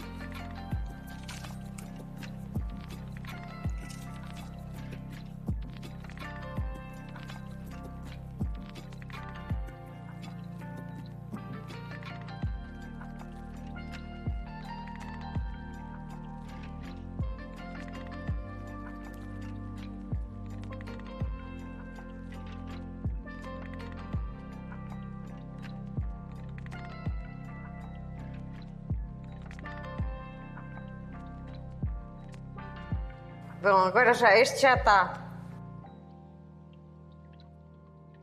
Já está a salmoura e os temperos. Já estão as retalhadas feitas e agora só pedem comer daqui a 2 ou 3 meses. É quando elas estão doces. Se não mexerem antes. Agora, se mudarem a água também, é capaz de adoçarem mais depressa. Agora estas vamos lavar. E ficam na água com o sal, mais nada. E daqui a 1 ano é que elas estão doces. Estas de água vão levar a salmoura e só não levam as ervas. E daqui a um ano, coisa assim, ou 6 meses, devem estar doces, mesmo que não estejam bem doces, vão-se a provar e deita-se então a névoa e os alhos e mais sal quando fizer a salmoura. Agora esta água é para não se estragarem e a azeitona vai ficar amarelinha. Quando apanhas azeitonas para fazer de água, tem aqui uma folha. Escolha as mais amarelinhas, que estão mais maduras, senão ficam duras. Podem estar 1 ano. Antes de 1 ano não estão doces. Só se forem mudar a água também sempre. Mas acho que não. Estas são má de adoçar porque ficam inteiras, não sai o amargo. Antigamente só se fazia azeitonas de água, também não havia. Havia poucas azeitonas e agora há muitas. E agora leva esta água.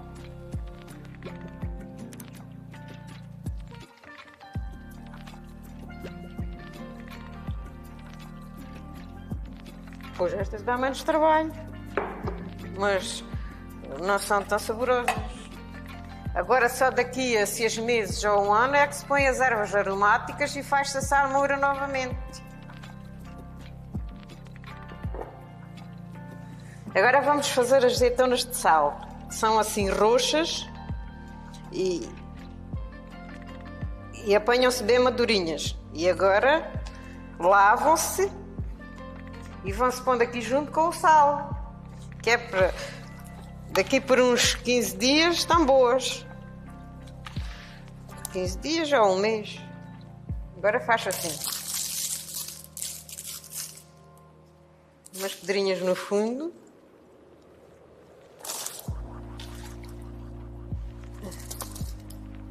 Umas quantas assim.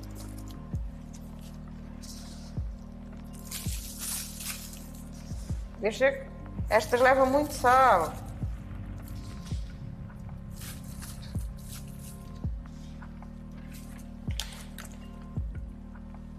Mais outra mais fina.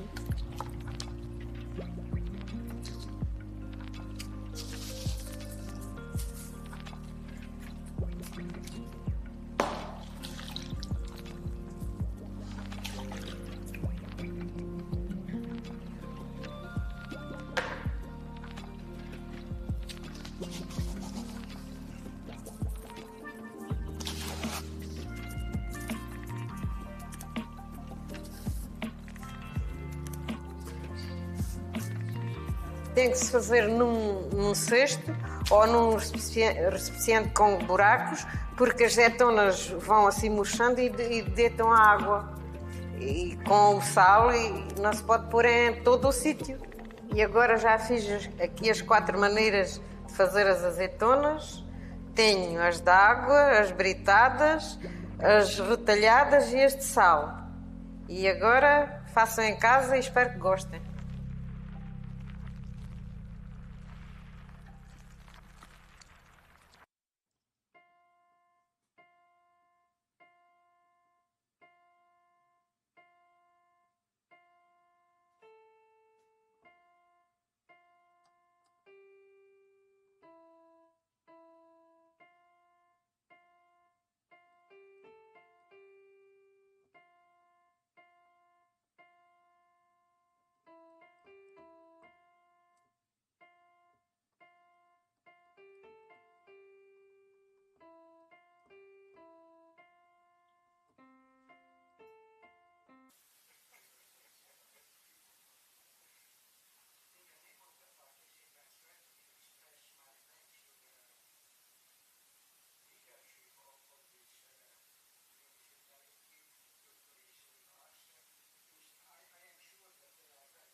there that our colleague, Professor Gyula Paksulai, is celebrating his 84th anniversary today.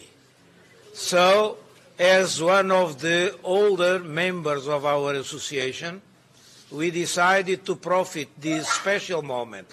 He came to our colloquium just to congratulate you in name of all participants and friends that are with you in this day with this beautiful cake.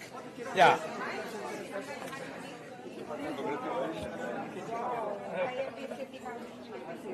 Okay.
Thank you for coming.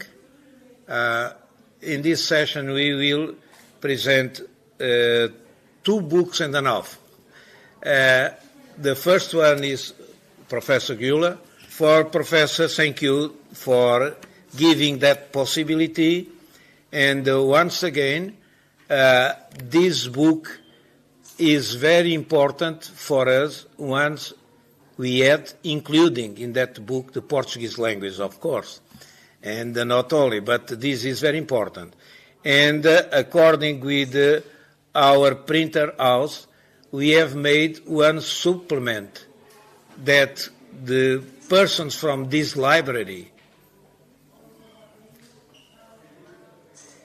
and I must thank the director of this library, Dr. Paula, this lady, to thank your collaborators when they have translated and put on the printed form this list of Portuguese proverbs included on the book of Professor. So, thank you very much, is your word. According with the publisher, the book is €8. I recommend that you can buy all of them. I am pleased to meet you, and I am pleased to be able to introduce a new proverb collection, a new comparative proverb collection, which compares proverbs in 10 languages. It's a comparatively small book. It contains only 340 items, which are presented in 10 languages. It's interesting that apart from the usual languages, we included Estonian, Portuguese. We always give, if possible, the Latin source, and not only the Latin source, but also the name of the source.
Sonho voltar ao azul do céu e do mar. Tantas memórias que fazem parte do caminho que percorremos. Os meus passos são cada vez mais um voo sobre a calçada desta terra que é minha. Os meus ombros estão mais leves, despidos do cotidiano. Um espanto permanente no que vejo e revejo, que desperta o meu olhar para as diferenças e os contrastes. As manhãs descobrem o sorriso que às vezes escondo.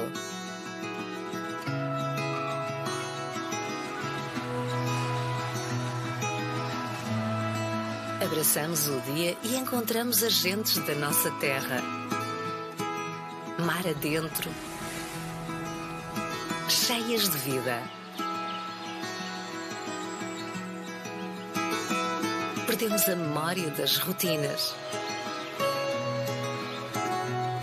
Desbravamos as ruas de mãos dadas, a trocar olhares e sorrisos.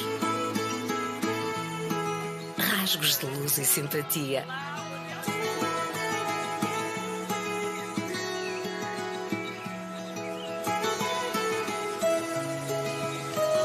Quero cansar-me pelo verde intenso.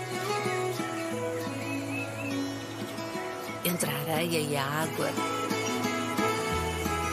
Com os pés no sal desta terra e deste mar, na doçura deste rio. Agasalhar-me no manto de cultura e tradição.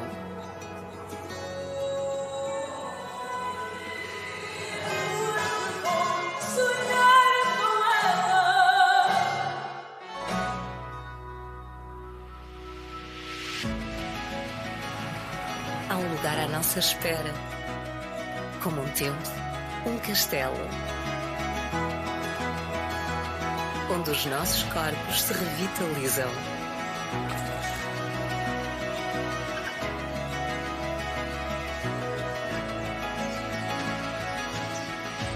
Sons, cores, aromas, texturas, num misto de fantasia e de realidade que me provoca sensações únicas. Quando recordo as esquinas que já dobramos, imagino o quanto crescemos e vivemos. Entre as partidas e as chegadas, vivemos a nostalgia do regresso.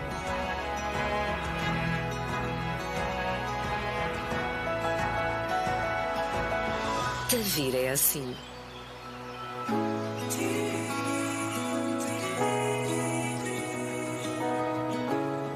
Quando escolhemos ser nós próprios, a viagem pelo tempo nunca para.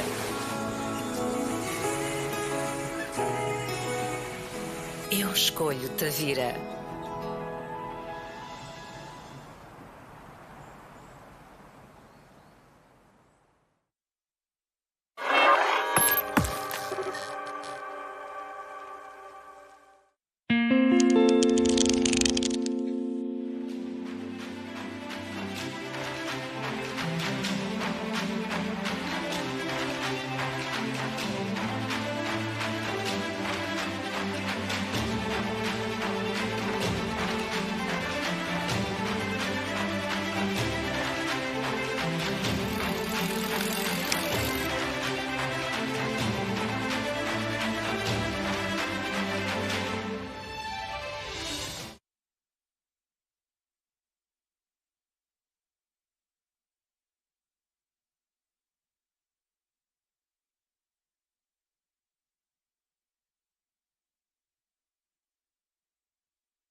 Eu sou a Vitalina, venho a fazer os lares antigos que aprendi com as minhas avós, com a minha mãe, e agora venho a representar para os mais novos saberem como é que se faz os lares.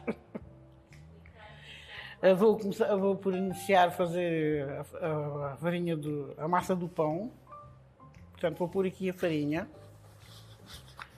para amassar. Um quilo de farinha. uma pitadinha de sal.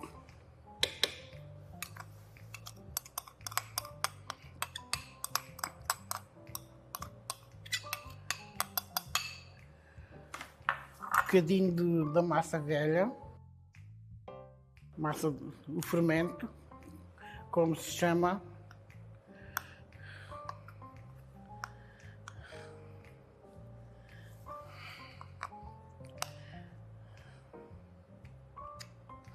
A massa velha tira-se do pão, amassa-se e depois tira-se de umas vezes para as outras, deixa-se um bocadinho de massa. Massa essa que azeda, põe-se numa tigela, azeda e depois arranja uma côdea e mantém-se ali 8 ou 10 dias em condições de fazer novamente o pão, que é o que eu tinha aqui nesta tigela, é massa velha. Já pus aqui dentro da farinha.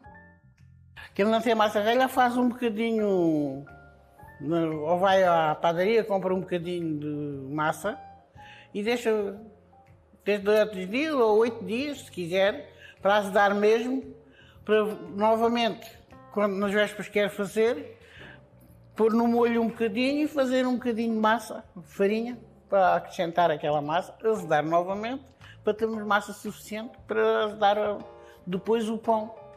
Porque se não tiver levo, não presta. Tem que estar azedo. E este fermento é para ajudar a crescer. Porque as farinhas agora já não vão lá sem o fermento. E agora vou pôr este fermento.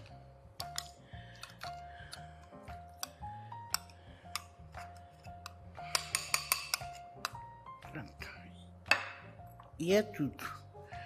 E já lavei as mãos. Vou a meter a mão, que isto com as mãos é que tem que ser. Com a mão é que tem que ser.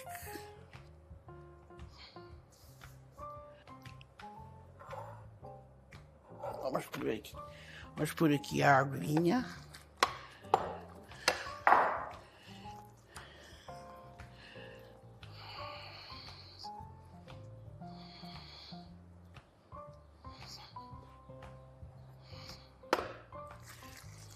Para 1 quilo de farinha, 500 ml de água, 5 decilitros chega. Morninha, para a massa ter força para crescer.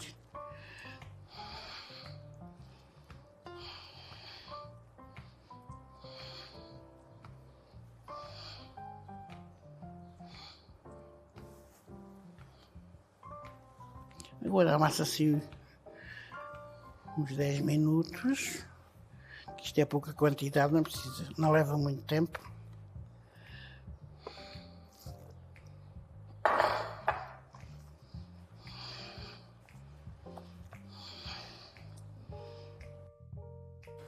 Ora, já amassei a minha massinha, tive de descansar 1h30, e quem não quiser estar com este trabalho de fazer a massa, vai à padaria e compra já a levedada e é só pôr os ingredientes para amassar o que se chama já os folares. Agora é que se vai começar a fazer os folares. Ora, primeiro vou pôr a banha derretida, 150 gramas de banha derretida. Raspa de limão, de um limão. Agora vou pôr 2 colheres de ervas doces.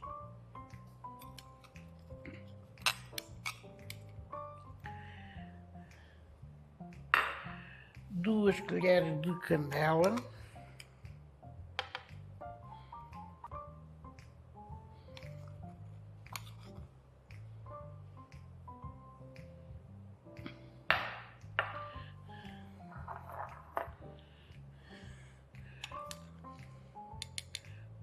Duas de chocolate.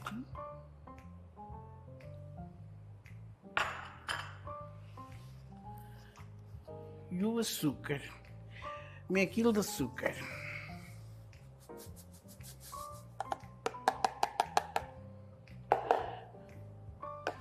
Os ovos.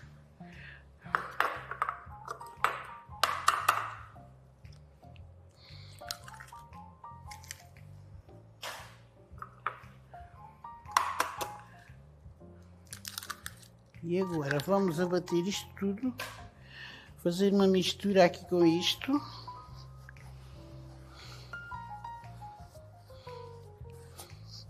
Agora tem que ser muito bem amassadinho, até não se encontrar linhas nenhumas, que a massa agora começa a fazer linhas.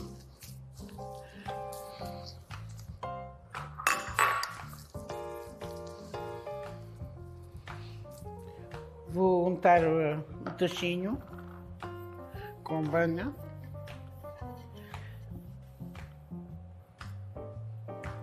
Agora um bocadinho de farinha.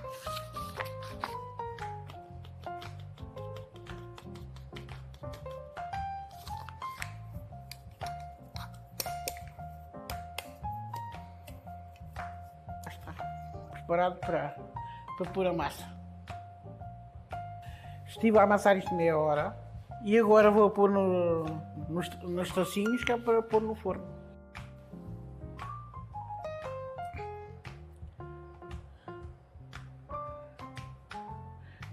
Ora, vamos pôr o toque final para os nossos chocolates. Pôr aqui o ovinho.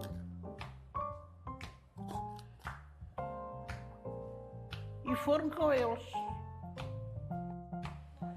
Vou tirar o flare do forno, tiveram lá 45 minutos. Vou desenformá-lo. Está lindo. Experimentem fazer em casa para manter a tradição dos antigos. Espero que gostem e um bom dia de Páscoa.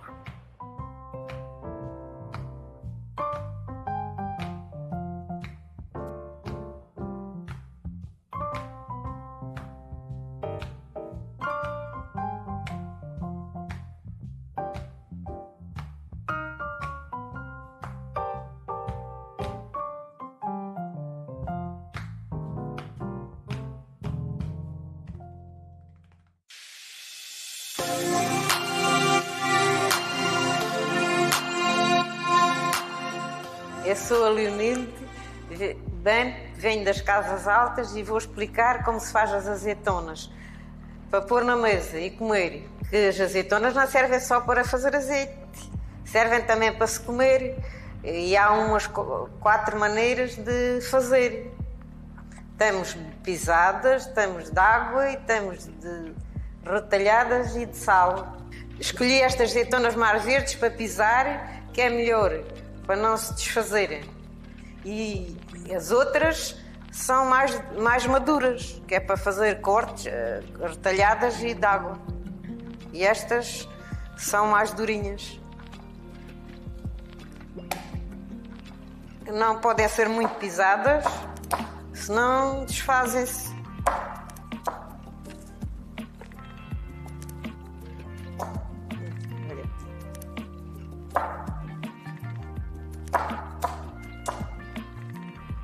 Tem que se ter cuidado porque isto chisca muito e estas nodas têm azeite. Custa a tirar da roupa.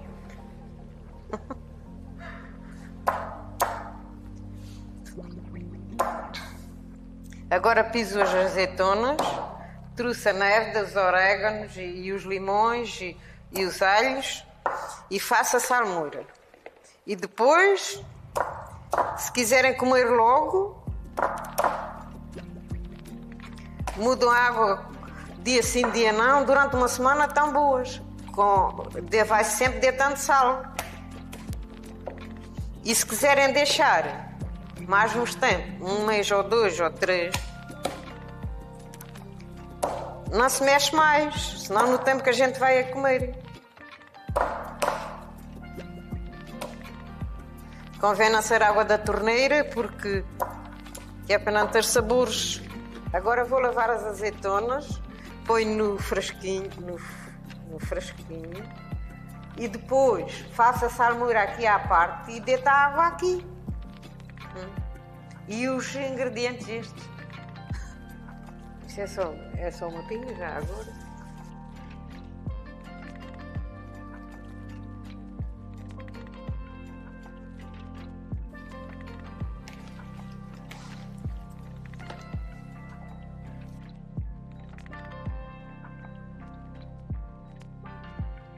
Agora já as tenho lavadas, vou pôr aqui os cheirinhos, a nérda e os orégãos e os alhos e um bocadinho de limão em cima, que é para tirar o amargo, o limão. E depois é que se deita a água, que é quando se põe o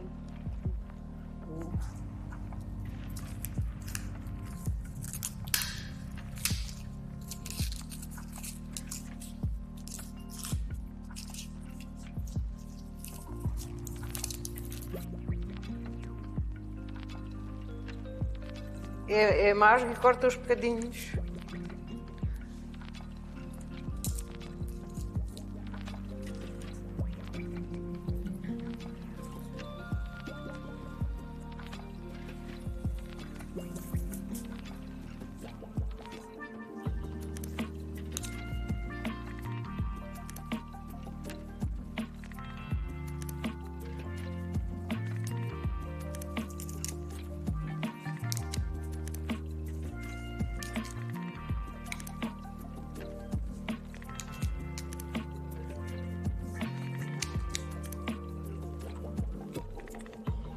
Alguma coisa está muito cheia. E agora um bocadinho de limão. O limão é para comer o amargo.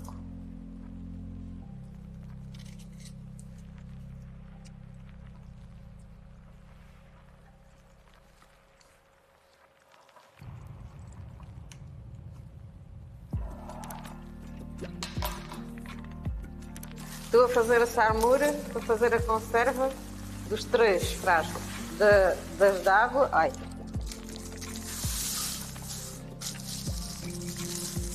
Agora pus o sal, mexo aqui a água bem mexida e se o ovo vier ao de cima está bom. Vai ver?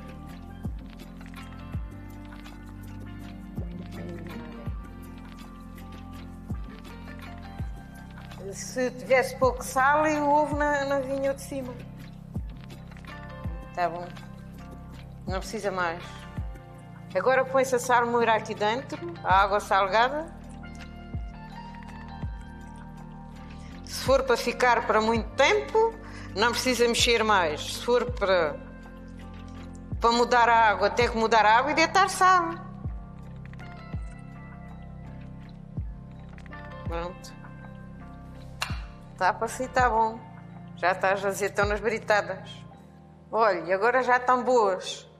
Britadinhas daqui a um mês. Se for caso quiserem comer antes, terão que mudar a água e deitar sal.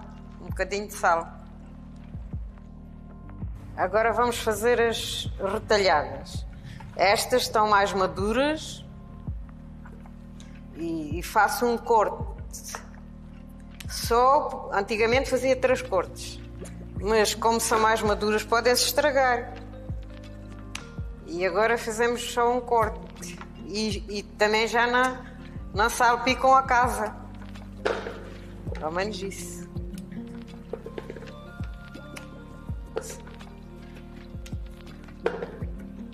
E também são saborosas estas. São muito saborosas. Estas é que têm que estar mais de um mês aqui para adoçar. Olha, já está. É capaz de chegar.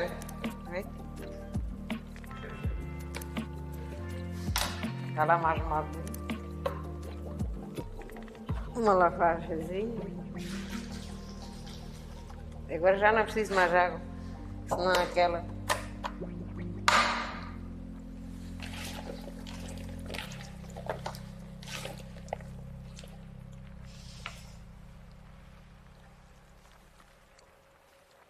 E agora pomos aqui no frasco.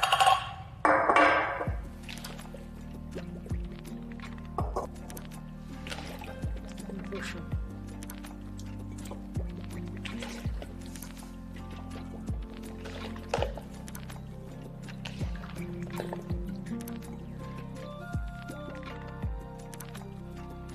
Agora estou a pôr aqui os mesmos ingredientes nestas retalhadas, mas naquelas de água não precisa. Pronto. Aquelas ficam aí, isso que é para fazerem a salmoura quando elas estiverem doces.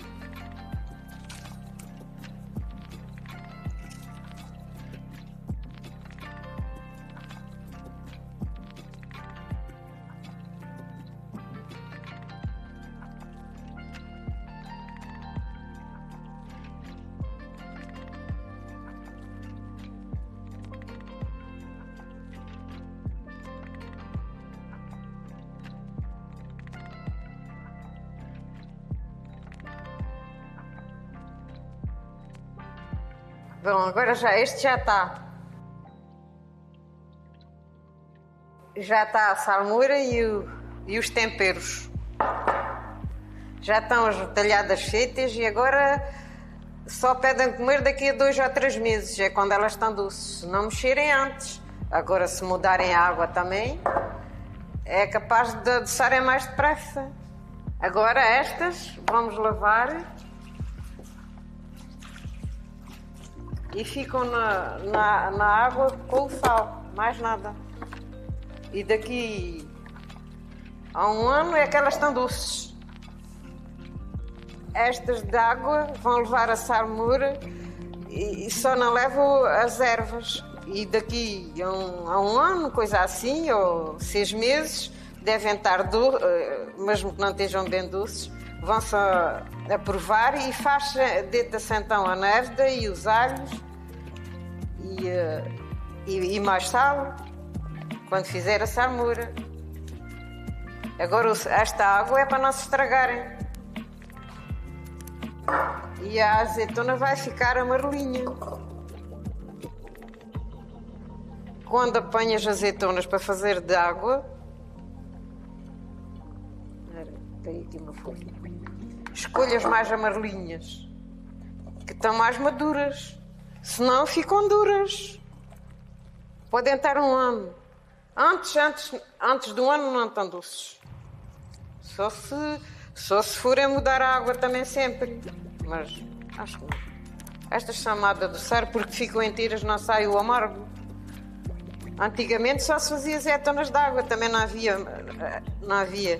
Havia poucas azeitonas e agora há muitas. E agora leva esta água.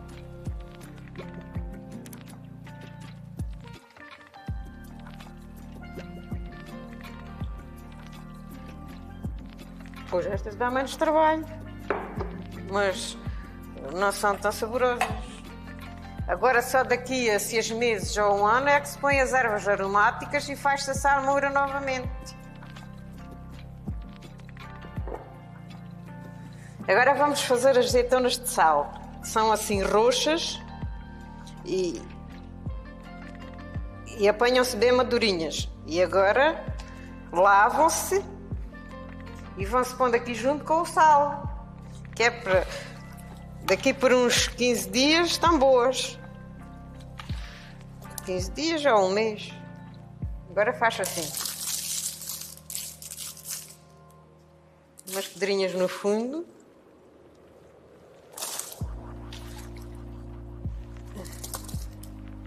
Umas quantas assim.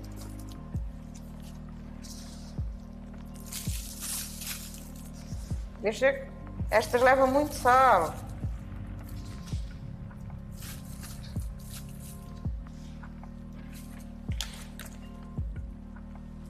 Mais outra mais fina.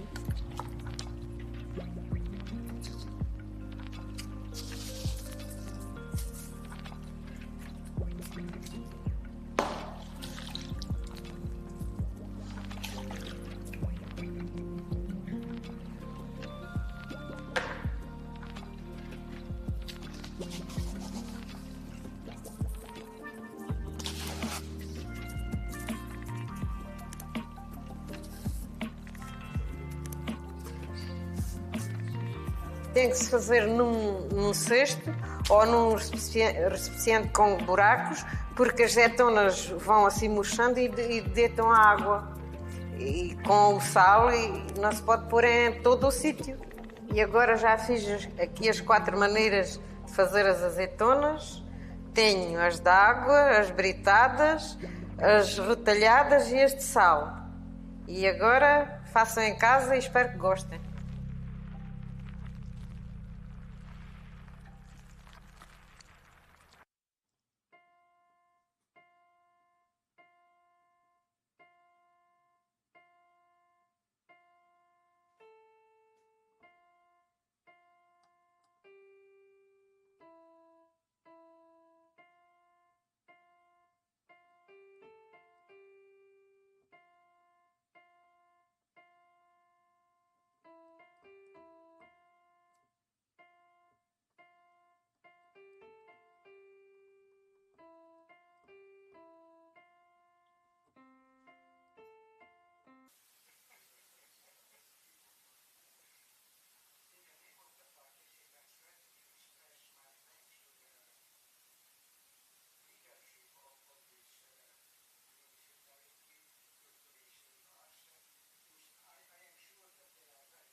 there that our colleague, Professor Gyula Paksulai, is celebrating his 84th anniversary today.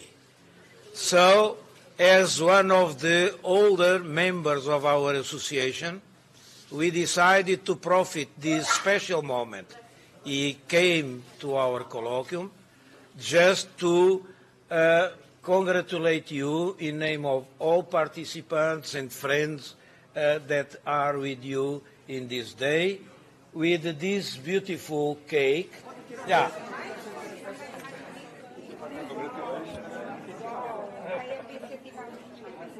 Okay.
Thank you for coming. In this session, we will present 2 books and a half. The first one is Professor Gyula. For Professor, thank you for giving that possibility.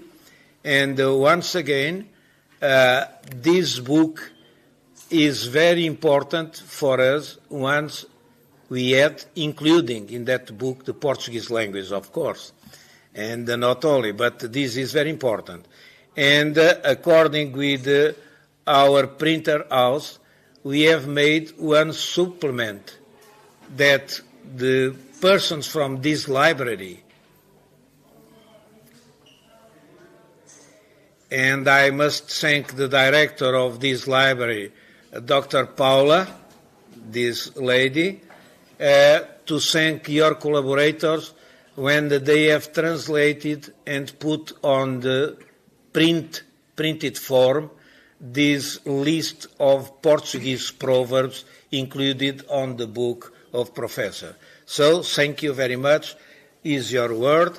According with the publisher, the book is €8. I recommend that you can buy all of them.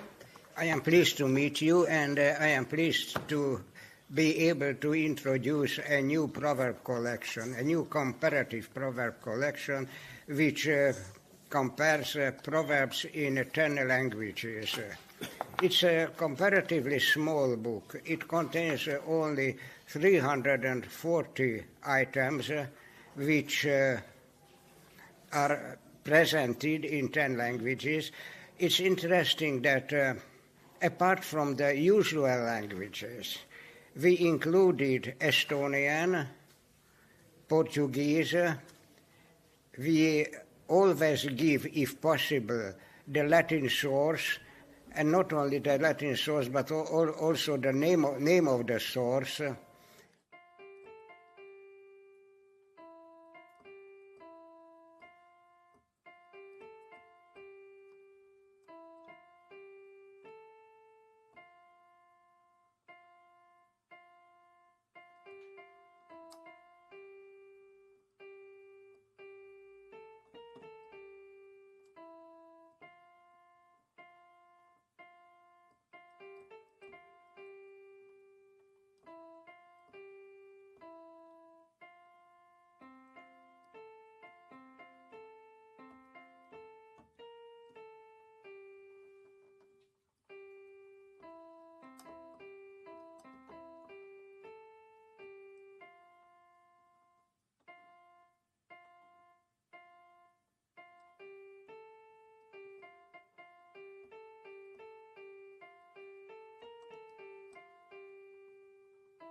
Sonho voltar ao azul do céu e do mar. Tantas memórias que fazem parte do caminho que percorremos. Os meus passos são cada vez mais um voo sobre a calçada desta terra que é minha. Os meus ombros estão mais leves, despidos de cotidiano. Um espanto permanente no que vejo e revejo, que desperta o meu olhar para as diferenças e os contrastes. As manhãs descobrem o sorriso que às vezes escondo.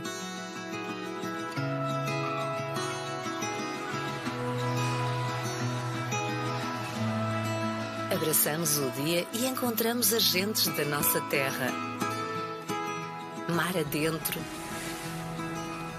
cheias de vida. Perdemos a memória das rotinas. Desbravamos as ruas de mãos dadas, a trocar olhares e sorrisos. Rasgos de luz e simpatia.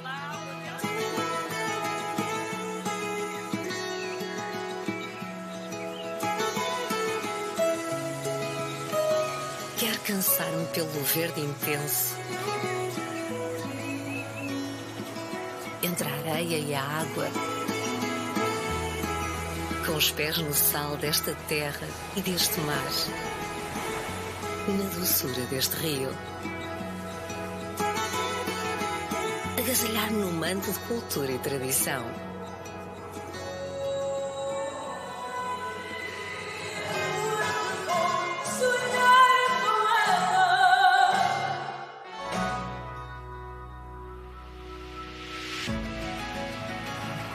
Há um lugar à nossa espera. Como um templo, um castelo, onde os nossos corpos se revitalizam.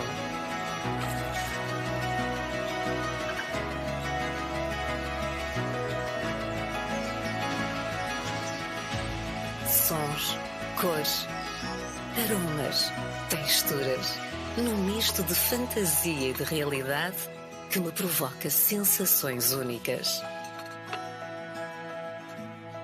Quando recordo as esquinas que já dobramos, imagino o quanto crescemos e vivemos. Entre as partidas e as chegadas, vivemos a nostalgia do regresso.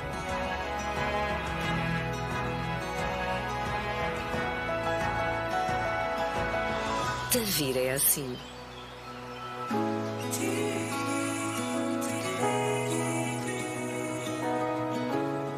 Quando escolhemos ser nós próprios, a viagem pelo tempo nunca para.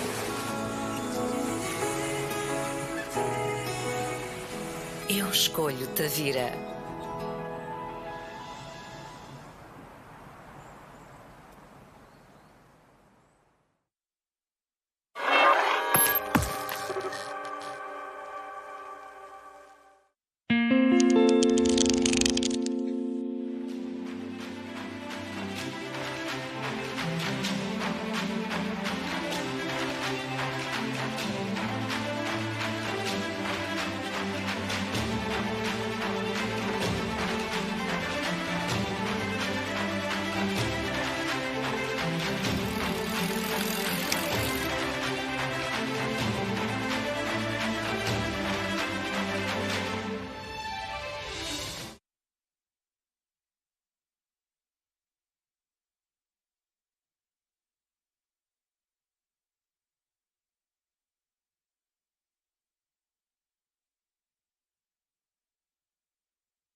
Eu sou a Vitalina, venho a fazer os lares antigos que aprendi com as minhas avós, com a minha mãe, e agora venho a representar para os mais novos saberem como é que se faz os lares. Vou por iniciar a fazer a farinha a massa do pão. Portanto, vou pôr aqui a farinha para amassar. 1 quilo de farinha. uma pitadinha de sal.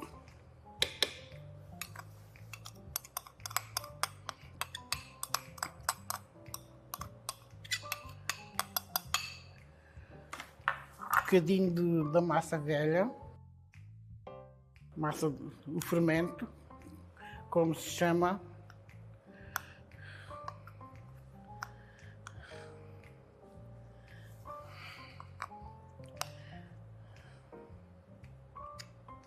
A massa velha tira-se do pão, amassa-se e depois tira-se de umas vezes para as outras, deixa-se um bocadinho de massa.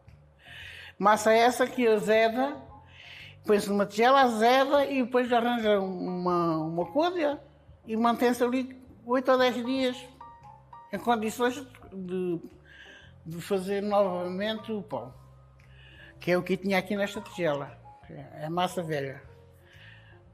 Já pus aqui dentro da farinha. Quem não tem massa velha faz um bocadinho, ou vai à padaria, compra um bocadinho de massa e deixa desde 8 dias ou 8 dias, se quiser, para azedar mesmo, para novamente, quando nas vésperas quer fazer, pôr no molho um bocadinho e fazer um bocadinho de massa, farinha, para acrescentar aquela massa, azedar novamente, para termos massa suficiente para dar depois o pão. Porque se não tiver levo, não presta. Tem que estar azedo. E este fermento é para ajudar a crescer. Porque as farinhas agora já não vão lá sem o fermento. E agora vou pôr este fermento.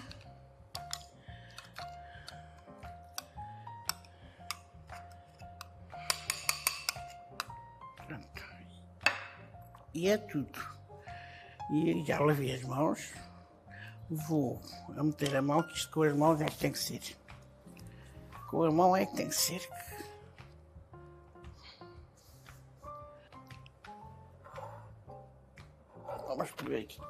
Vamos por aqui a aguinha.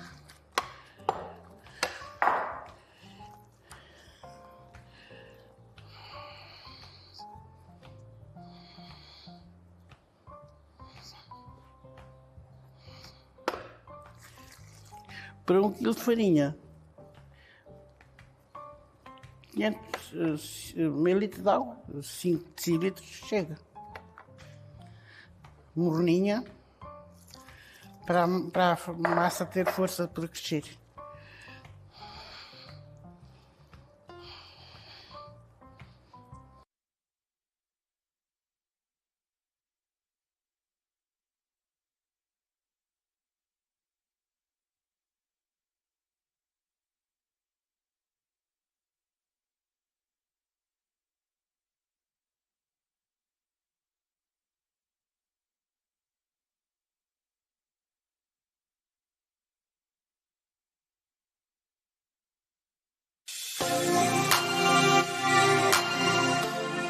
Eu sou a Vitalina, venho a fazer os lares antigos que aprendi com as minhas avós, com a minha mãe, e agora venho a representar para os mais novos saberem como é que se faz os lares. Vou por iniciar a fazer a farinha, a massa do pão. Portanto, vou pôr aqui a farinha para amassar. 1 quilo de farinha, uma pitadinha de sal,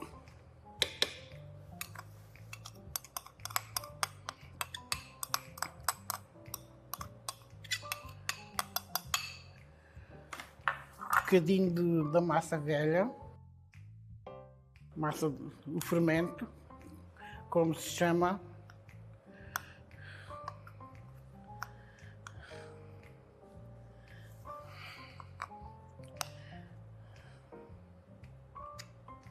A massa velha tira-se do pão, amassa-se e depois tira-se de umas vezes para as outras, deixa-se um bocadinho de massa.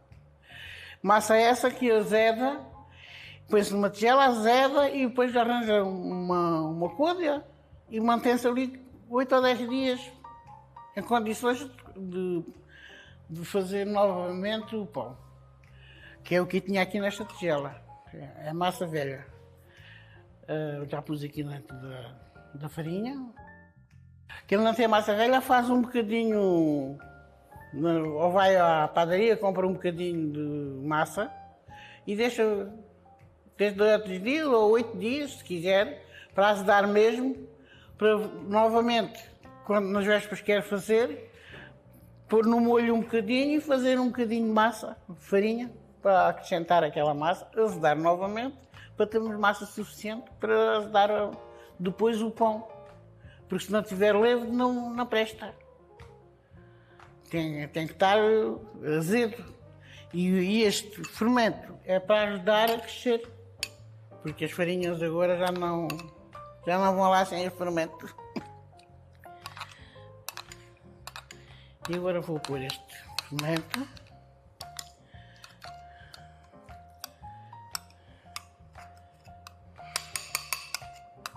Pronto.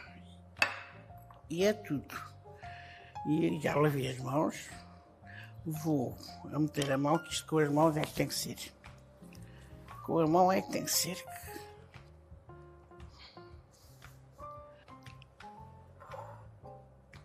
Vamos por aqui a aguinha.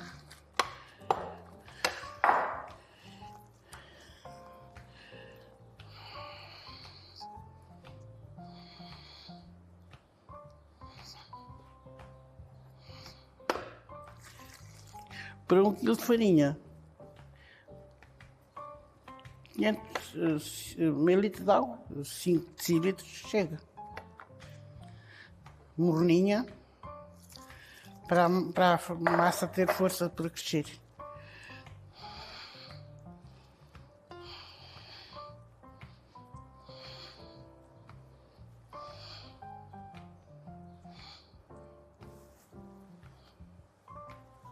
Agora amassa assim uns 10 minutos, que isto é pouca quantidade, não leva muito tempo.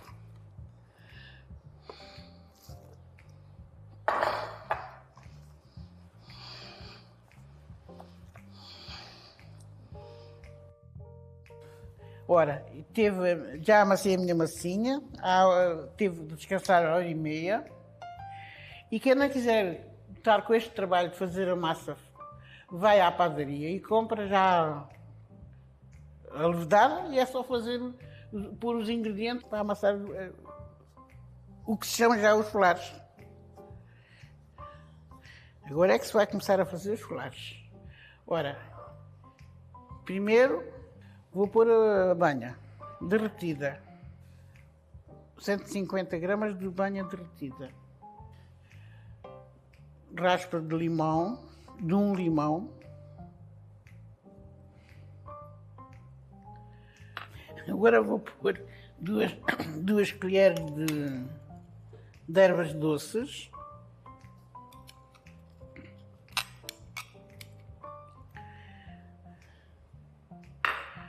Duas colheres de canela.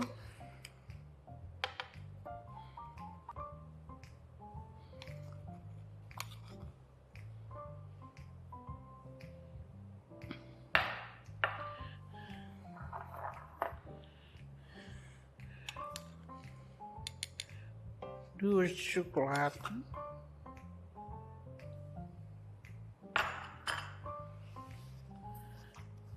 E o açúcar. Meio quilo de açúcar.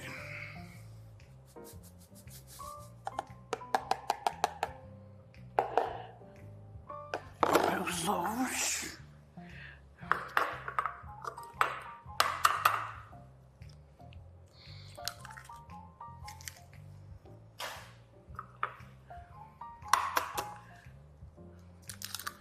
E agora vamos abater isto tudo, fazer uma mistura aqui com isto.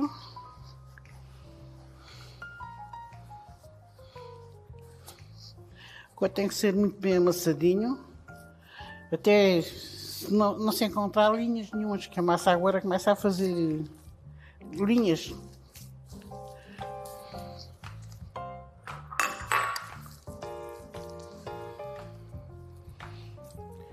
Vou untar o tachinho com banha.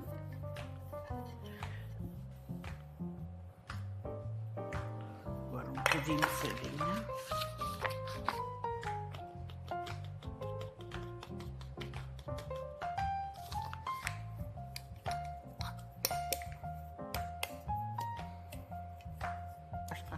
Preparado para pôr a massa.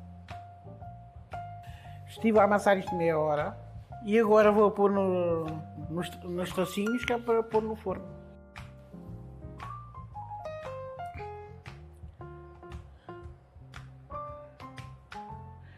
Ora, vamos pôr o toque final para os nossos chocolates. Pôr aqui o ovinho.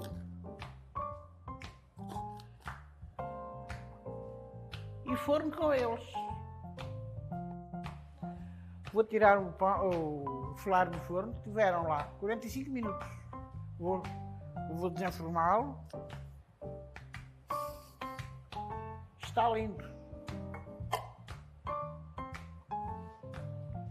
Experimentem fazer em casa para manter a tradição dos antigos. Espero que gostem e um bom dia de Páscoa.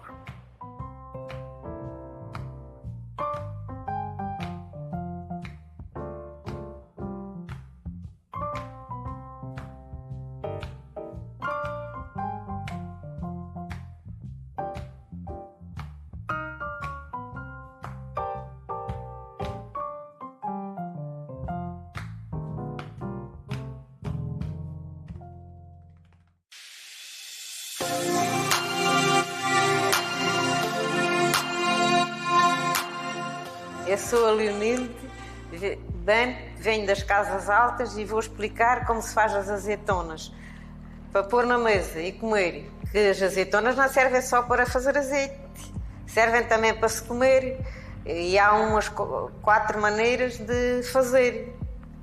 Temos pisadas, temos de água e temos de retalhadas e de sal. Escolhi estas azeitonas mais verdes para pisar, que é melhor, para não se desfazerem.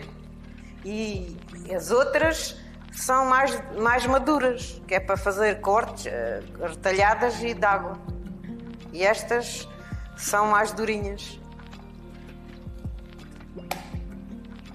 Não podem ser muito pisadas, senão desfazem-se.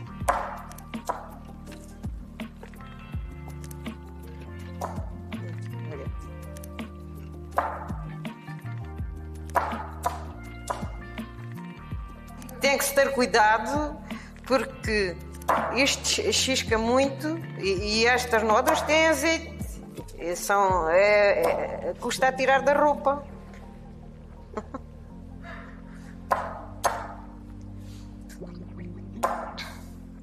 Agora piso as azeitonas, trouxe a neve, os orégãos e os limões e os alhos e faço a salmoura. E depois, se quiserem comer logo, mudam a água dia sim, dia não, durante uma semana estão boas. Vai-se sempre deitando sal. E se quiserem deixar mais uns tempos, 1 mês ou 2 ou 3, não se mexe mais, senão no tempo que a gente vai a comer. Convém não ser água da torneira, porque é para não ter sabores. Agora vou lavar as azeitonas, ponho no frasquinho, no frasquinho e depois faço a salmoura aqui à parte e deito a água aqui. E os ingredientes estes. Isto é só uma pinga já agora.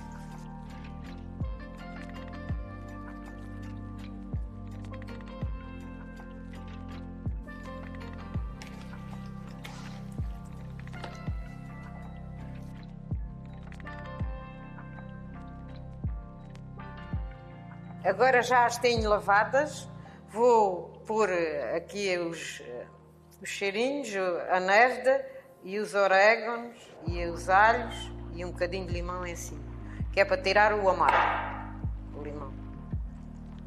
E depois é que se deita a água, que é quando se põe o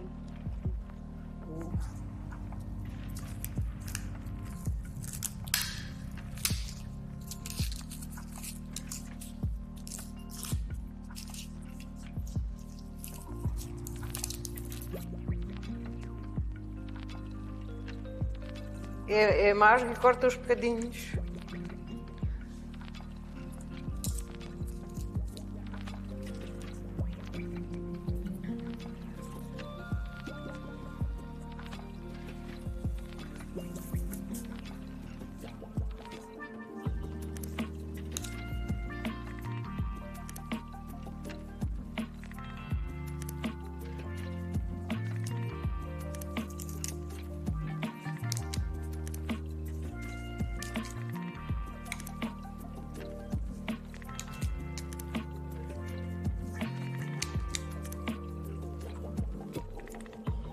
Alguma coisa está muito cheia. E agora um bocadinho de limão. O limão é para comer o amargo.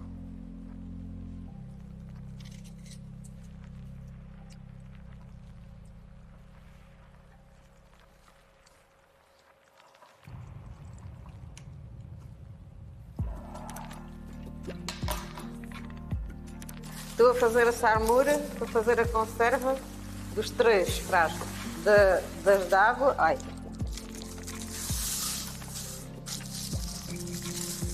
Agora pus o sal, mexo aqui a água bem mexida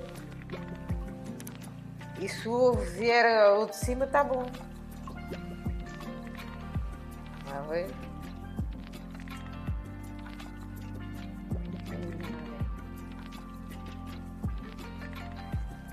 Se tivesse pouco sal e o ovo não vinha ao de cima. Está bom. Não precisa mais. Agora põe-se a sarmura aqui dentro, a água salgada.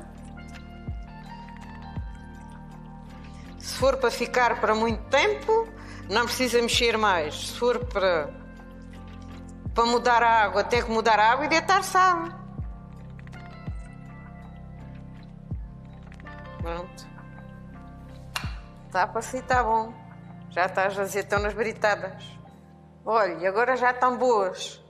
Britadinhas daqui a um mês. Se for caso quiserem comer antes, terão que mudar a água e deitar sal. Um bocadinho de sal. Agora vamos fazer as retalhadas. Estas estão mais maduras e faço um corte. Só, antigamente fazia 3 cortes, mas como são mais maduras podem-se estragar. E agora fazemos só um corte. E também já não salpicam a casa. Ao menos isso.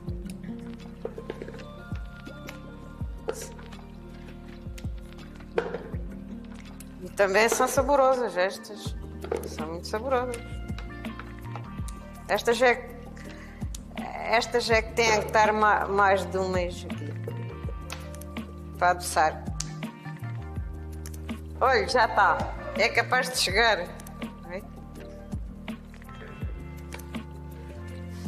Está lá mais uma lavagemzinha.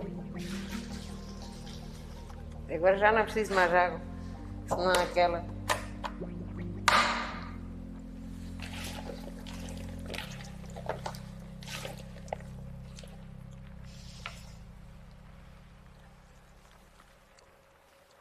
E agora pomos aqui no frasco.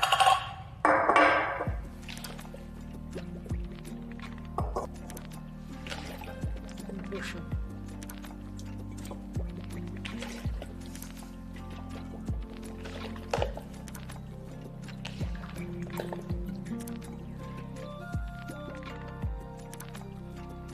Agora estou a pôr aqui os mesmos ingredientes nestas retalhadas, mas naquelas de água não precisa.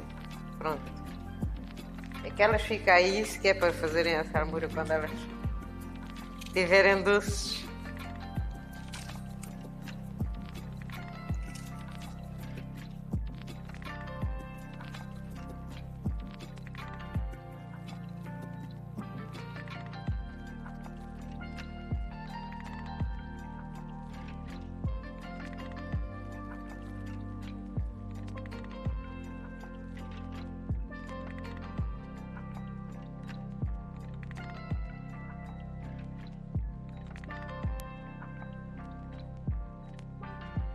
Bom, agora este já está. Já está a salmoura e os temperos. Já estão as retalhadas feitas e agora só pedem comer daqui a 2 ou 3 meses. É quando elas estão doces. Se não mexerem antes. Agora, se mudarem a água também, é capaz de adoçarem mais depressa. Agora estas vamos lavar e ficam na água com o sal, mais nada. E daqui a 1 ano é que elas estão doces. Estas de água vão levar a salmoura e só não levam as ervas. E daqui a um ano, coisa assim, ou 6 meses, devem estar mesmo que não estejam bem doces, vão-se a provar e deita-se então a névoa e os alhos e mais sal, quando fizer a salmoura. Agora esta água é para não se estragarem. E a azeitona vai ficar amarelinha. Quando apanhas azeitonas para fazer de água, escolha as mais amarelinhas, que estão mais maduras, senão ficam duras. Podem estar 1 ano. Antes de 1 ano não estão doces. Só se forem mudar a água também sempre. Mas acho que não. Estas são má de adoçar porque ficam inteiras, não sai o amargo. Antigamente só se fazia azeitonas de água, também não havia. Havia poucas azeitonas e agora há muitas. E agora leva esta água.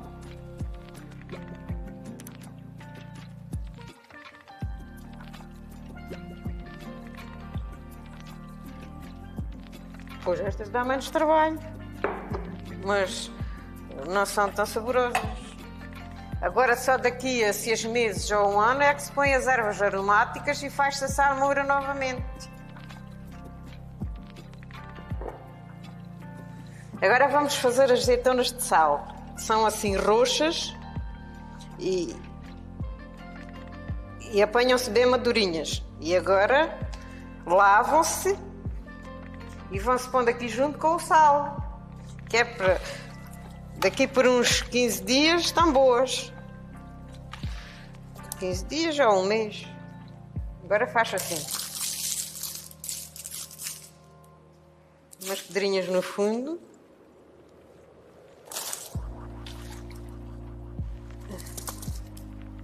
Umas quantas assim.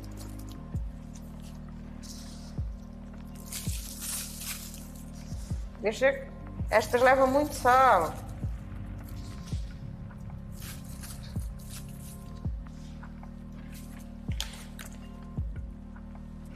Ajuda mais fino.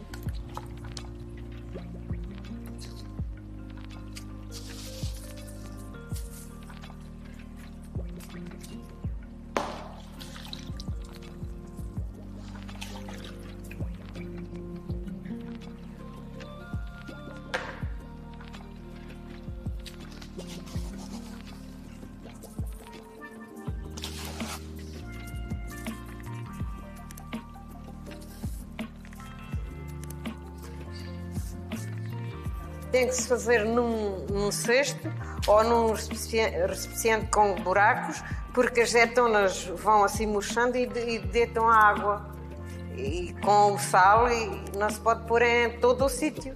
E agora já fiz aqui as 4 maneiras de fazer as azeitonas. Tenho as de água, as britadas, as retalhadas e as de sal. E agora façam em casa e espero que gostem.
Olá, Laura. Boa tarde. Muito prazer em ver-te depois de alguns anos de ausência. Boa tarde, Luís. Muito obrigada pelo convite e pela amabilidade. Pronto, nós estamos preparados para seguir a tua apresentação. Então, quando quiseres, podes começar. Muito obrigada. Está bem? Eu já estou preparada.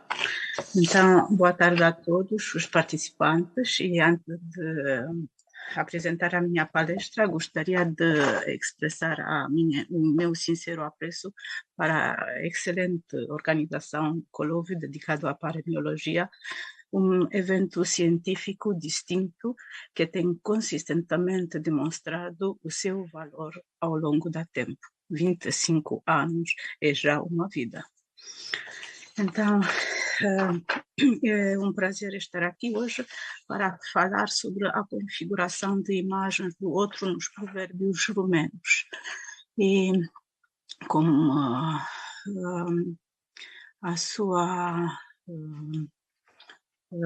com o seu permisso, queria apresentar através de um PPT e vou share a screen.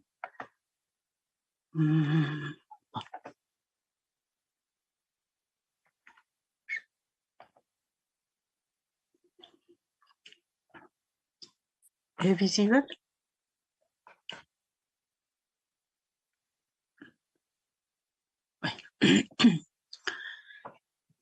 Então, hoje queria falar sobre esse assunto. Foi um assunto que inicialmente me pareceu fácil, mas através de tantos materiais e uma recepção diferida já está com algumas dificuldades. Então, o principal objetivo desta comunicação é identificar nas estruturas paremiológicas romanas a imagem de estrangeiros que, ao longo do século, estiveram em contato direto ou indireto com o povo romano. A comunicação apresenta de forma sintética o modo como os romanos conceberam, modelaram e fixaram a alteridade. Trata-se de um conceito que descreve a diferença, a singularidade e a relação com o outro, sendo essencial para compreendermos a nossa própria identidade. Geralmente aceita que a tautologia da transformação da imagem do estrangeiro em imagem do inimigo se mantém constante, pois tem a sua origem no pensamento primitivo. Por isso, não nos deve surpreender o facto de que, com frequência, nas construções paremiológicas romanas, a alteridade negativa esteja amplamente representada. Como terão entrado essas estruturas na memória cultural, filtradas pela história dos lugares e das pessoas, no momento da sua criação e posteriormente da sua fixação na memória coletiva, baseavam-se elas num juízo correto ou num juízo deformador? Nem sempre o podemos saber. É muito provável que nos conflitos armados que os romanos travaram ao longo dos séculos se tenha gerado um tipo de subjetividade patriótica e nacional ancorada sobretudo nos eventos trágicos, aqueles que provocaram a destruição da ordem estatal, a destabilização social e posteriormente cultural. Apresentarei de seguida a forma como até o século XIX as estruturas paremiológicas refletiram a imiscuição das vagas de conquistadores que atravessaram o território romano, turcos, tártaros, russos, gregos. Da mesma forma, as estruturas paremiológicas revelarão facetas distintas da imagem dos povos vizinhos e das nacionalidades coabitantes fixadas em clichês de pensamento preconceitos nacionalistas ou racistas. O nosso corpus documental no domínio da paremiologia, a cultura romena possui um fundo rico no qual se amalgamaram Excuse me, tantas Laura? estruturas. Uh, Como? Could you, sorry, but could you put your presentation like full screen because we can't see it here? Ok. O que tenho de fazer?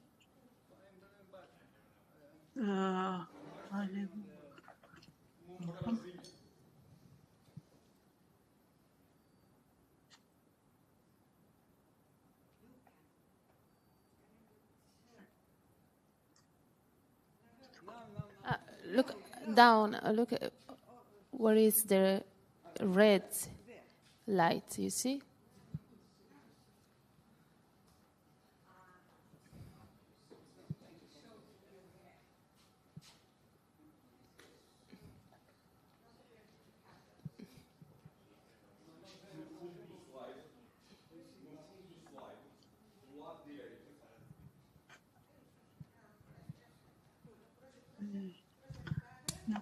Está a ouvir? No fundo do slide, do lado direito, tem um botãozinho, não é?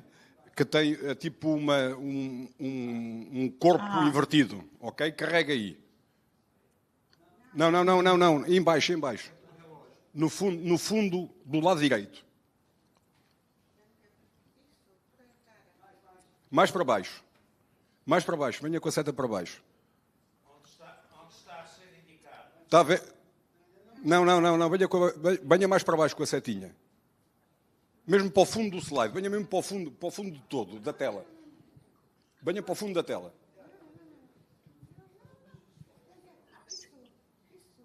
Não, aí embaixo é direto. Consegue ver? Não.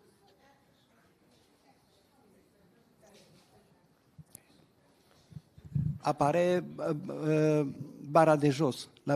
Pe bara de jos există ceva cu sunetul. Lângă sunet, în partea stângă a sunetului, deci sunetul are o...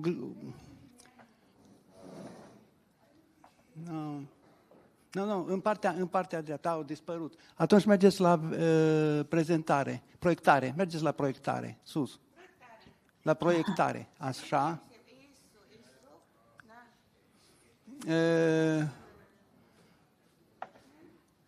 Dar unde e?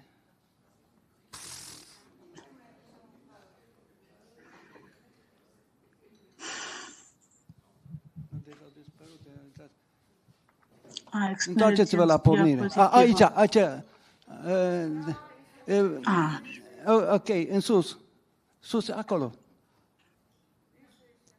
Deci, pe al doilea dispozitiv dați, de la dispozitivul curent. Dați click și pornește. Mai greu cu... Pornire, expunere diapozitive în partea stângă, prima parte de sus, dați click de la dispozitivul curent. Adică să porniți de unde vă aflați. Da. Sau de la început. Același semn de sus apare jos în partea dreaptă. Puteți da click în jos în partea dreaptă.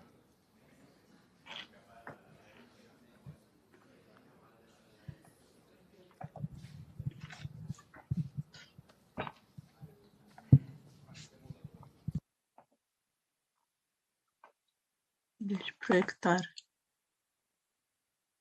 Expunere diapozitive. Și aici la expunere.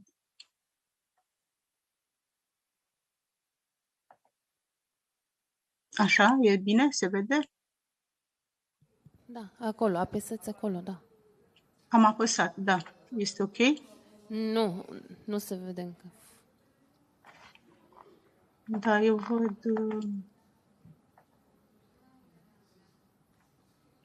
în...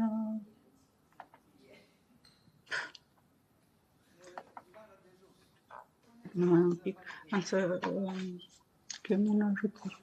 Îmi cer scuze că...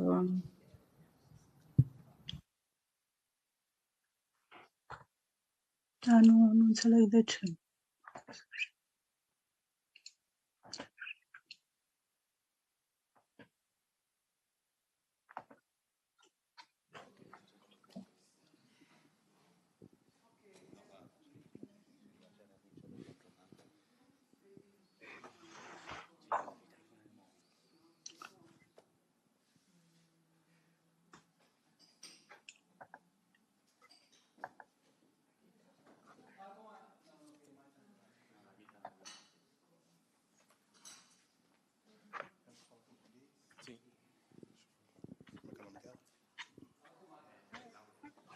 Laura. Da, oui. Ah, já consegui. It's okay now. Thank you. Ah, oui. Ah, que bom.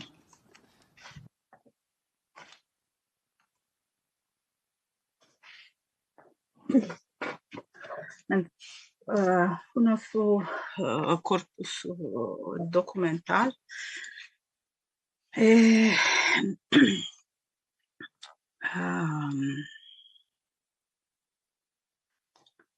exclusivamente feito pelos textos da cultura romena pertencentes ao século XVII-XIX. As primeiras coletâneas de máximas, sentenças e exemplos foram aquelas extraídas do Antigo e do Novo Testamento ou dos escritores clássicos, latinos ou gregos, circulando sobretudo em miscelânea. Menciono aqui dois manuscritos que estão através do ecrã.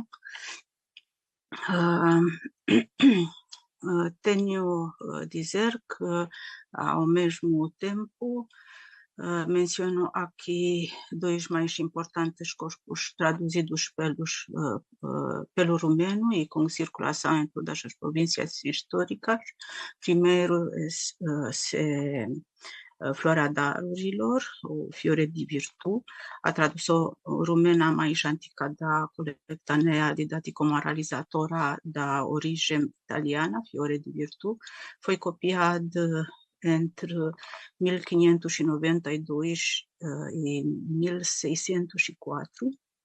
Este texto assenta no original grego, transmitido por intermédio eslavo e conserva-se num manuscrito copiado em Putna, no Código Nagoianos, copiado por Jonas Petru em 1620 e na coletânea do Costa Dascalo, do Schei de Brașov, datado 1693.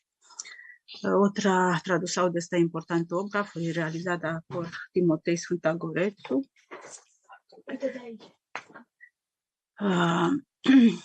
E a mais importante foi impressa por Antimi Virano em 1700 no mosteiro de Snagov. Entre o século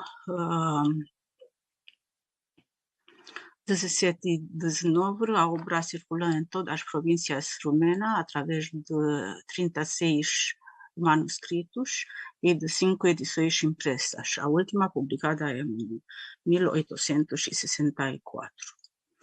A segunda coleção de máximas e sentenças surgida na cultura romena antiga no ano 1713, exemplos filosóficos ou pilde filosofice do padre Antoine Galland.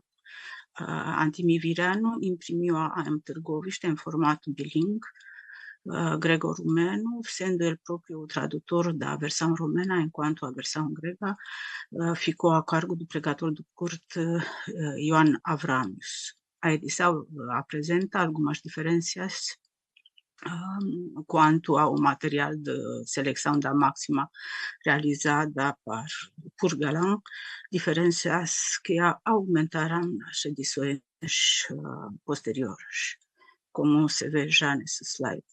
Os mais de 25 manuscritos preservados provêm em igual medida da Valáquia, da Moldávia e da Transilvânia e são cópias executadas após a impressão, chegando até meio do século XIX. Ao mesmo tempo, é importante que os eruditos romenos manifestavam interesse pela paremiologia e, de igual modo, pelas gnomas numéricas e pela descrição dos povos.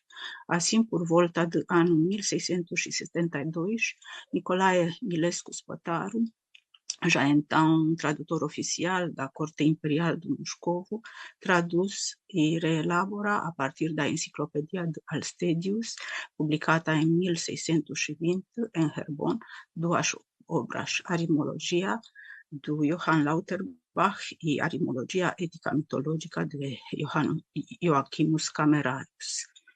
Na mesma linha barroca das númias, o erudito Moldavi traduz também Etica, adaptação da enciclopédia barroca desse savante Altetius.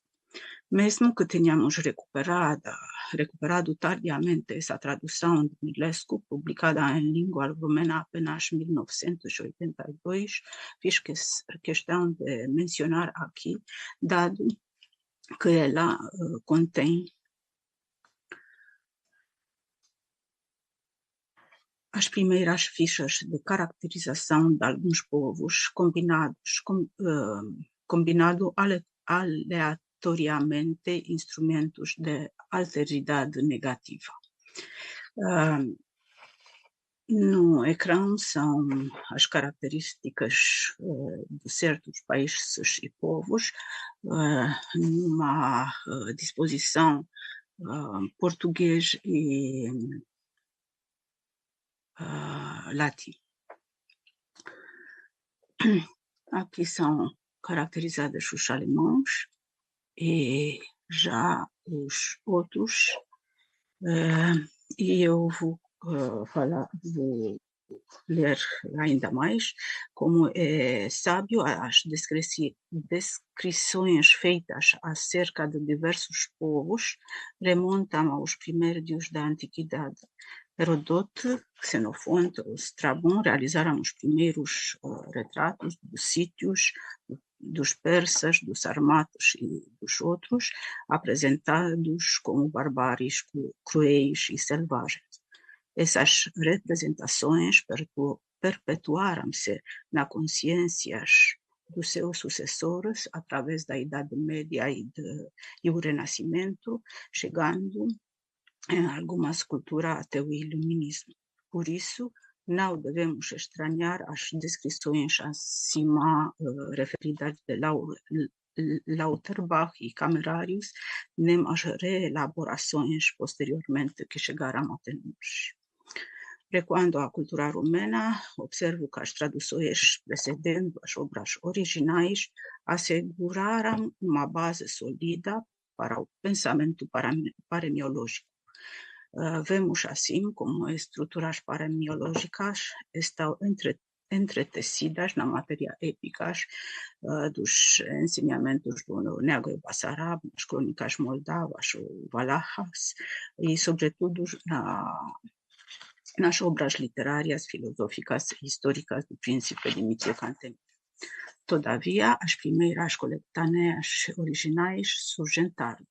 Assim, em 1826, Nicu Golescu realizam a impressionante reunião de exemplos eclesiásticos e filosóficos. Mas a antologia que comprova o fundo paremiológico romeno é realizada em 10 volumes por Iuliano, no período 1895 a 1903, sob o título Os Provérbios dos Romenos. Reunindo dezenas de milhares de unidades paremiológicas, esta obra representou no espaço romeno a primeira tentativa rigorosa de organização científica desse tipo de material, que preservava ao mesmo tempo um certo estágio da língua romena literária, bem como mentalidades, normas sociais, morais, jurídicas. O valor histórico desta antologia reside também no facto de ter sido apresentada juntamente com outros documentos na Conferência de Paz de Versailles, 1919 a 1920, pela delegação romena. Desse modo, demonstrava-se a unidade étnica, espiritual, cultural e linguística dos romenos de todas as províncias históricas, incluídos aqueles integrados no Império Austro-Húngaro. E aqui estão todos os links para todos os 10 volumes. Cumpre-se referir que essa vasta recolha de provérbios foi posteriormente reproduzida em várias edições algumas anastáticas, outras críticas, sendo mais recente, publicada em 2019 e que é em imagem, edição organizada por Roxana Vieru e prefácio de Ioan Milică, na edição Vasiliana no IAS. A análise do corpus textual selecționado dos 10 volumes do Proverbele românilor demonstra că a imagem dominante dos estrangeiros é construída como base de alteridade negativa. Tal facto tem justificação histórica e, como veremos, a maioria destas construções refere-se aos tradicionais invasores, nomeadamente turcos, gregos e russos.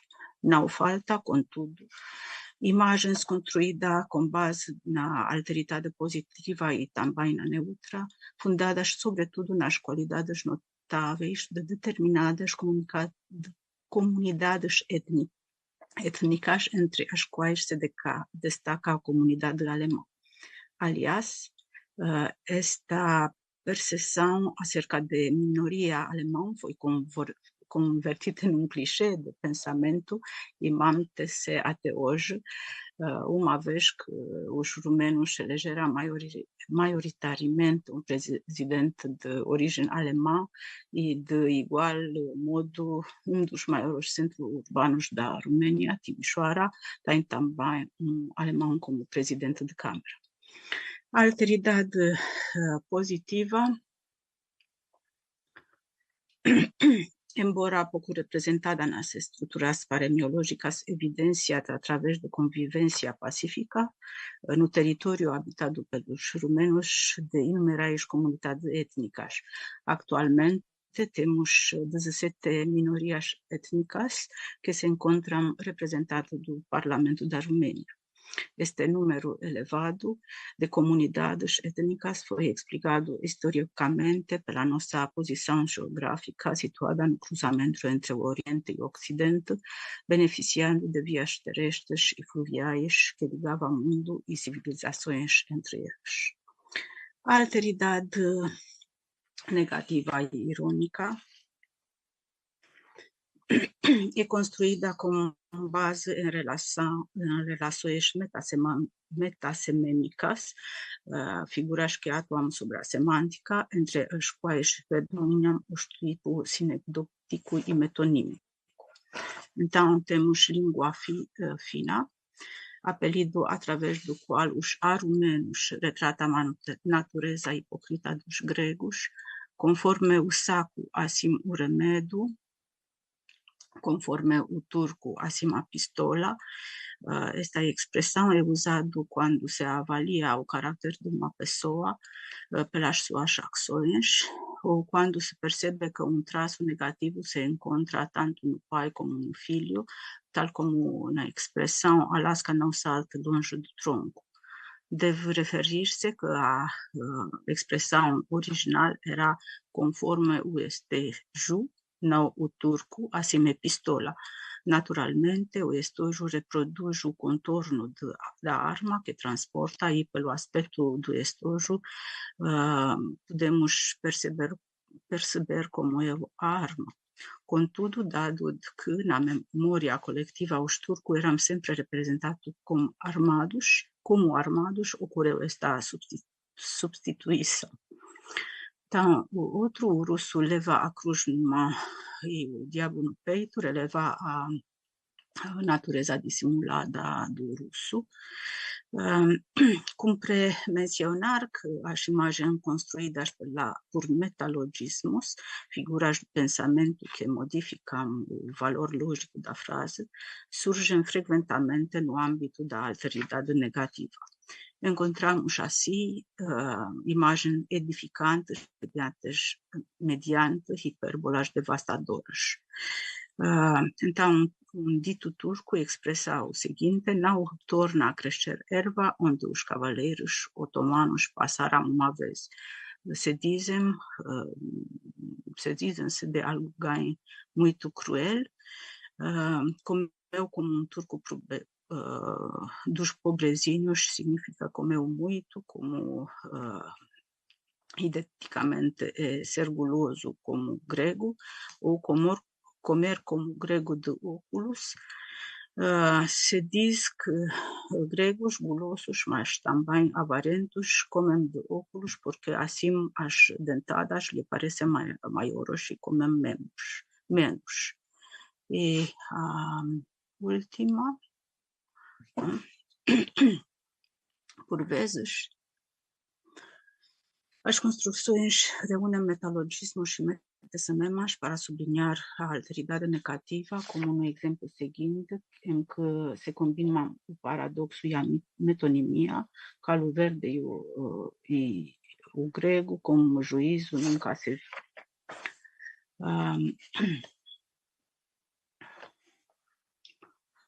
Devem igualmente ser registradas as estruturas paremiológicas subordinadas às circunstâncias históricas e sociais. Como já referimos, os domínios fanariotas, então os gregos oriundos do Fanar, um bairro antigo do Constantinopla, atual Istambul, foram severamente julgados pela memória coletiva. A degradação dos costumes sociais ocorreu sobre um pano de fundo trágico de cataclismos naturais, de anos com colheitas desastrosas e de epidemias de peste.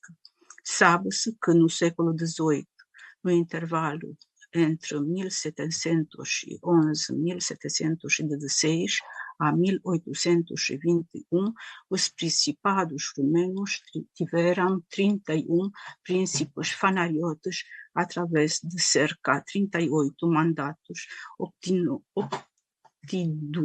mediante a compra do trono, todos provenientes de 11 famílias distintas. Recordo apenas um caso particular benéfico para a modernização da sociedade romena, o príncipe erudito Constantin Mavrocordat, que reinou intermitentemente durante 4 décadas, entre 1730 a 1769, 4 vezes na Moldávia e 6 vezes na Valária, e que lançou as bases da reforma do sistema social, fiscal, judicial e militar. Aqui surgem as estruturas específicas destas circunstâncias históricas e sociais. Quem era paga o armênio está falando sobre a discriminação dos armênios no passado, roubar como no tempo de Karaja, roubar sem vergonha. Karaja era um grande príncipe fanariote, dar tiro com coronia grega, então bater com um pau. Será que vão aos tártaros apresar-se e fugir? Ou quando os turcos enfiaram a faca, expressar grande pavor? As imagens que constituem uma alteridade neutra são muitas vezes subordinadas aos costumes alimentares. Assim, o café russo é utilizado para vinho e, sobretudo, para aguardente ou vodka. O armênio só não come pão com queijo quando o sonho o vence. Para ilustrar a comida preferida dos armênios, comida sérvia é para falar sobre comida de legumes, de verduras, por tudo como alemão, servir na mesa todos os pratos de uma vez, simultaneamente. Também também há uma alteridade neutra, se pode subordinar a relação metonímica de substituição da estação do ano por um grupo étnico. Então, vai os muscalis, o russo, diz-se quando o inverno é rigoroso e cai muita neve.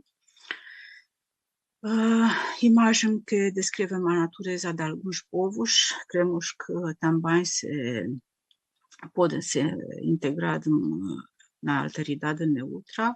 Então, o arumeno torna-se no que quiserem, mas mendigo ou carregador nunca. Revela a habilidade e o orgulho dos arumenos. O arumeno a cavalo ou dorme ou canta. Revela a natureza alegre do arumeno. Mesmo pobre, o arumeno comporta-se sempre com proprietário, indica o grande orgulho do arumeno. O armênio é um rato, então é muito ocupado, é econômico. Beber como um muscal indica beber muito. Falar sérvio é intervir inoportunamente numa conversa ou falar abruptamente. Pode ser ainda enquadrados na alteridade negativa os costumes gerais baseados em anedotas da larga circulação ou em estereótipos. Então, temos tomar o cachimbo do alemão. Cachimbo significa embebedar-se. O sentido registrado em dicionários e derivado, pois a expressão assenta uma anedota que retrata o alemão sempre inseparável deste objeto. Encontrado-se embriagado e num tabuleiro da ponte, como cachimbo na boca, como sempre, ao ser obrigado a falar, deixa cair a água. Portanto, só nessa circunstância acidental o alemão se separou do cachimbo. Ou fazer-se de alemão é fingir que não se entende. No domínio de competência idiomática, a alteridade negativa pode surgir suspeita de impostura. O estrangeiro, pelo menos por vezes, finge que não entende e, em casos limite, manifesta-se desde pelo intelecto de quem não compreende a língua da comunidade maioritária. Tal incompetência idiomática pode ter também origem num estado anormal. Falar alemão significa, algumas vezes, estar bêbado. Dizer direito, como o alemão, significa dizer a verdade, ser direito numa conversa sem rodeios. Caminhar direito como o alemão ou estar direito como o alemão é fazer esforço para manter as aparências decentes, tentar andar direito mesmo estado sob o efeito do álcool. O outro que se encontra aqui é o turco não procura apanhar o cavalo com o saco vazio e convencer pela lisonja, não pela força. E o rapaz húngaro, que significa o solteirão, o celibatário já de idade. A alteridade positiva construi-se com base em imagem que põe em evidência a capacidade de empáticas, de avaliação justa e de escolhas corretas, embora seja construída através de frases simples, sentar-se à maneira grega no coração ou no pensamento de alguém, conhecer tudo o que alguém quer e pensa, conhecer até os pensamentos mais escondidos. Como o turco ou como o alemão, significa não é possível, é mesmo preciso de escolher uma das duas opções, como os turcos como o Bayram, como os turcos como o Bayram, e não ter certeza de algo. Se sabe que as festas só começam quando se avisa a lua nova, e se o céu está nublado, nesse dia a festa é adiada. E quando o grego se uniu ao grego, significa nunca. Em conclusões, Analisas das estruturas paremiológicas rumenas que descrevem a alteridade étnica demonstram que a imagem do estrangeiro se formou predominantemente sob o signo de negatividade. Esta orientação axiológica negativa não pode ser dissociada do contexto histórico. O espaço rumeno, situado na encruzilhada dos impérios e derrotas de conflito, desenvolveu uma memória coletiva marcada por agressões externas, dominações políticas e crises socioculturais. Nesse quadro, o exógeno foi frequentemente associado ao perigo, à violência e ao engano, conduzindo à demonização dos tradicionais invasores, turcos, tártaros, russos e gregos, através de mecanismos estilísticos, hiperbólicos, metonímicos ou sinedóquicos. Contudo, o corpo demonstra que a imagem da alteridade não é monolítica. No mesmo tempo, as representações hostis surgem também em estruturas neutras ou mesmo positivas. Na observação realista das diferenças civilizacionais, então, hábitos alimentares ou normas de comportamento, na valorização de qualidades específicas como diligência, precisão, disciplina dos alemães, na convivência pacífica e duradoura com etnias coabitantes, geradora de contactos culturais profundos. Neste sentido, a paremiologia confirma a sua função identitária. Os provérbios não descrevem apenas o outro, mas também o modo como os rumenos se definem por contraste com ele. A alteridade torna-se assim um instrumento de autodefinição.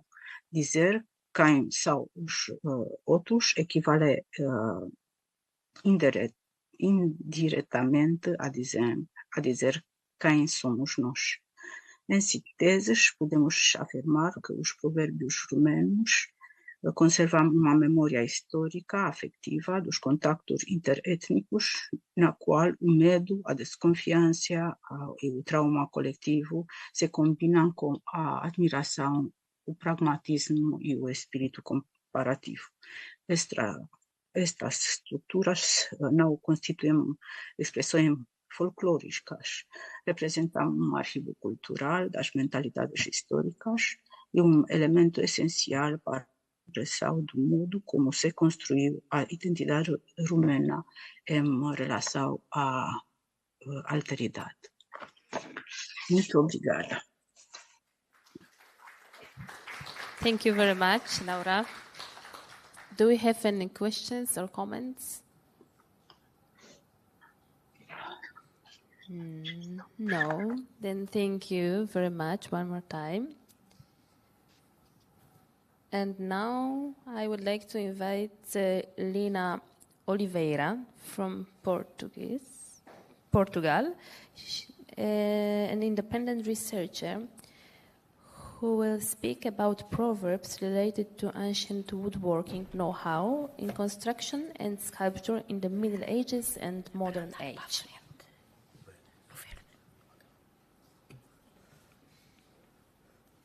Olá, muito boa tarde a todos. Muito obrigada pela vossa presença.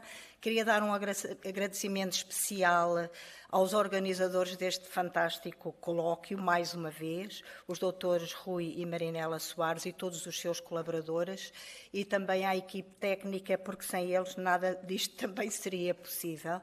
E, portanto, agradeço do fundo do coração realmente toda esta vossa disponibilidade e este saber fazer, porque também diz respeito aos saberes fazer, no fundo, não é? Não é só o trabalho da construção ou trabalhos artísticos, digamos assim. Vamos então iniciar a conferência. Quando se trata de entender os antigos modos de construir e esculpir, atendendo aos materiais, técnicas e procedimentos utilizados, para além da observação direta, há que pesquisar fontes documentais a fim de bem fundamentar o conhecimento.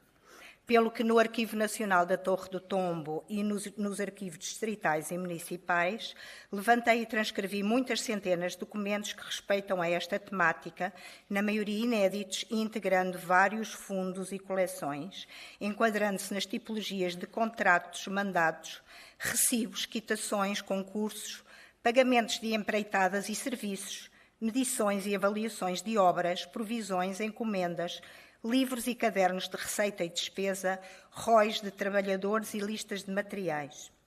O seu conteúdo abarca diversas áreas do saber fazer, com especificações sobre matérias-primas, intervenientes diretos e indiretos nas fábricas construtivas, funcionamento dos estaleiros, ofícios e salários, ferramentas, artefactos e engenhos. A partir destas investigações, no ano precedente, debruçámos-nos sobre a arte de trabalhar a pedra plasmada nos Provérbios, pelo que desta feita elegemos o tema da madeira como material utilizado não só no âmbito da construção como na escultura.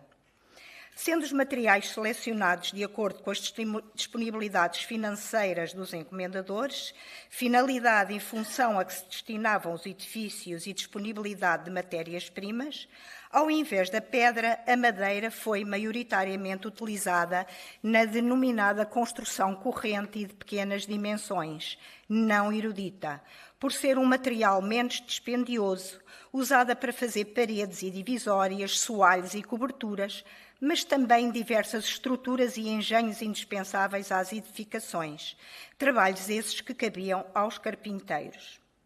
Aos empreiteiros e mestres de obras seguiam-se em sentido descendente na hierarquia dos cargos ligados à construção os oficiais, sendo assim denominados tanto os pedreiros como os carpinteiros, que podiam ser chefiados por um mestre da especialidade.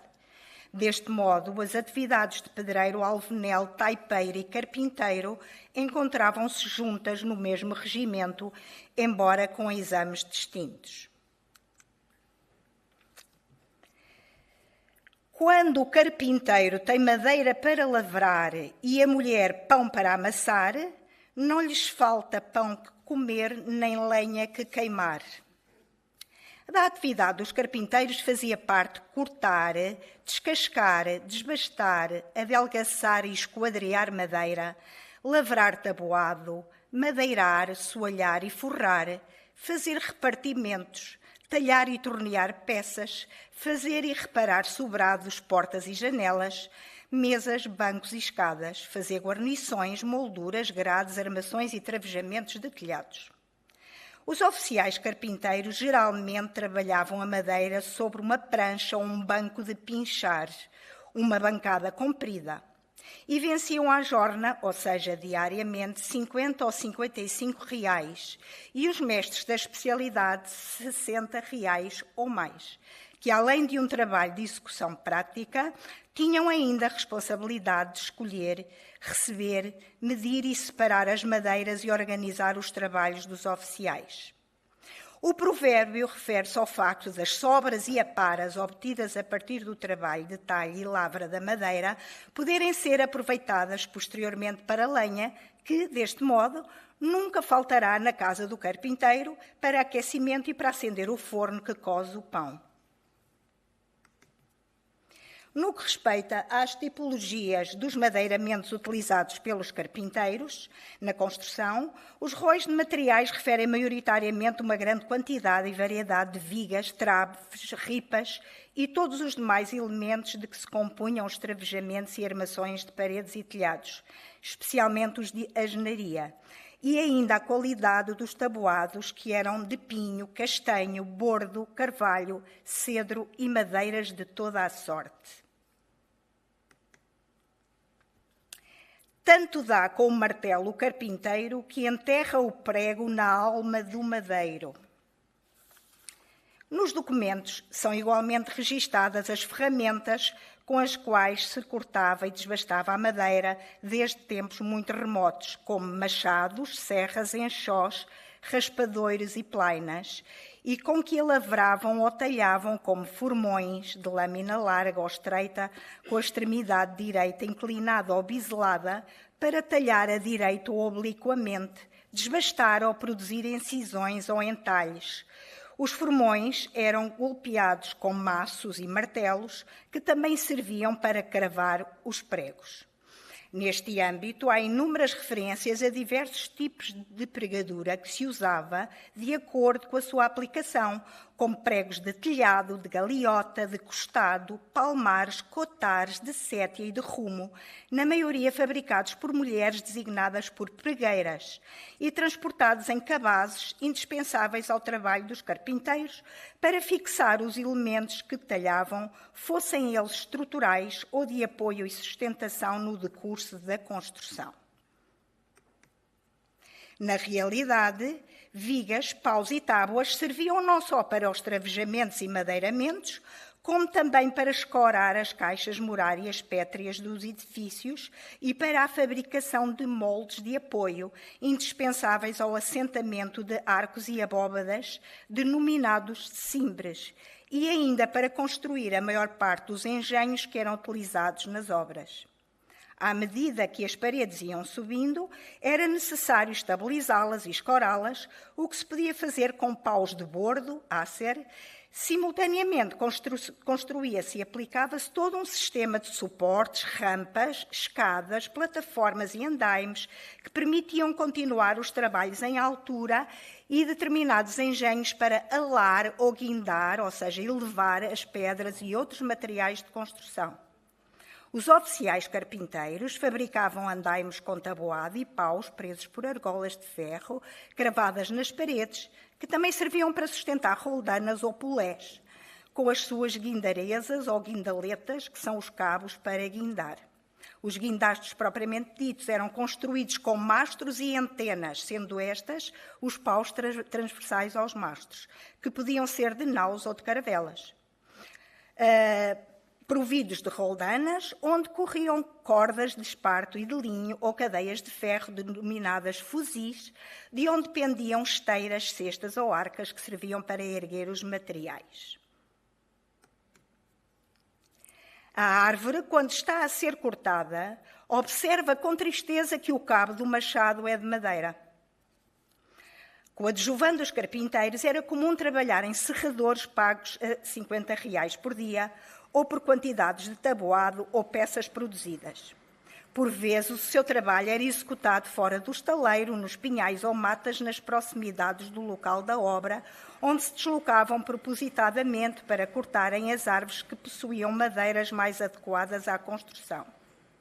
Os serradores encarregavam-se, assim, dos trabalhos primários de cortar e serrar os troncos, podendo ainda fazer traves e ripas, sendo o corte efetuado com machados e serras com lâminas de ferro ou aço, mas, ironicamente, encabados da mesma matéria que estava a ser cortada. Após cortadas as árvores, os troncos eram transportados em carroças e carretões, puxados por bois ou machos, meios igualmente utilizados para os fretes de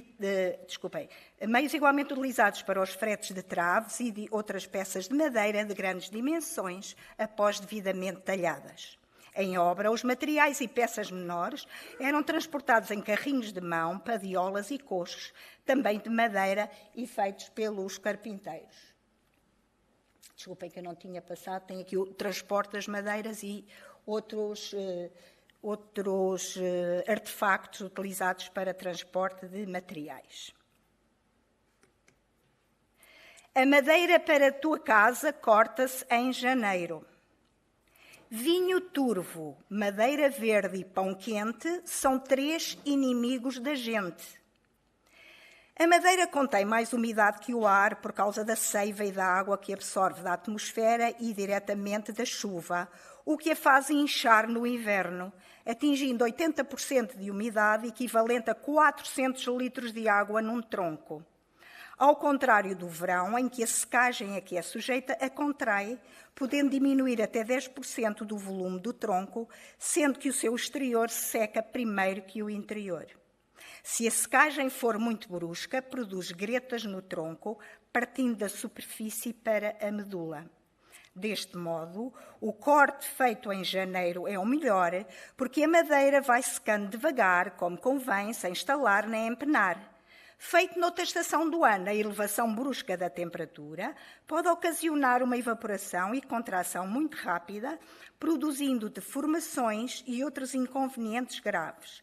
Portanto, um deficiente processo de secagem pode estar na origem da ocorrência de defeitos como empenagem, rachas e fendas, com influência direta na resistência mecânica das peças estruturais. Por outro lado, a madeira, quando aplicada verde, ou seja, acabada de cortar e secando já em obra, irá apresentar uma contração e deformação 4 a 6 vezes superior à inicial, empenando, curvando e pondo em perigo a construção. O bom carpinteiro faz o pau torto virar direito. Existem muitas variedades de madeira e cada uma possui um temperamento próprio, para além de serem diferentes em dureza e em dimensões.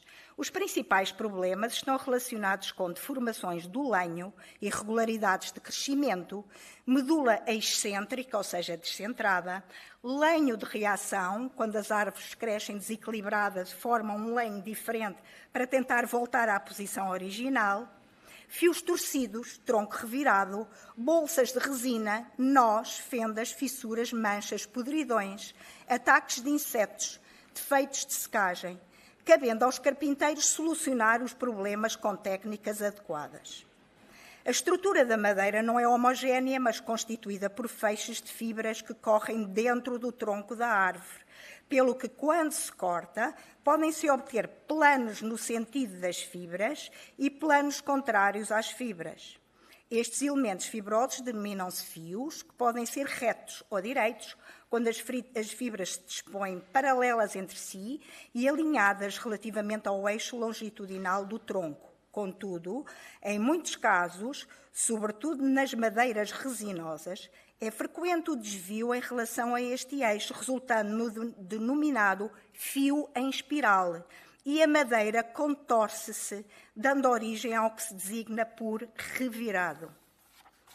O desvio ou a inclinação do fio prejudica as propriedades da madeira, alterando os planos fundamentais do material linhoso, podendo causar deformações nas tábuas e prejudicar a resistência mecânica das peças estruturais.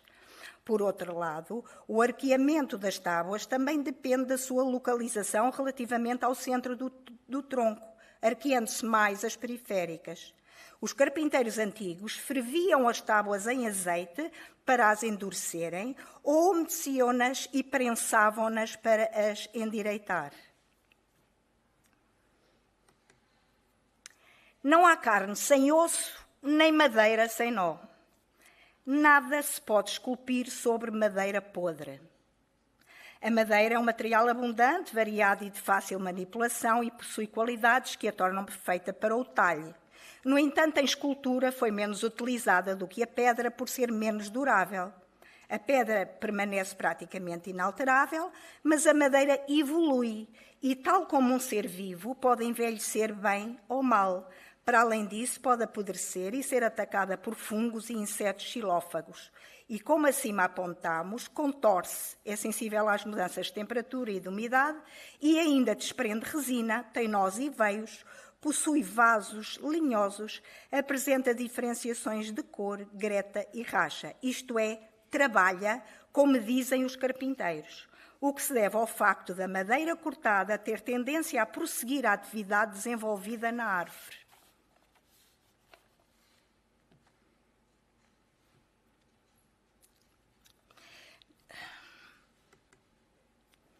Na realidade, pode dizer-se que a madeira tem características quase humanas, o que se deve à sua estrutura, densidade, temperatura, cor e cheiro, modificando-se sistematicamente ao longo dos anos, atingindo as fendas e rachas, um protagonismo que converte o tempo num verdadeiro escultor.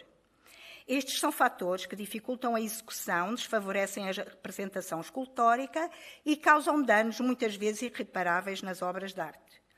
Os nós são o resultado da presença de antigos ramos que foram incorporados na massa do tronco durante o seu crescimento, revelando-se na superfície com uma coloração mais escura, assumindo formas e dimensões variáveis, circulares, elípticas ou parabólicas, apresentando elevada densidade e dureza e orientação das fibras de acordo com o seu próprio eixo.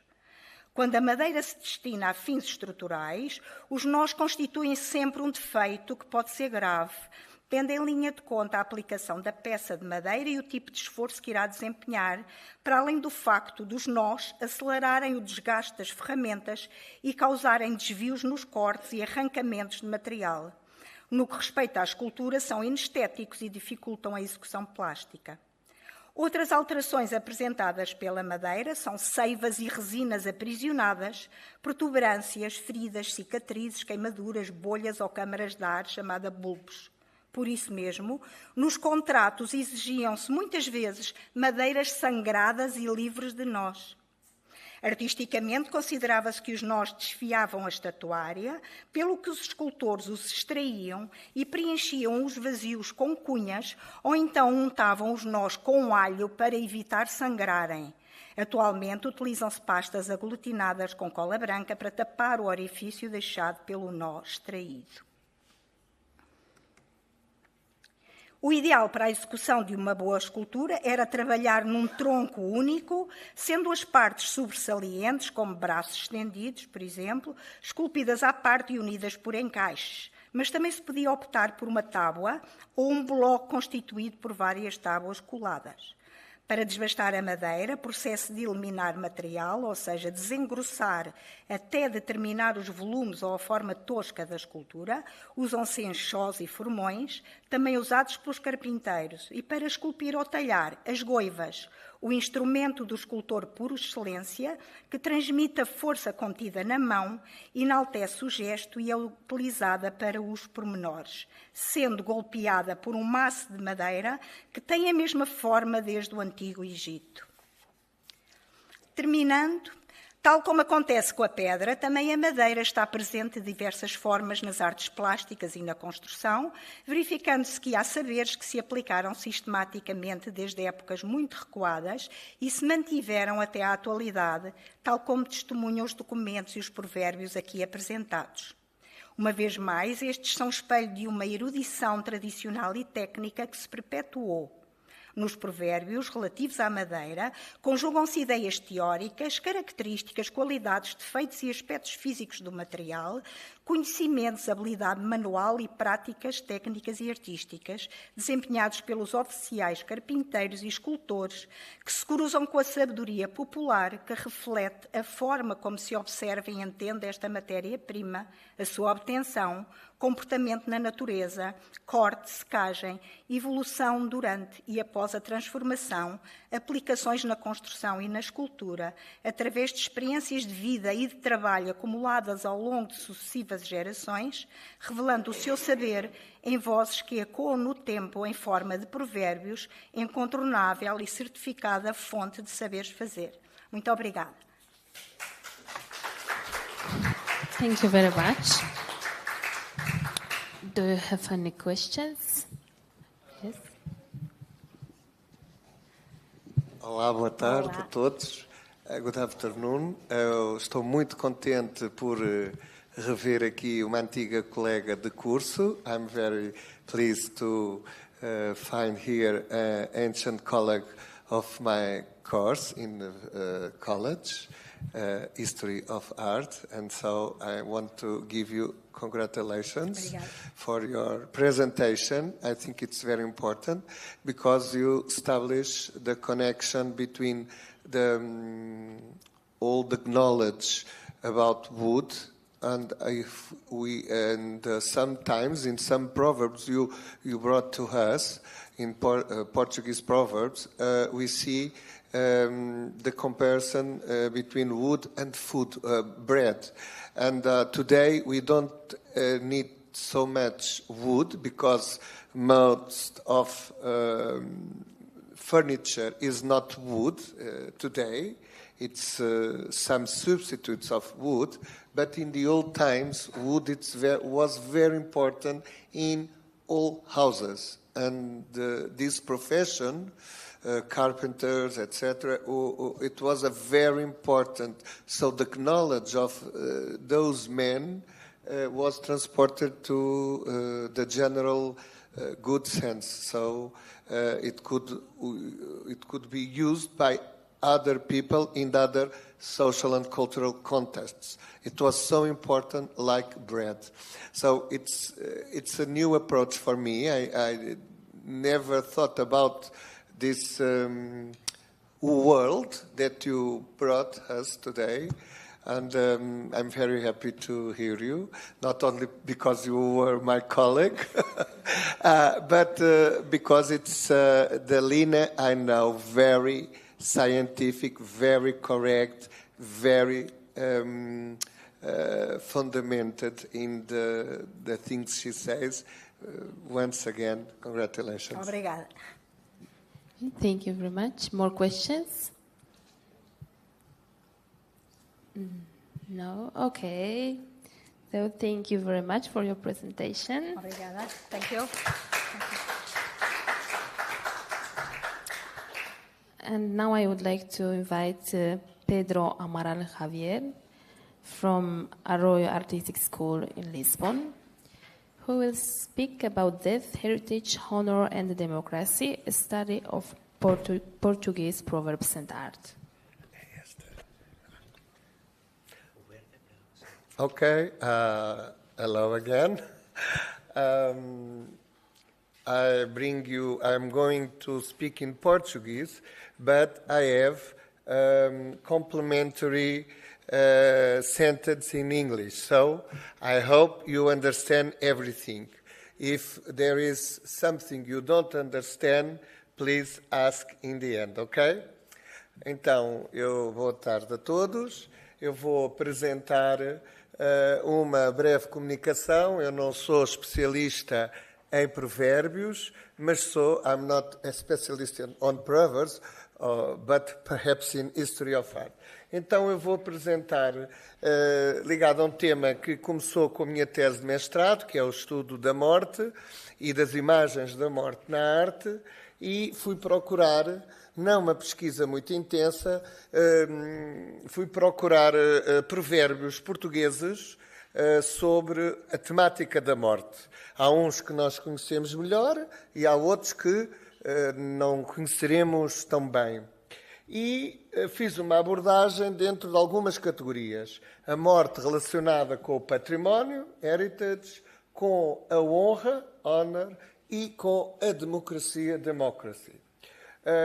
Em todos os casos, eu vou procurar estabelecer uma conexão com a arte. Portanto, vou procurar exibir o provérbio e mostrar uma obra de arte ao lado. É o verde, não é? Ok, so now we are going to make the introduction. Nós vamos fazer a introdução e temos aqui a morte de Luís XIV. Não nos esquecemos que a morte era um fenómeno muito corrente. As mortes ocorriam em casa. Death occurred in our homes in the ancient times. So people died frequently at home with the sons and everybody in the family. A morte atinge todos. Portanto, nós sabemos que a morte é talvez o facto humano mais democrático. Quer dizer, todos nós podemos ter diferenças, podemos nascer de formas diferentes, mas todos estamos marcados para aquele dia e para aquela hora. E uma das coisas mais interessantes que eu verifiquei é que realmente a maior parte dos provérbios reforça esta ideia da certeza da morte perante as incertitudes da vida, portanto, perante as incertezas da vida. O nosso conceito sobre a morte no Ocidente é um conceito com uma matriz judaico-cristã. Quer dizer, podendo nós hoje em dia ser eventualmente pessoas com religiões diferentes, a nossa cultura, os nossos hábitos, os nossos ensinamentos são proporcionados dentro de uma cultura de raiz judaica e cristã. No entanto, depois, a história da Europa proporcionou-nos outras experiências históricas, outras vivências que foram sendo acumuladas, sedimentadas nessas vertentes. Por outro lado, a morte, como nós sabemos, sempre constituiu fascínio, medo, mas tabu. Claro que nos tempos idos, quando as crianças assistiam à morte dos avós ou dos pais em casa, ou durante a peste negra na Idade Média, em que as pessoas morriam aos magotes nas ruas ou eram entaipadas nas suas casas, as pessoas estavam habituadas a ver a morte. E até ao momento em que as pessoas passaram a morrer em lares, em instituições públicas e em hospitais, a morte não era verdadeiramente um tabu, mas era o sexo, por exemplo. Agora, o contrário, portanto, o sexo já não é tabu, mas a morte é tabu. Às vezes nós vemos pais modernos, jovens, dizer: o avô foi para o céu, o avô foi fazer uma viagem, não se leva a criança ao cemitério, é difícil, as pessoas não sabem lidar, e a morte, como ocorre fora do nosso espaço familiar e é afastado das pessoas, os jovens podem crescer com essa ausência de um facto que é um facto que temos logo desde o início das nossas vidas começar a aceitar. Eu também, na minha pesquisa, que vou ser sincero, não foi muito aprofundada, eu estudei, portanto, vi que algumas dos conceitos emanam da Bíblia e dos ensinamentos cristãos catequéticos. Por outro lado, nós também temos alguns valores da cultura laica romana, que são valores que foram adicionados e sedimentados aos valores judaicos e cristãos. E esses valores são romanos e, em alguns casos, vêm da cultura grega, que, por sua vez, foram absorvidos pelo mundo romano. E, portanto, nós sabemos que até muitos, digamos, da estrutura da liturgia e dos rituais cristãos assentam em questões pagãs. Agora nós vamos falar da estrutura desta comunicação. Portanto, nos primeiros slides, vamos falar dos conceitos cristãos que estão por detrás, no meu entender, do maior conjunto de provérbios. E depois, nos slides a seguir, iremos falar, então, nessas categorias de provérbios que eu referi. O património, a honra e a democracia. Portanto, quando nós estudamos provérbios sobre a morte, esses provérbios podem focar várias temáticas, mas há 3 grandes núcleos. A morte relacionada ao património, o que é que a pessoa ganha ou perde com a morte, ou o que é que os herdeiros têm a ver com o assunto. A honra, portanto, a morte pode não ser... Portanto, mais vale morrer honrado do que viver em desgraça, por exemplo. É aquele tipo de pensamento mais profundo que posiciona o homem perante valores éticos. E, finalmente, também a questão democrática. A morte, como eu disse de início, é o facto mais democrático que nós temos na humanidade e, então, a partir daí, nós podemos ter algum conjunto de valores que apelam à democracia. Ora bem, o primeiro conceito é a morte liberta. A morte é libertadora. Libertadora como? Nós, cristãos, vivemos uma vida de, muitas vezes, pecados, de provações, e então a morte vai liberar-nos, vai libertar-nos para a vida celestial, para a vida no céu, para o paraíso.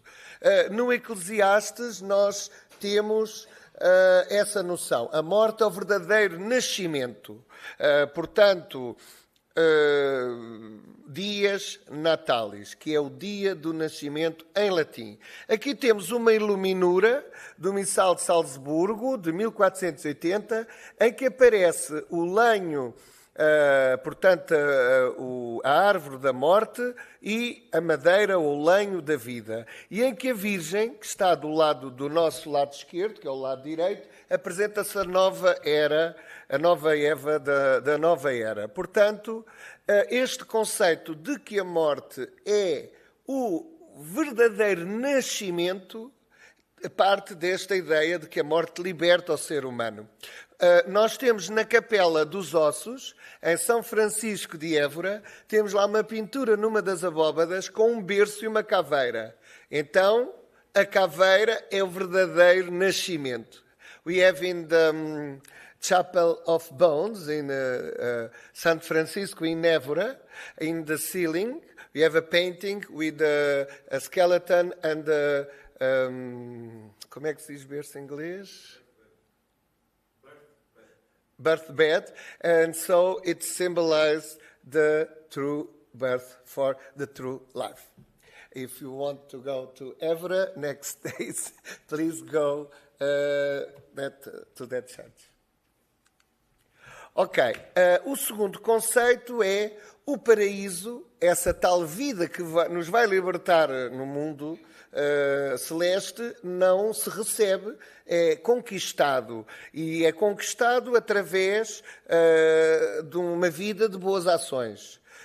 Portanto, nós sabemos, o cristianismo é uma religião escatológica. O que é que isto significa?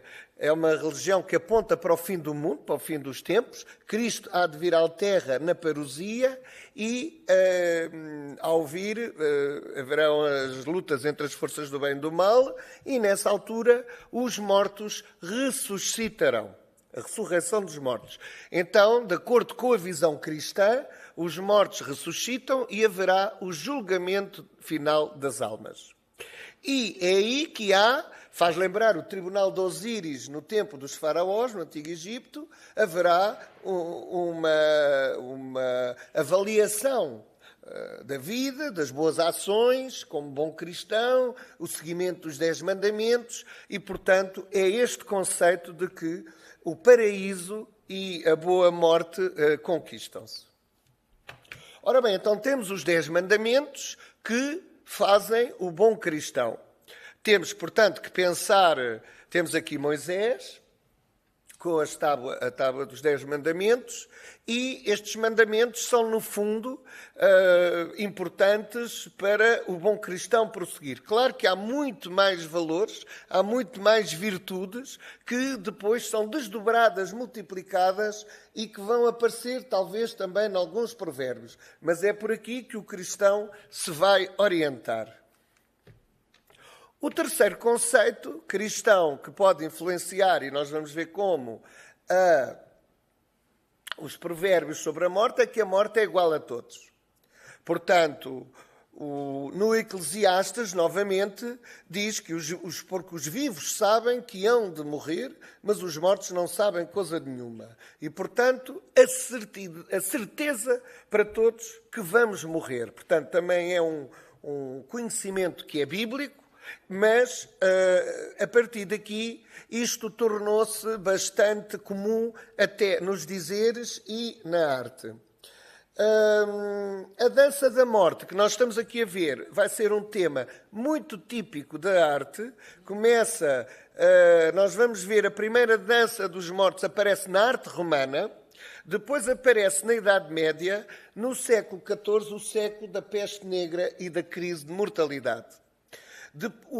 Na dança dos mortos temos um esqueleto que vem buscar uma pessoa. Então, não é a morte em geral, são vários mortos. O esqueleto está ao lado de uma senhora, está ao lado de um homem, ao lado de pessoas da nobreza ou de criados, de todos. A morte é democrática e é igual para todos. E cada um tem o seu eu morto que o vem buscar. Há canções e há poesia Isto aparece em vários lados. Aqui temos, no século XVII, em Inglaterra, temos também uma em Tallinn, de 1480, que vamos ver a seguir, e há também no cemitério de Paris, havia descrições do cemitério de Paris do fim da Idade Média.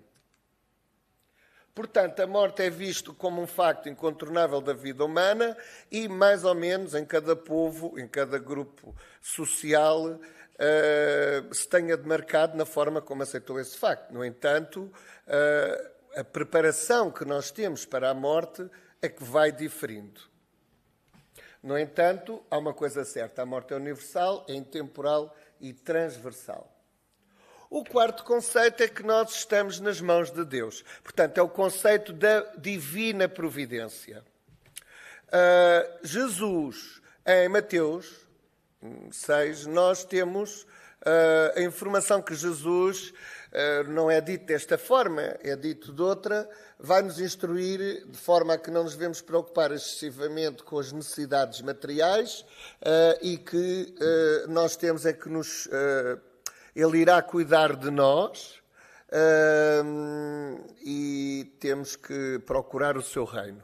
E então Ele há de cuidar de nós. Portanto, esta ideia de que nós, como bons cristãos, temos de ter uma vida realmente virtuosa e Deus trata de todos. Estamos nas mãos de Deus. É uma expressão muito comum que os cristãos têm. Aqui temos uma pintura já do período barroco, o triunfo da divina providência. Esta ideia de que estamos nas mãos de Deus é uma ideia bastante antiga e, de certa forma, prende-se com o cumprimento do destino traçado. E, portanto, o destino que Deus nos vai dar, estamos nas mãos de Deus. Geralmente é Deus que trata de nós, mas se nós formos pecadores vamos ter a retribuição divina. E aí vem o castigo, entre o conceito de pecado e de retribuição. O quinto conceito é, portanto, aliado a estes anteriores, viver uma vida virtuosa. Temos várias virtudes, as principais são 7, são as virtudes teologais, fé, esperança e caridade, que fazem parte da teologia cristã, e depois temos as outras virtudes, que são as virtudes cardinais, que são, portanto, são a fortaleza, a temperança. Aqui só temos as 3, mas temos a fortaleza, a temperança, a justiça e agora não me estou a lembrar da quarta. Em Pedro, nós temos também, e vós também acrescentai à vossa fé a virtude, e à virtude a ciência, e à ciência a temperança, e à temperança a paciência, e à paciência a piedade, e à piedade a fraternidade, e à fraternidade o amor. Portanto, todas estas são as virtudes de onde se desdobram depois outras que nós queiramos. As virtudes são, portanto, os hábitos morais que são elevados e que vêm descritos na Bíblia e, a partir daqui, há toda uma outra iconografia que corresponde aos pecados mortais. Os 7 pecados mortais que são, portanto, a oposição de uma vida virtuosa. Aqui temos, então, temperança, fortaleza, justiça e prudência. Prudência era o que eu me estava a esquecer.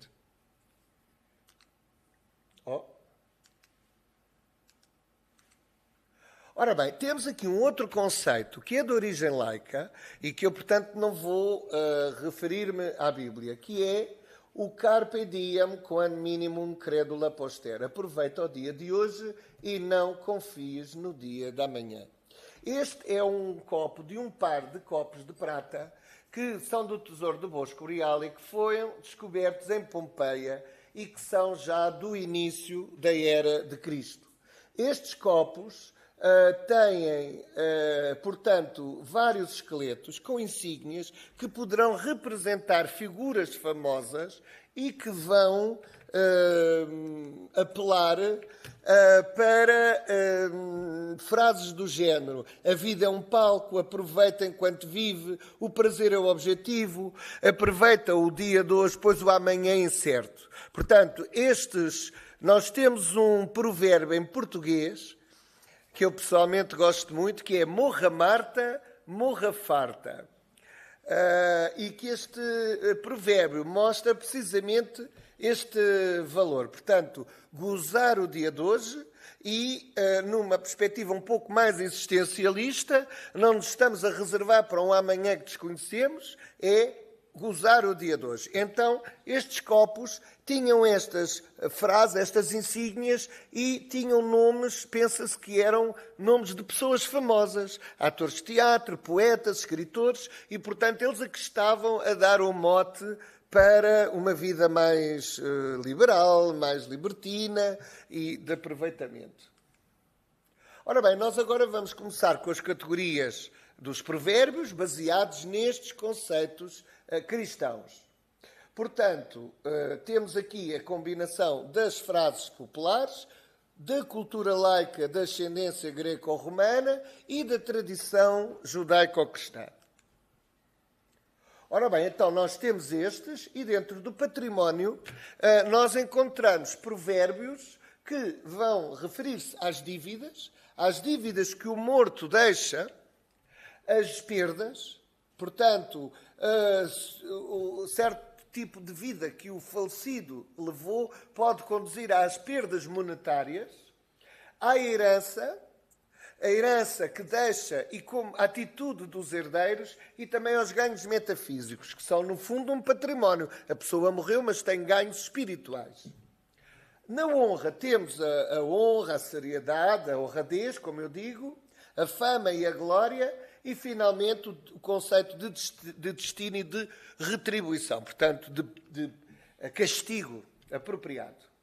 Na democracia, eu distingo dois tipos de provérbios: igualdade de direitos sobre a vida e também a igualdade na vulnerabilidade. Portanto, são esses conceitos. Ora bem, no património de dívidas, estes dois eu destaquei.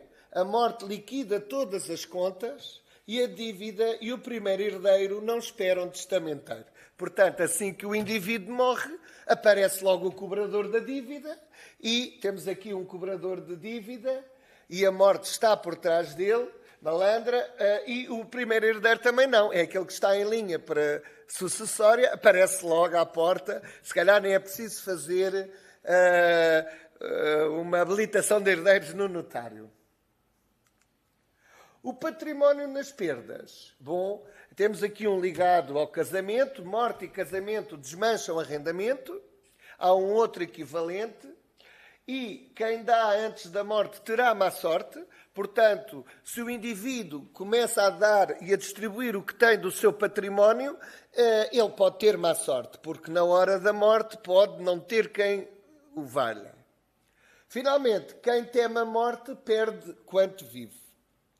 Portanto, temos aqui uma pintura de Eduardo Munch, o funeral, que eu pensei interessante para este pintor expressionista norueguês, que é muito interessante e que tem estes temas, por causa da sua vida um pouco infeliz. Não há morte rica nem casamento pobre, mais vale má sorte que morte. Portanto, às vezes aqui, para sobreviver, para continuar a sobreviver, a má sorte. Portanto, põe-se em risco o património e as riquezas de uma vida material. Quanto à herança, no património, na vertente herança, morte de rico, desavença de herdeiros. Isto é comum, se calhar alguns de nós já passaram. Mortos ao chão, vivos ao pão. Claro, morre alguém, vai tudo atacar o tacho, vai tudo comer daquele pão que sobrou. O morto apodrece e o vivo cresce. A conta dos mortos, quem a faz são os vivos. Portanto, os vários níveis de herança que podem ser destacados nesta categoria de património.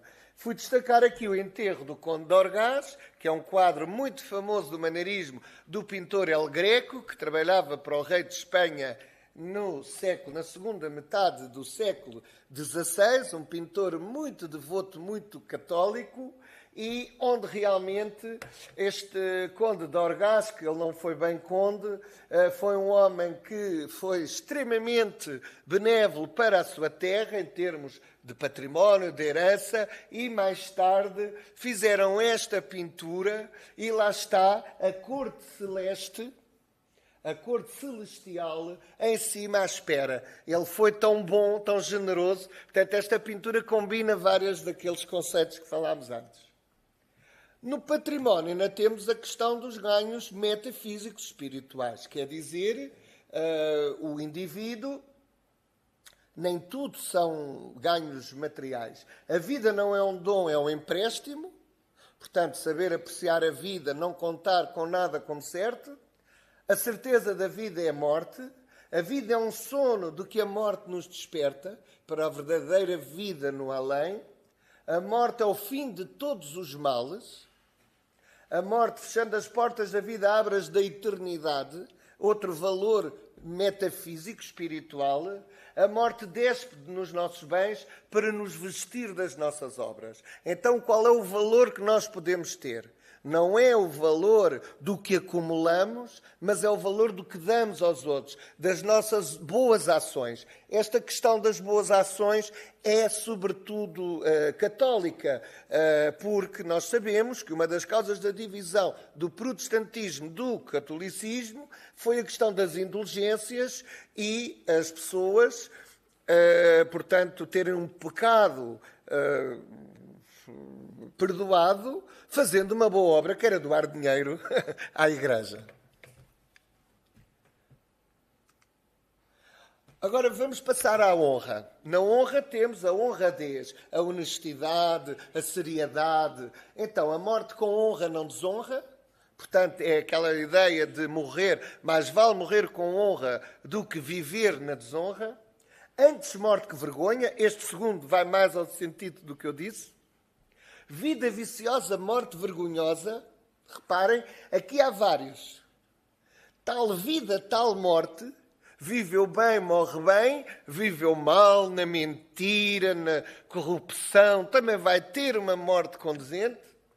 Trabalho é meio de vida e não de morte. O trabalho como uma fonte da honradez e uma fonte para conquistar o céu. Na morte e na boda, verás quem te honra. Também tem a ver com o comportamento e a honradez que o indivíduo tem durante a vida. Portanto, se é um indivíduo burlão que andou a enganar meia sociedade, duvidamos que ele tenha os vizinhos no casamento ou no funeral dele. Dentro da honra temos a fama e a glória. Bom, a fama e a glória são realmente características que hoje em dia nós associamos muito aos mídia, a questões materiais, mas a glória cristã é uma glória celestial, que é dada por uma coroa que geralmente os santos, quando ascendem ao céu pelas boas ações e, sobretudo, pelos milagres que fizeram, os anjinhos seguram numa coroa. É a coroa de glória. Portanto, é uma glorificação. Bom serás se morto estás. O que é que isto quer dizer? Quando uma pessoa é viva, é sempre maltratada, é difamada. Quando tu morres, era um santo. Ele acabou de morrer. Isto em inglês diz...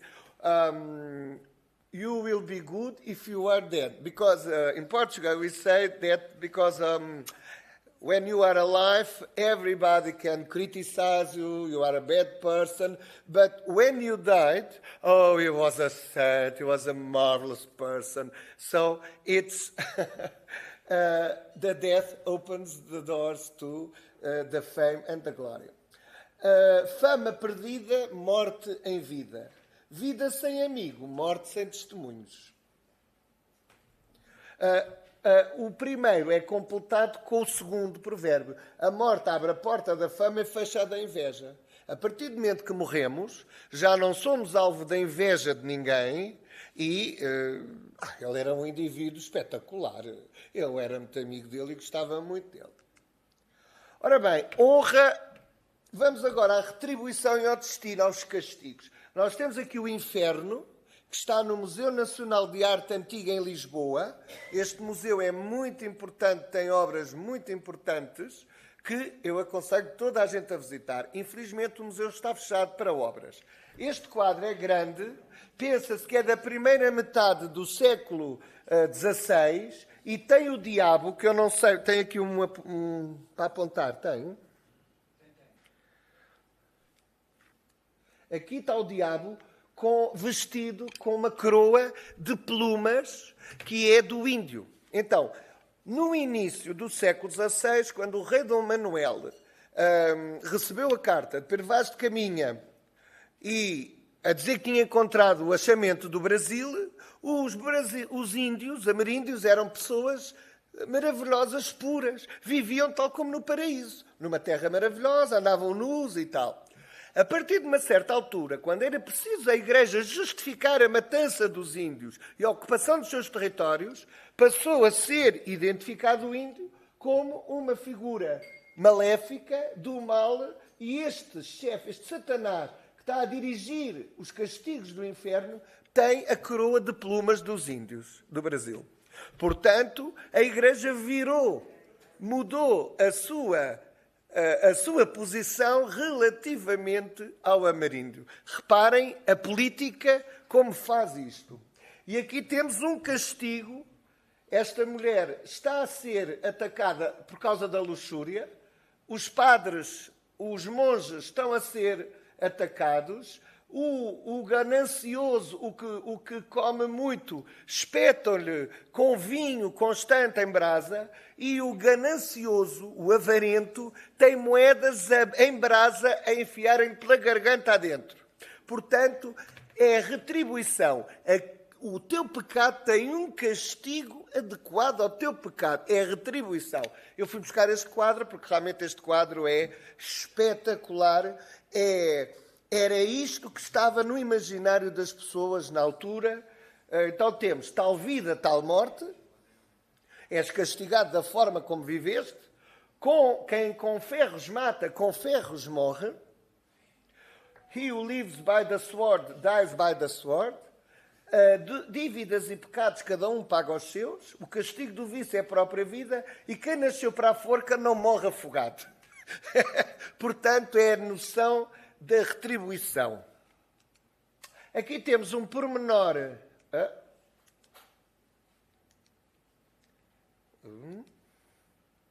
Aqui temos um pormenor do triunfo da morte do Bruegel, em que está lá o tal enforcado e a morte a castigar e a cortar o pescoço àquele. Aqui é o destino, quer dizer, a vida e a confiança só se perdem uma vez, a língua tem poder de vida e de morte, o casamento e a mortalha no céu se talha, portanto são obras da providência divina. Para morrer basta estar vivo, a morte é o fim da vida, tudo tem solução menos a morte. Portanto, é questão do destino. Agora vamos ao conceito da democracia, que é a última categoria. Aqui vamos analisar a igualdade de direitos sobre a vida. Portanto, todo o ser humano, tendo a certeza da morte, pode ter questões, pode viver de forma diferente perante os outros, mas na questão da morte, ele não tem razão de queixa. A morte não poupa o fraco nem o forte, a morte não escolhe idades, na morte ninguém finge nem é pobre, a morte não escolhe nem rico nem pobre, nem rei nem papa, à morte escapa. A desgraça é como a morte, nivela todos os homens. Existem mais alguns que podem ser considerados equivalentes a este. Por uma questão de espaço, como isto não é uma tese de mestrado nem de doutoramento, eu não os pus, porque era uma repetição, como sabem, e saberão melhor que eu, porque são especialistas na área dos provérbios, há provérbios que são, eu já aprendi isso aqui com o nosso ilustre presidente, professor Dr. Rui Soares, há provérbios que são maneiras diferentes de transmitir o mesmo conceito, o mesmo valor social ou cultural. E temos aqui uma pintura que uma pintura que eu penso que seria de um frontal de altar numa igreja em Tallinn, na Estónia. E temos como se fosse a dança da morte, os mortos a puxarem papas, bispos, reis e pessoas. Aqui está um cardeal com o chapéu vermelho cardinalício e estão a puxar. E temos aqui a canção, a letra da dança da morte ali. Portanto, cada morto está a puxar o seu. E tanto está o covador, o coveiro, o pescador, o camponês, como está o Papa, o Rei, o Imperador, o Cavaleiro, ok? Portanto, todas as classes sociais estão representadas. Isto aparece, sobretudo, a partir do século XV, portanto, 14, 15, e tem a ver com a crise da mortalidade, a crise demográfica que ocorreu na Europa, um pouco transversal.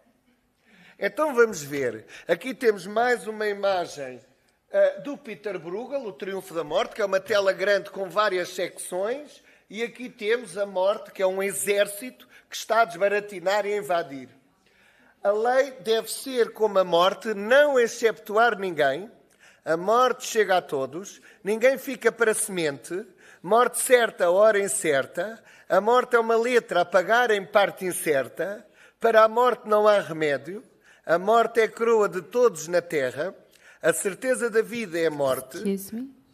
À morte e à sorte Our ninguém... time is finished.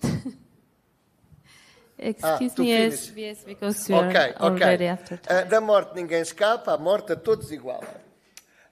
Aqui temos a contingência temporal da vida. Cada dia vivido é menos um dia da vida. Mortejada é vida prolongada. O tempo não aguenta a vida. Temos o castiçal com a luz. Aqui é a questão do tempo e na vulnerabilidade também a vela acesa e mais vale perder um minuto de vida do que a vida num minuto.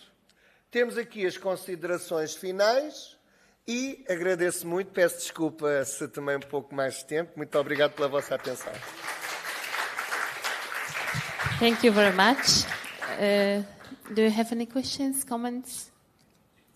No. Okay, Thank so... you. Okay. Yes, please. Muitos parabéns. E conseguiu apanhar o espectro rico da morte e da vida também, porque, de facto, entre todos os seres existentes na Terra, apenas o homem morre. E então, esta representação filosófica, literária, artística, religiosa da morte mostra a complexidade deste fenómeno. E conseguiu prender a essência. E esta essência está sempre ligada aos Provérbios. Obrigado pelas suas palavras. Eu pessoalmente penso que a morte é um tema de estudo complexo, mas mais do que é uma realidade que se construída numa dimensão cultural. Sim, e portanto uma coisa é o indivíduo e os seres vivos deixarem de viver. Outra coisa é a visão que as sociedades fazem da morte. E essa visão que se constrói da morte é uma visão que nos comanda durante a vida, serviu durante muitos séculos e milénios para manter as populações controladas, em alguns aspectos, e hoje em dia, mesmo nós hoje em dia, quando queremos pensar de uma forma o mais livre possível sobre a morte, temos estas amarras culturais do passado que nos podem turvar. Portanto, a morte é uma construção mental. A morte é uma construção mental. Okay. Okay, thank you very much, because we need a little bit break for coffee.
sou a Vitalina, venho a fazer os lares antigos que aprendi com as minhas avós, com a minha mãe, e agora venho a representar para os mais novos saberem como é que se faz os lares. Vou por iniciar a fazer a farinha, a massa do pão. Portanto, vou pôr aqui a farinha para amassar. 1 quilo de farinha. Uma pitadinha de sal.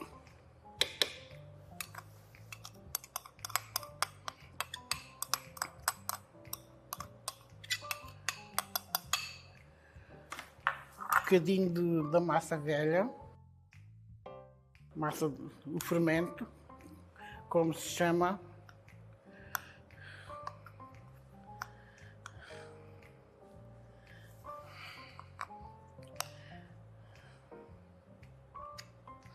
A massa velha tira-se do pão, amassa-se e depois tira-se de umas vezes para as outras, deixa-se um bocadinho de massa.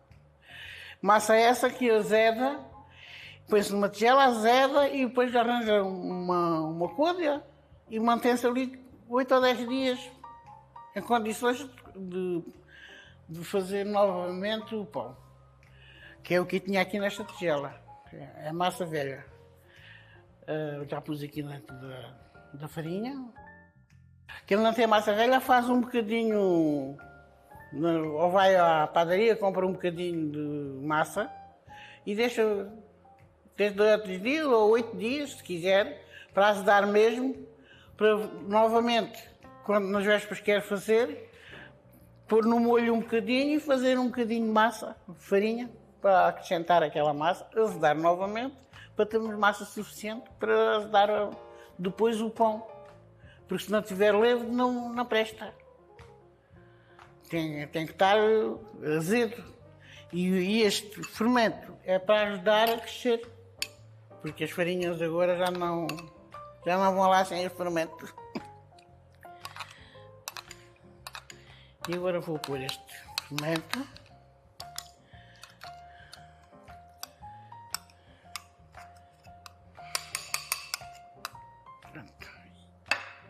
E é tudo. E já lavei as mãos. Vou a meter a mão, que isto com as mãos é que tem que ser. Com a mão é que tem que ser.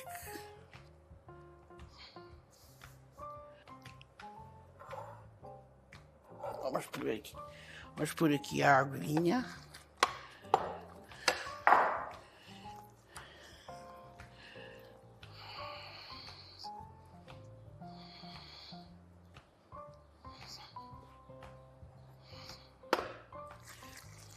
Para 1 quilo de farinha, 500 ml de água, 5 decilitros chega. Morninha, para a massa ter força para crescer.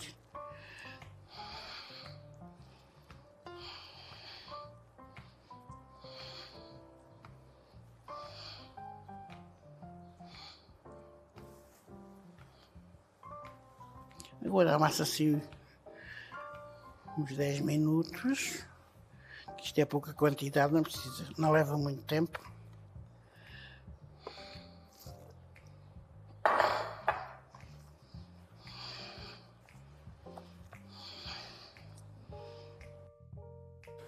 Ora, já amassei a minha massinha, teve de descansar 1h30, e quem não quiser estar com este trabalho de fazer a massa, vai à padaria e compra já a levedar e é só pôr os ingredientes para amassar o que se chama já os folares.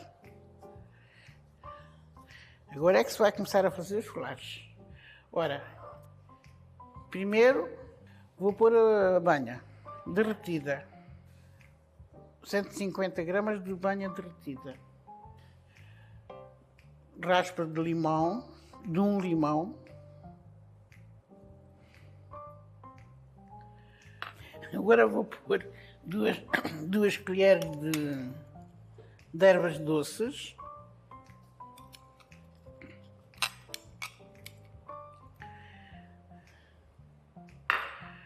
2 colheres de canela.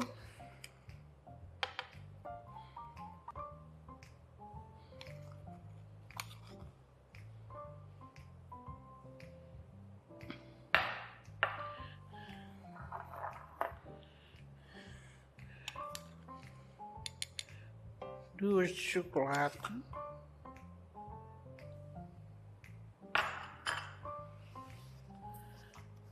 E o açúcar. Meio quilo de açúcar.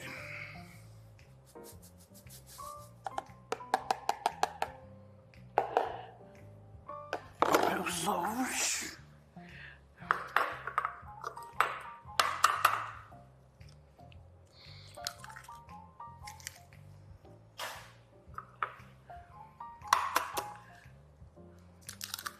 E agora vamos abater isto tudo, fazer uma mistura aqui com isto.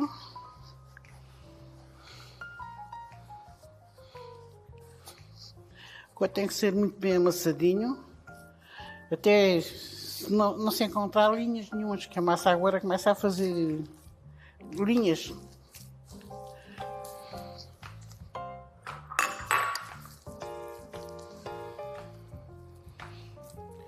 Vou untar o tachinho com banha.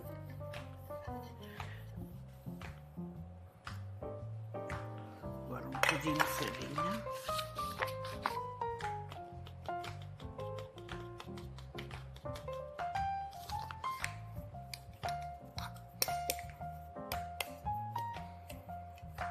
Está preparado para pôr a massa.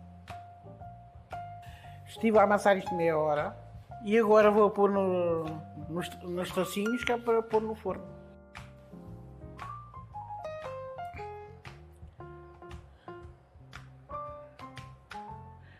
Ora, vamos pôr o toque final para os nossos chocolates. Pôr aqui o ovinho.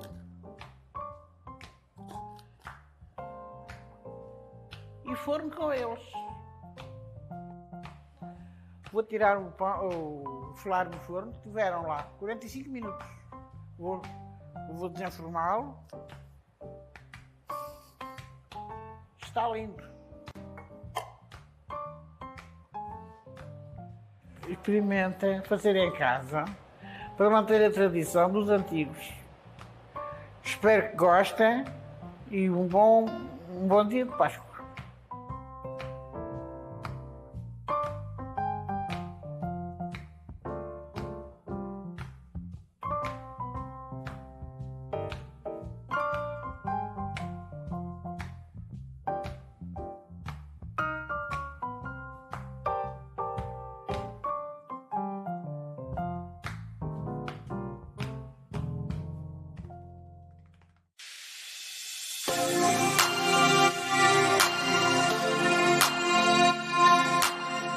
Eu sou a Leonilde, venho das casas altas e vou explicar como se faz as azeitonas para pôr na mesa e comer. Que as azeitonas não servem só para fazer azeite, servem também para se comer e há umas 4 maneiras de fazer.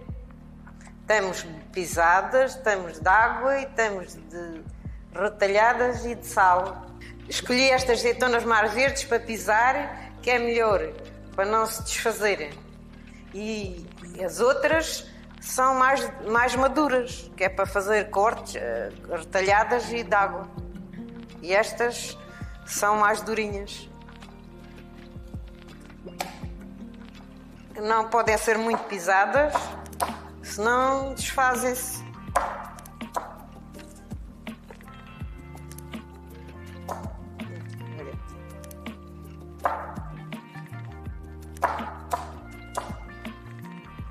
Tem que se ter cuidado porque isto chisca muito e estas nodas têm azeite. Custa a tirar da roupa.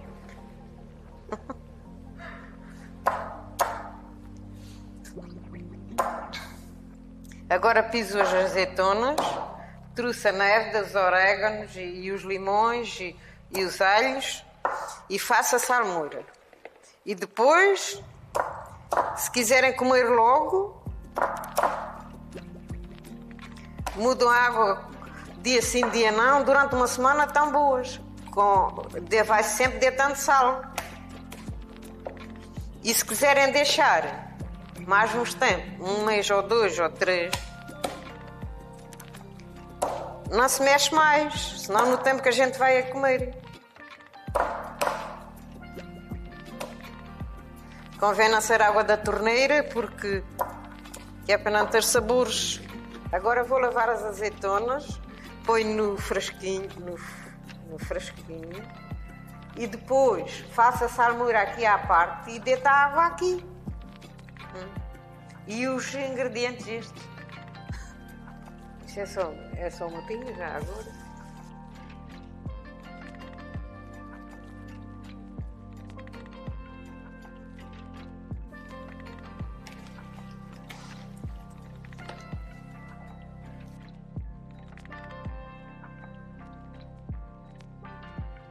Agora já as tenho lavadas, vou pôr aqui os cheirinhos, a nérda e os orégãos e os alhos e um bocadinho de limão em cima, que é para tirar o amargo, o limão.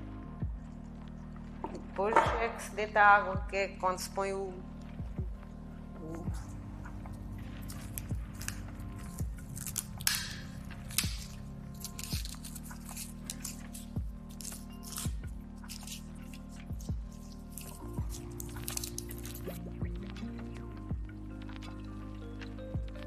É amargo e corta os bocadinhos.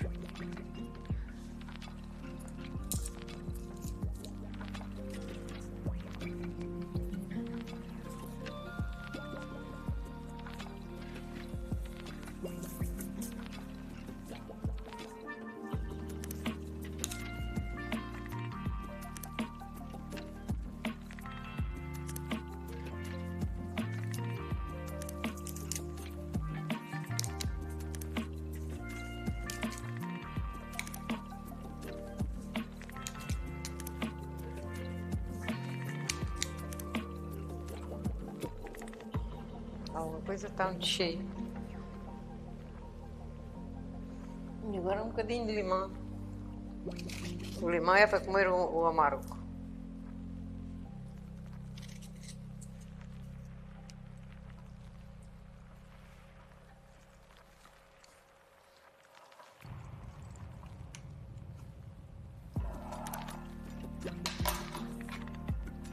Estou a fazer a salmoura para fazer a conserva dos 3 frascos das de água. Ai.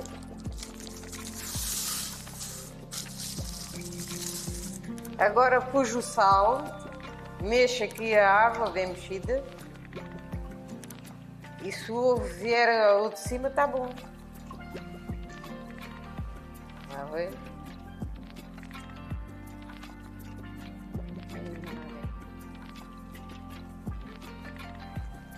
Se tivesse pouco sal e o ovo não vinha de cima. Está bom. Não precisa mais. Agora põe-se a salmoura aqui dentro, a água salgada. Se for para ficar para muito tempo, não precisa mexer mais. Se for para mudar a água, tem que mudar a água e deitar sal. Pronto. Está para si, está bom. Já está as azeitonas britadas. Olha, agora já estão boas. Britadinhas, daqui a um mês, se for caso quiserem comer antes, terão que mudar a água e deitar sal, um bocadinho de sal. Agora vamos fazer as retalhadas. Estas estão mais maduras e faço um corte. Só, antigamente fazia 3 cortes, mas como são mais maduras podem-se estragar. E agora fazemos só um corte e também já não salpicam a casa. Ao menos isso.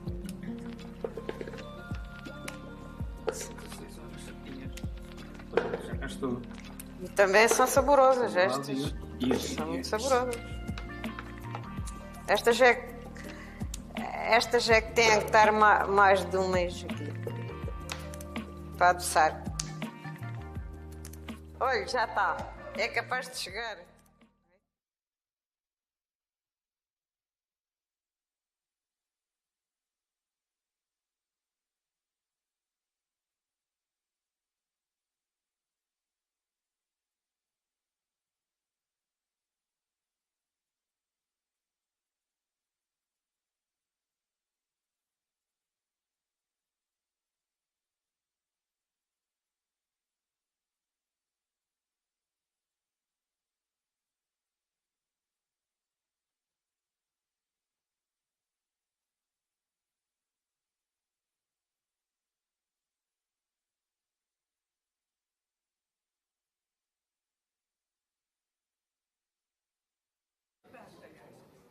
Ei, tässä on vielä vaikka mitä.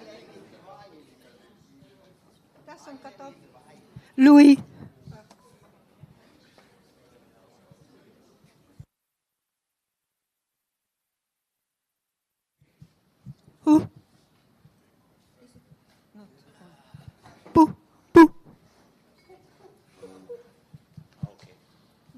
What? Welcome after this break, coffee break. and I hope Luis Silvera also had coffee there.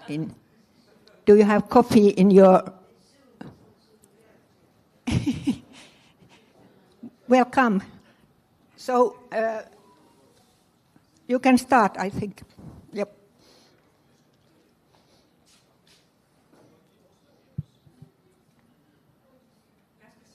And again, yeah.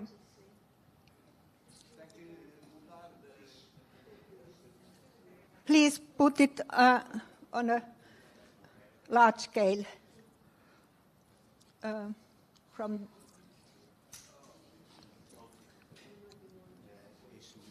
Is off. And put your microphone on, please. Can you hear? Can you hear? I'm trying to show now the we hear you. presentation. Yeah. Do you hear us? Microphone. Are you? Yep. It's Fine. all right. Yep. Yes. Can I start? Can you hear? Yeah. Yes. Can you hear? Thank you. Thank you very much. You hear me? You hear me? Yes. Sure. Just yeah. Now we hear you. Yeah. Do you hear us? Microphone. Are you? Yep. It's all right. It comes later. Okay. Yes. You hear me? It's okay. Yes. Okay. Thank you. And, good afternoon. You hear me? Yes. Yes. Yes. You don't hear us. Can I'm saying. Okay. Okay. What, how Yes. does Yes. it, It's how okay. does he make it himself to make? Good afternoon. Off YouTube. But you must say that. Can you please put off YouTube? I don't know. Well, is it possible? Yes. It's okay. Make it himself to make. It's all right. Yeah, because my voice comes. Can you please double there? If you don't put it away.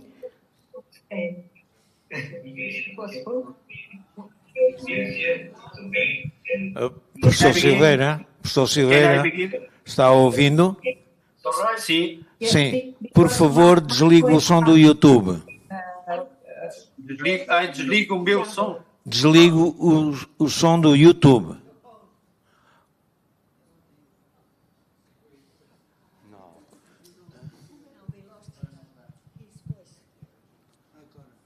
Está ouvindo? Estou a ouvir. Sim. Por favor, desligue o som do YouTube. Do YouTube. Desliga o meu som. Desligue o som do YouTube. Sim, só um momento. Só um momento, por favor. Sim, mas não estou a conseguir sair. Já consegui, só um bocadinho. Só um bocadinho.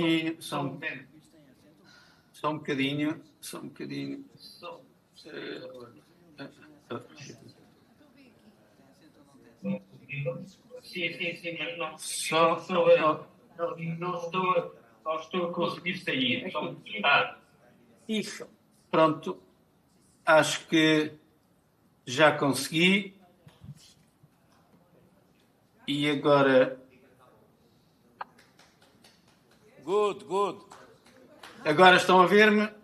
Certo. E a ouvirem? Bem? Posso começar?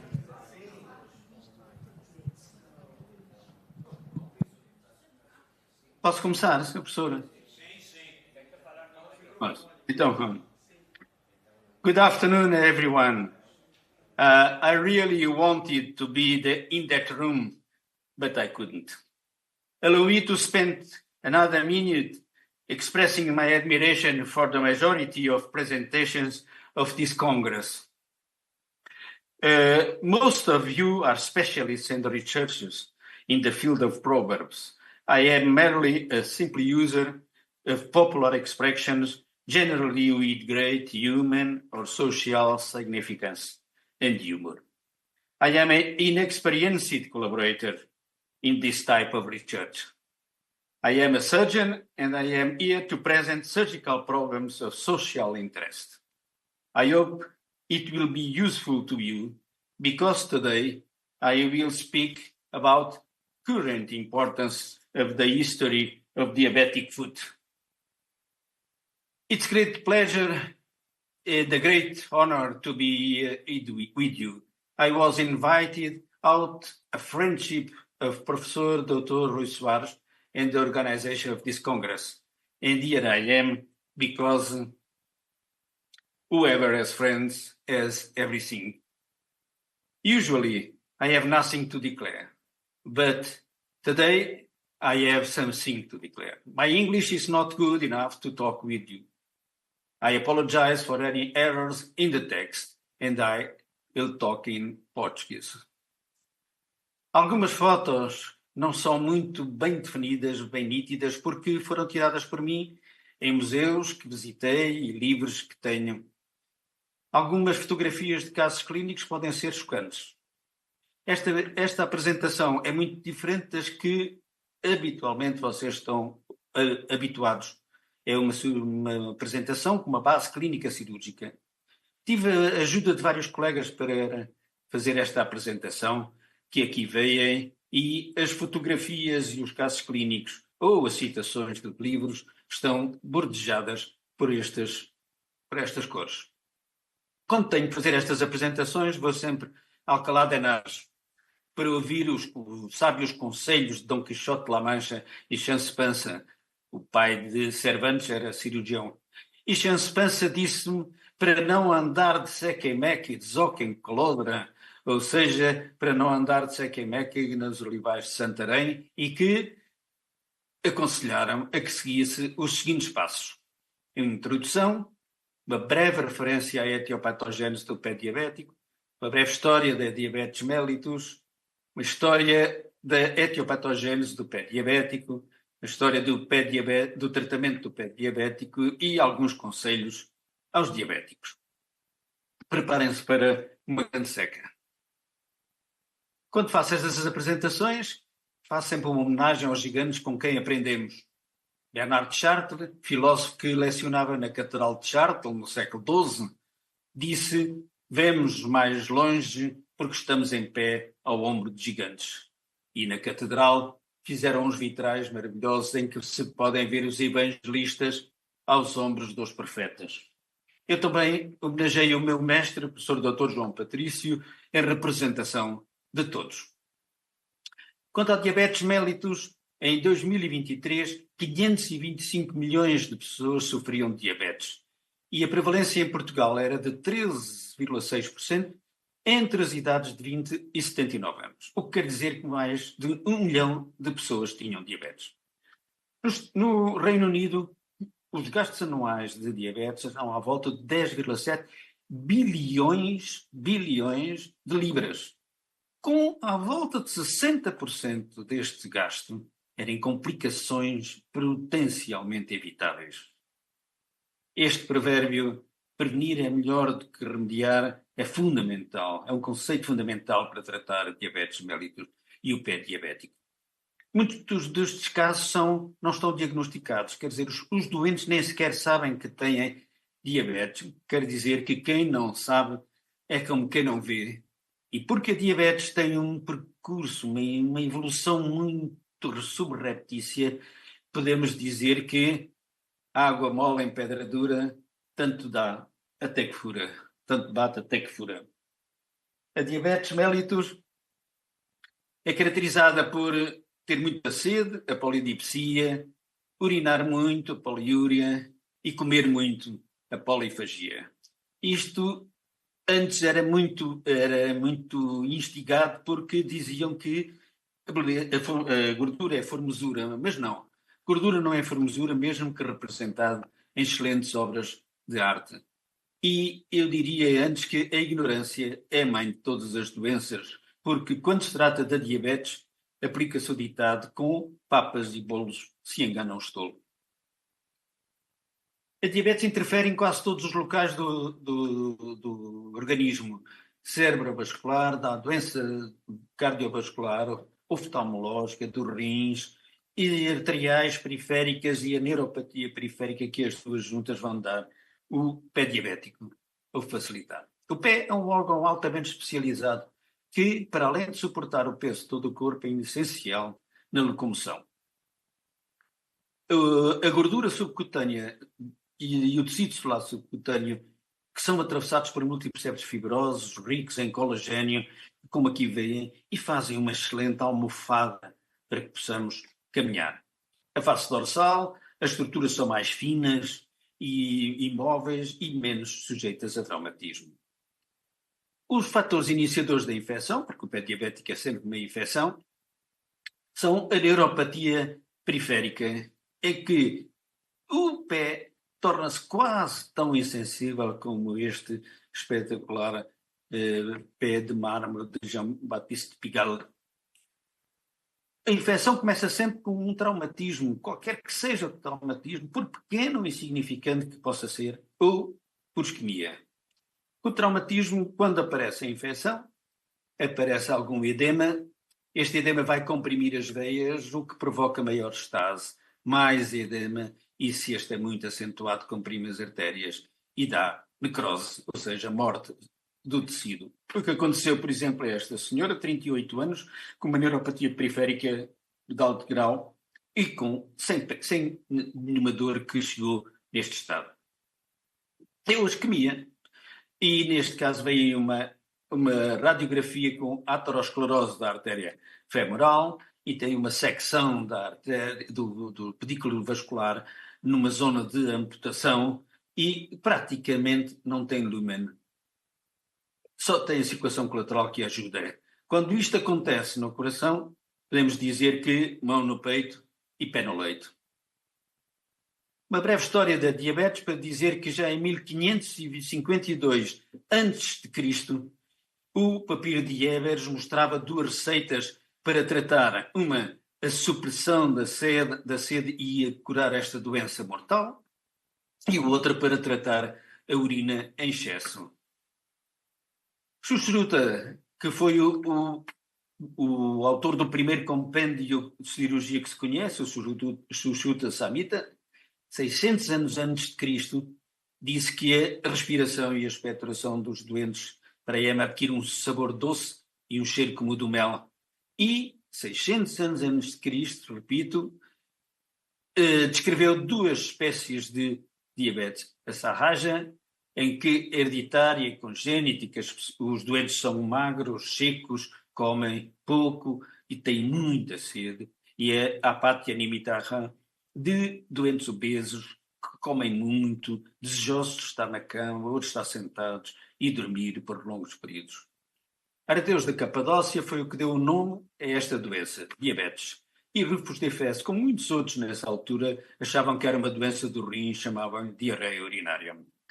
Para referir que Galeno, já nós estamos no século II depois de Cristo, foi o que caracterizou melhor a diabetes, com os tais sintomas que já vimos há bocado. Amato Lusitano também achava que era uma doença do rim, mas está aqui porque na sua 33ª cura da Quinta Centúria, ele relatou a morte de 3 doentes com coma diabético, que, pelo que eu conheço, é das primeiras descrições que existe. Deixem-me fazer uma breve pausa e intervalo para vos falar da uroscopia, que é um exame complementar de diagnóstico muito utilizado nos séculos XVI a XVIII. Há 2 tipos de uroscopia: a uroscopia presencial, em que o médico vê qual é o sedimento da urina e o tipo de sedimento, vê as características da urina, a cor, o cheiro e muitas vezes o sabor, e como é representado aqui nestes maravilhosos quadros de Gerard Dou, e a uroscopia por mensageiro, em que o mensageiro leva a urina para o médico observar. Shakespeare, na sua peça King Henry IV, relata que Falstaff, uma personagem inventada por ele, enviou a sua urina para o médico através do seu pajem Sirá. E quando ele voltou, Falstaff perguntou: Sirá, o que é que diz do médico da minha água? Ele diz, senhor, que a água em si é uma água boa e saudável, mas da parte de quem produziu, ela pode ter mais doenças do que ele conhecia. Espero que tenham acordado. Matthew Dobson, de Londres, já vamos no século XVIII, foi ele que pela primeira vez disse que era açúcar que havia no sangue e em grande quantidade, e John Rollo, de Londres, disse que era uma doença do estômago e indicou uma dieta, e a partir desta altura uma dieta controlada fez parte importante do tratamento da diabetes. Foi como se dissesse: come para viver e não vivas para comer. Porque se não cumprires estas regras de alimentação, é a mesma coisa que estar a dizer que estás a arranjar lenha para queimar. Apollinaire Bouchardat, 2.500 anos depois de Schruter, 2.500 anos, no fim do século XIX, distinguiu então as 2 formas de diabetes, como disse, o tipo 1 dos adultos, dos jovens, e o tipo 2 dos adultos e dos velhos, a importância de se conhecer a história para que mais cedo conhecermos alguns aspectos. Nicolau Paulescu e, principalmente, estes que são os mais conhecidos, Frederick Denting e Charles Best, descobriram a insulina, e Frederick Sanguin a estrutura molecular da insulina, o que possibilitou a sua produção industrial. Muito importante. A gangrena diabética, ou o mal perforante plantar, como antes chamávamos, o pé diabético, como agora chamamos, sobre ele Schruter também se pronunciou. Diz que a neuropatia no pé e estas lesões nos diabéticos são curáveis, potencialmente curáveis, mas com uma grande dificuldade. Queria ele dizer já que a doença vem a cavalo e vai a pé. Avicena achou que todos os tecidos necrosados deviam ser removidos. Preferia cirurgia e não a medicina habitual, com pensos e mesinha. Frederick Treves achava que era uma doença do nervo central, os doentes tinham problemas de sensibilidade da planta do pé e pela primeira vez achou que, por terem problemas de sensibilidade, havia determinadas zonas onde o corpo fazia maior pressão e havia problemas de irrigação arterial e, portanto, de nutrição. Frederick Treves tem uma expressão muito engraçada que diz que porque não sentiam as pernas, os doentes, um doente dele disse que é que como se tivesse 20 quilos em ambas as pernas e sentisse que as botas eram muito grandes para o seu pé. Podemos dizer que barriga cheia ou barriga quente, pé dormente. Rickman Goodley, de Londres, relacionou a insuficiência vascular com a gangrena associada à neuropatia e infecção e disse que se fosse um membro normal, quanto à sua vascularização, só valia a pena fazer pequenas amputações menores, como a deste Santo Onofre, excelente escultura em madeira de José de Almeida, que podem ver no National Museum of Asian Art, em Lisboa. O tratamento ao pé diabético, já vimos esta cascata de acontecimentos, se eles se dão num espaço fechado, temos uma síndrome compartimental, em que é mandatório a drenagem, o tratamento é muito difícil, ou tem que se fazer a amputação. Foram precisamente as amputações o primeiro tratamento do pé diabético. E Ambroise Paré, que foi do século XVI, o primeiro mestre barbeiro a tornar-se mestre cirurgião, foi importante porque foi o primeiro a fazer laqueações vasculares em amputações, principalmente em ambiente de cenário de guerra, e que salvou muitas vidas. Nikolai Pirogov, São Petersburgo, século XIX já, foi o primeiro a anestesiar com éter e cloroforme e inventou uma amputação com retenção de parte do calcâneo, o que queria dizer que possibilitava a marcha ao doente. Foi muito importante. Quer dizer que para grandes males, grandes remédios, e as amputações eram os remédios. Apollinaire Bouchard, de novo, no século XIX, salientou a importância da obesidade e da vida sedentária no desenvolvimento da diabetes, ou seja, vilão farto, pedramente. E ainda sugeria a restrição dos hidratos de carbono e o exercício físico. Gosto muito deste quadro de René Magritte, Os Amantes, porque quer dizer que o amor é cego. Pois se o diabético não se comporta como deve ser, quer dizer que o diabético também é cego, mas o que é certo é que nessa altura a diabetes cega. Isto é que é importante. Frederick Treves estabeleceu 3 princípios no tratamento destas úlceras neuropáticas. Uma violenta e cuidadosa limpeza da ferida, alívio da pressão para tratamento e prevenção, e ser mais fácil este tratamento, e a educação do pé com a sua observação, ao fim e ao cabo, a educação do doente para a prevenção das lesões do pé, que nós havemos de falar mais à frente novamente. Alexander Fleming descobriu a penicilina e Elliot Johnson, para além de dizer que a diabetes devia ser bem controlada e ia bem limpa e tinham que estar sempre em cima das lesões do pé para ver quando elas apareciam. Achou que era muito importante mostrar aos doentes novos que chegavam ao hospital, aqueles que tinham gangrenas e que tinham sofrido amputações de dedos e pés. Como quem diz, ver para quê, como São Tomé. Excuse me, do you hear? If you want some discussion or questions, you have only 5 minutes, maybe 2 minutes time. But if you don't want, it's only 5 minutes. Okay. Can you go a little bit further? Sugeriu que o Paul Brand fazia impressões dos pés dos doentes em argila, depois fazia moldes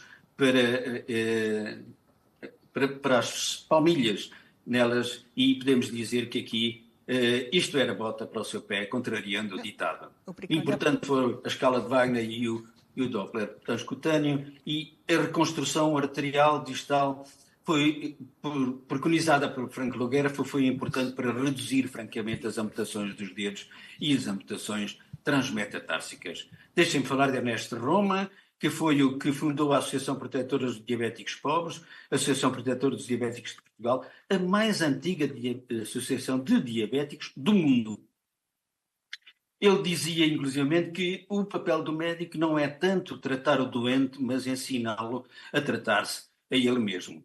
Quero fazer, finalmente, um tributo aos profissionais que tratam o pé, porque às vezes parece que o resultado vai ser muito bom, mas as lesões arteriais são tão grandes que podem dar grandes catástrofes. Mas ainda assim, sempre que o doente pode conseguir caminhar, é uma grande vitória. São médicos, enfermeiros e assistentes operacionais que se dedicam a estes doentes e são muito importantes para o tratamento destes doentes.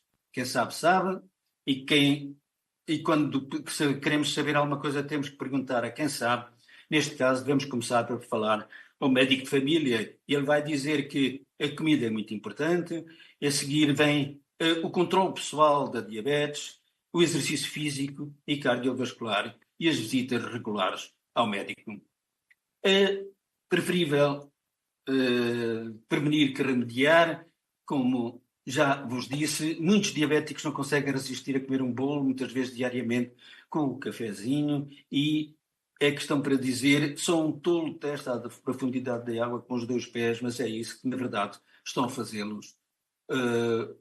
Até à morte, pé forte, e temos que jogar com todos os trunfos. A chave principal é um controle efetivo da diabetes e um estrito controle de todos, de tudo. Tudo tem que estar no seu lugar, tudo tem que ser feito perfeitamente. Além dos que já vimos, eu volto a insistir que é importante ver o pé, ver, não é só sentir, é ver, porque a diabetes descontrolada e a polineuropatia diminui a sensibilidade e, portanto, tem que se ver o pé todos os dias. Termino então com esta magnífica estátua em mármore de Marco da Grate, que podem ver na Catedral de Milão, que é de São Bartolomeu Esfolado, que no ano 68, em Albanópolis, foi martirizado e esfolado. Marco da Grate pôs-lhe a pele como se fosse um manto, e por baixo desta pele ele tem uma lição de anatomia fantástica. Lesto é que tempo é, como já nos disseram, termino com uma homenagem à mão que executa o que nós pensamos. Muito obrigado pela vossa atenção e desculpem o atraso. Thank you. Obrigada. Now we have 2 minutes time if you have questions. Simeon. Senhor Doutor, muito obrigado. Em lugar de tocar os nossos pés, tocou o nosso coração. E a sua história é muito rica sobre o assunto. Falou sobre Nicolae Paulescu, que de facto inventou a insulina em 1921, sem receber o Prémio Nobel, porque não pertencia ao ramo industrial, e a motivação deles foi que este homem é fanático, vai à igreja. Bom. Obrigado por isso. Ele fez a sua pesquisa em Paris, e his investigation, his research was done in Paris, but no one wanted to accept his investigation, his research, and the best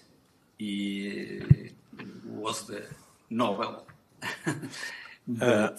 Professor Silveira, muito obrigado por ter aceito o convite.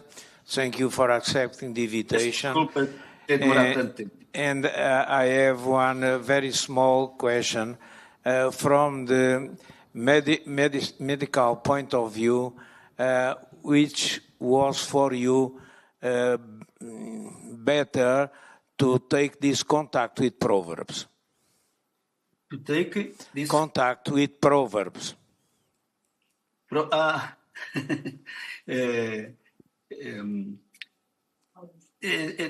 It is. I have many teachers in each of one.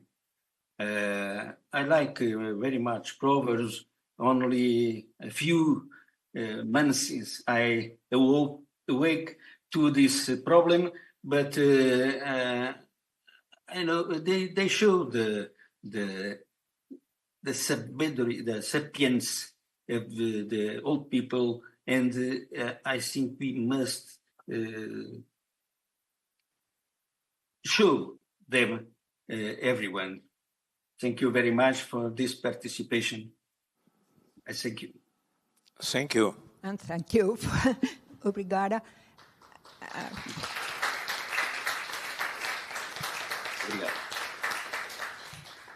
And then we are going to AI subject. So I welcome João Carlos Santos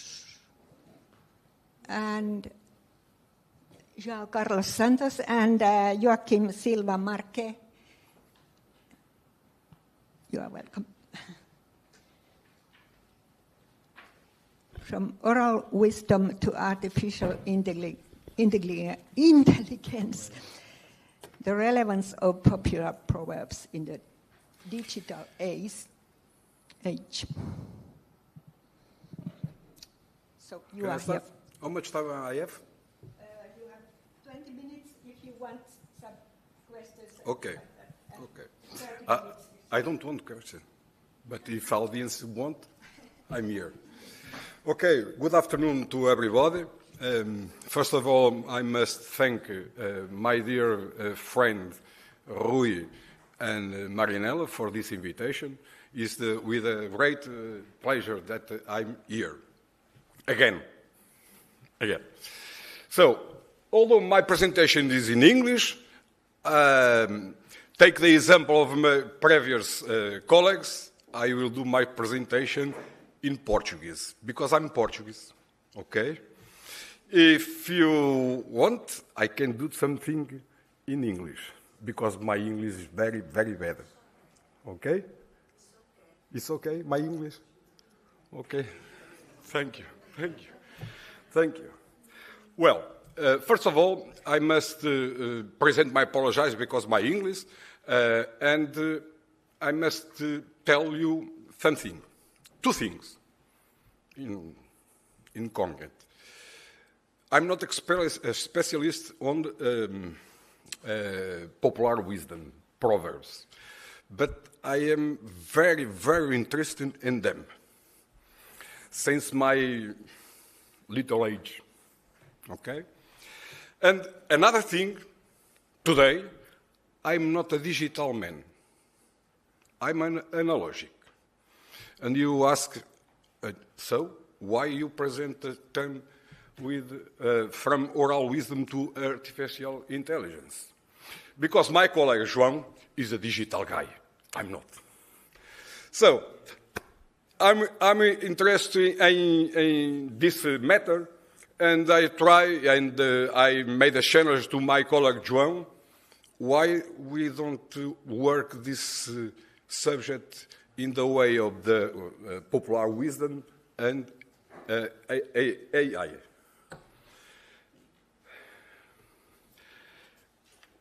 We do some work of research from diverse... Why? What's happened here? Because we don't see the phrase. What's happened? No, it's a problem with the presentation.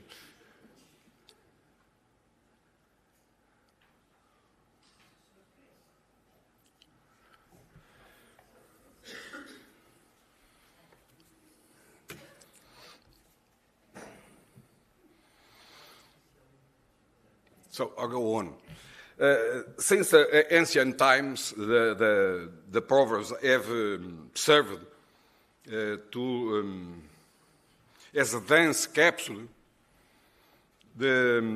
of qualitative wisdom.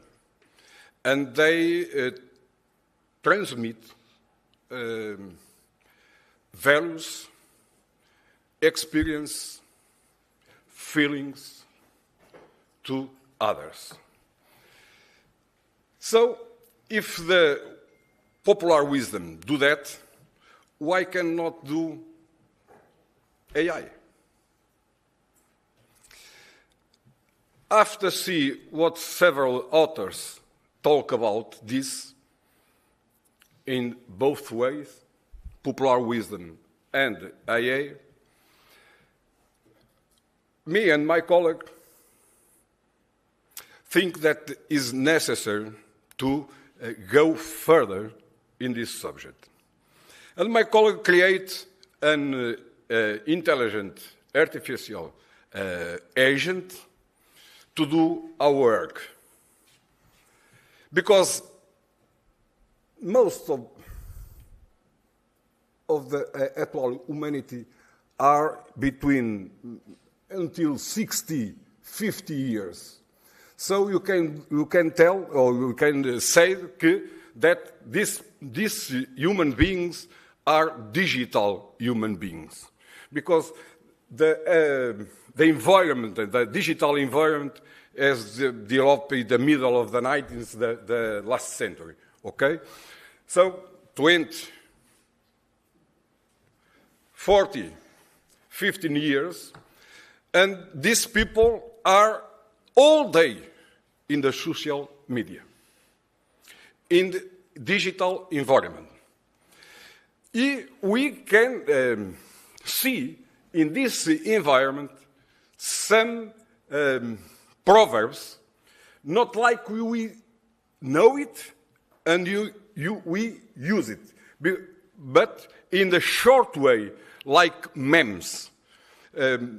We call to these proverbs a memes. Short sentence, big short sentence, that translated what are the proverbs of the popular wisdom. And as for my incredibility, this agent that my friend created several proverbs that transmit the same thing that the oral proverbs. The same. Only one thing makes no falta? Fall? Yes? One thing falls. The experience, the feeling. Because machines don't have experience, they don't have intelligence, they have. I don't agree. Yeah, I'm an analogic guy, but I don't agree. They don't have emotions, they don't have feelings to transmit to us. Okay, we have here, it's not too good, you can see, you can read. You can read. Over there. It's better. Okay. This is our questions, research that we develop during our project. The structural replication, the semantic divergences, symbolism, a culture, and the future transformation of the proverbs by the IA. Okay? We can go further. A methodology is a qualitative approach, not a quantitative approach, it's a qualitative approach. And a heuristic IA generation, a constructive corpus, a cultural analysis, and this is applied, the experience, the feeling, those emotions that the people have. You don't have AA. And we analyze the nature of the proverbs. Right?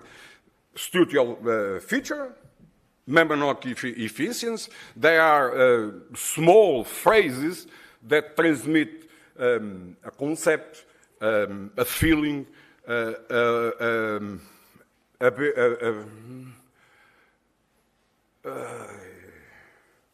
comportamento, pá, está-me a fugir.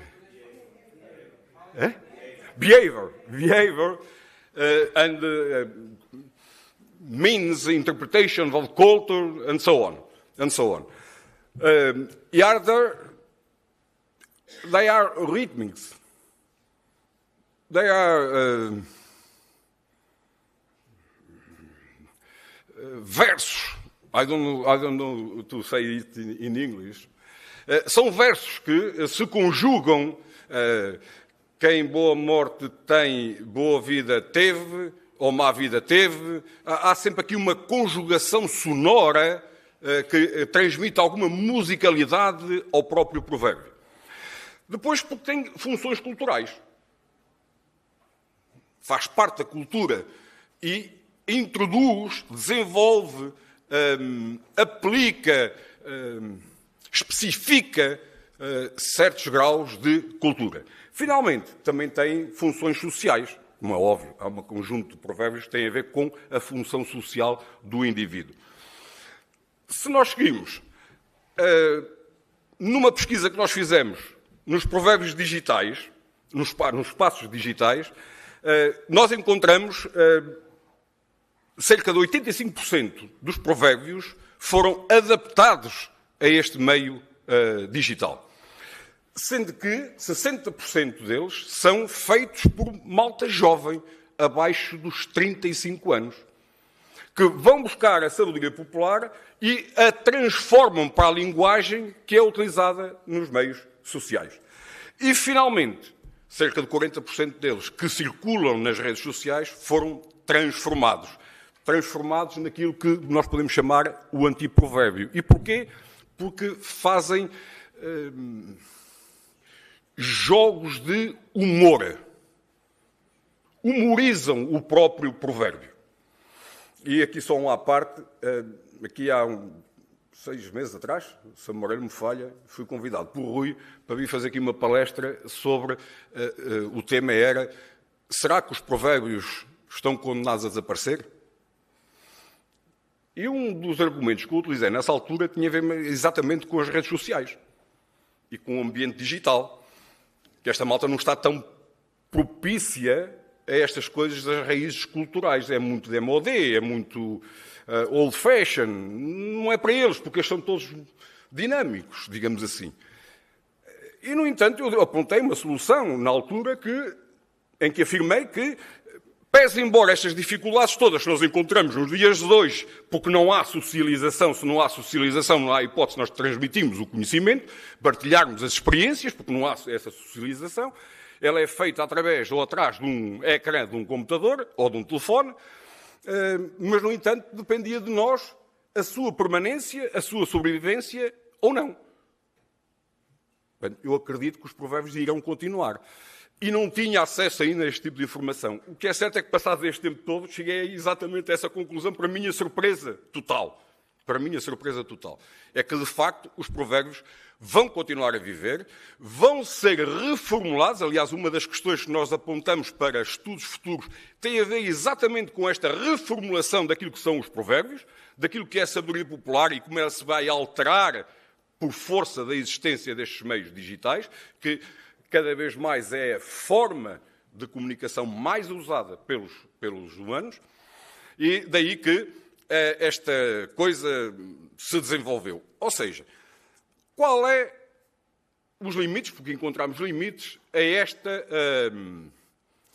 inteligência, sabedoria digital, que é, no fundo, uma simulação daquilo que é a realidade, porque, no fundo, é isso mesmo, não é? O que é que nós podemos fazer no âmbito digital é replicar os respectivos adágios. O que é que não conseguimos fazer? É incutir esta experiência, esta emoção, este sentimento. Não vamos conseguir nunca, pelo menos nos tempos mais próximos, não sabemos o que vai acontecer no desenvolvimento da inteligência artificial. Não fazemos a mínima ideia. Andamos por aqui à volta, eu tenho aqui a introdução do nosso agente, que é o Criticalis, que foi o agente que nós criámos, que não vou aqui, enfim, depender muito tempo com esta temática, que é um pouco mais técnica e o tempo já está a passar. Nós fizemos também um score disto, definimos as 7 grandes categorias dos provérbios,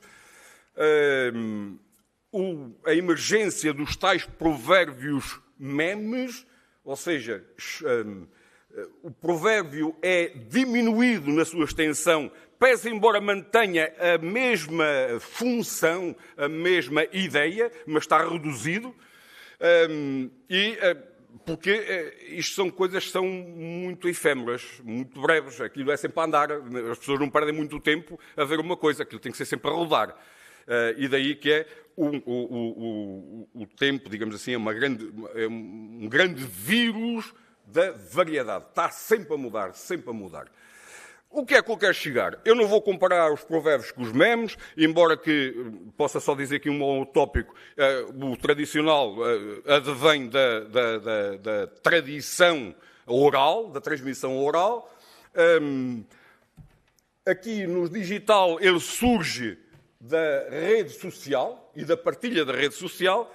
Agora, há aqui alguma coisa que é partilhada entre ambos. É a questão da partilha. São fórmulas breves, tal e qual como é o adágio popular, também é o adágio virtual. Contém conteúdo que é memorável, que fica, que permanece, que é esse o grande sentido, e é sempre uma ressonância cultural, quer num lado, quer no outro, embora proveniente de ambientes diferentes. Características têm a ver com a visibilidade, o facto de ser efêmero, e é esta questão que é acrescida no ambiente digital, que é a questão da ironia. Eu vou passar, isto depois tem aqui mais uma série de coisas, mas eu vou abandar um pouco assim. Isto levanta também problemas para os autores dos próprios provérbios, enquanto o provérbio natural, a esmagadoria dos autores não são conhecidas, emergiu, não se sabe quem é que foi o primeiro a iniciar esse provérbio. Quando eu falo no ambiente digital, é um algoritmo que o faz, que o partilha, e aquilo que pode acontecer em termos futuros é uma co-criação entre o homem e a máquina. Ou seja, a criação de novos provérbios advirão da participação de ambos. Tem as performances exatamente igual, tem alguns key findings, que são coisas que são importantes, tem implicações na língua, na cultura e na tecnologia, sem sombra de dúvidas, que vai ter. Na parte da língua, redefine as categorias como a precisão, a objetividade, que é um pouco diferente. Aparece, em termos de cultura, reafirma os provérbios que já tem, e a tecnologia revela esta capacidade de criar desafios éticos ao desenvolvimento e à partilha deste tipo de conceito. A transformação, que depois aqui vem de formas tradicionais para uma transação espacial, que vem da emergência, ou seja, do surgimento do conhecimento geral para o conhecimento digital. Algumas limitações neste estudo nós encontramos. Primeiro, só aplicámos isto a uma rede, ou com a utilização de uma suporte de inteligência artificial, no caso foi o ChatGPT, a versão profissional. E isto limita. E também um segundo aspecto que é muito importante, só nos preocupamos com a realidade cultural portuguesa. Não comparamos com outras coisas. Daí que nós apresentamos como caminhos de desenvolvimento deste estudo, utilizamos outro tipo de suportes de inteligência artificial, bem como outras culturas, para ver se isto se mantém ou não se mantém naquilo que é o nosso pensamento. Isto são o que é que suporta, digamos, a pirâmide do conhecimento e do desenvolvimento artificial. Algumas coisas que nos saltam à vista neste paper têm a ver com o facto da inteligência artificial e os provérbios no ambiente digital fazem aqui um paralelismo entre uma coisa que provém da sociedade, o oral, e o respectivo digital. Agora, o que eu penso é que eles vão permanecer como artefatos vivos do conhecimento, da sabedoria. Disso nós também não temos a menor dúvida. Eu tenho aqui um pequeno... Esta frase, para mim, é lapidar. O provérbio não é mera linguagem, é uma prática social. Indiscutivelmente, para mim, é lapidar esta frase e resume quase tudo o que eu estive aqui a dizer. Eu tenho, para finalizar, um pequeno desafio para todos, aqui em sala e quem nos está a visionar. Eu tenho aqui um conjunto de 6 provérbios. O grande desafio que eu vos peço é, se olharem para estes provérbios, quais são aqueles que são de origem popular e quais são aqueles que são de origem da inteligência artificial. porque estão aqui provérbios, quer de um lado, quer do outro.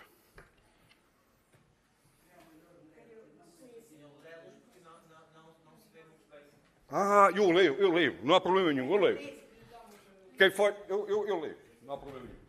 Can you please tell them in English also these are the which of the quais são os provérbios originais e quais são aqueles que foram provocados ou produzidos pela inteligência artificial.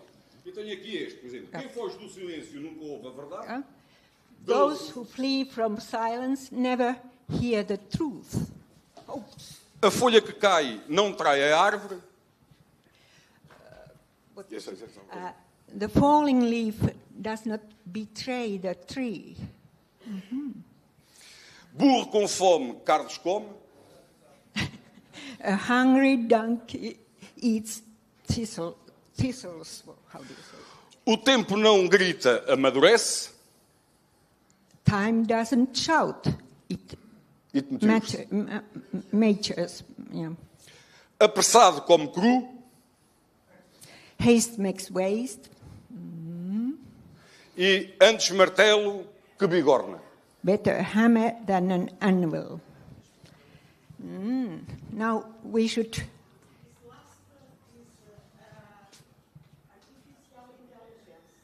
The last. You think so? A folha que cai não trai a árvore é digital? Can you tell it how many are artificial? You don't. Yeah. Because this is a proverb. This is a proverb. Yes. All are proverbs. Yeah. All are proverbs. They are memes, but they are not proverbs if they are made up. This is a.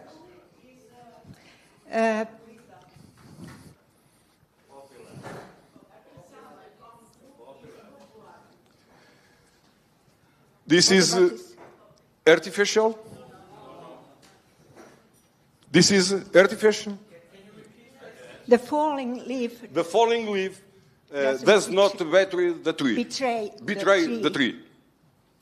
And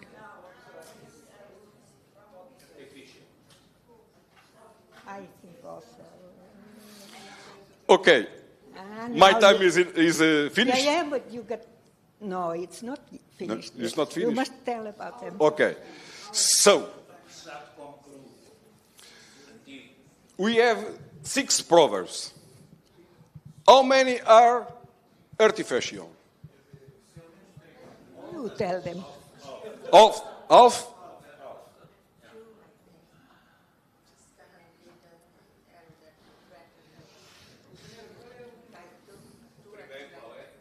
Quem foge do silêncio nunca ouve a verdade.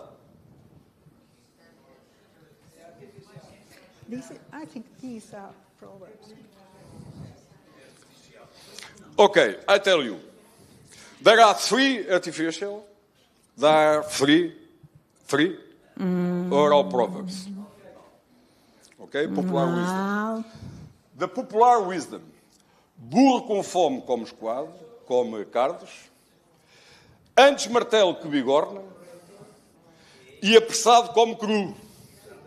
Os outros 3 são de inteligência artificial. A folha que cai não trai a árvore, quem foge do silêncio nunca ouve a verdade e o tempo não grita, amadurece.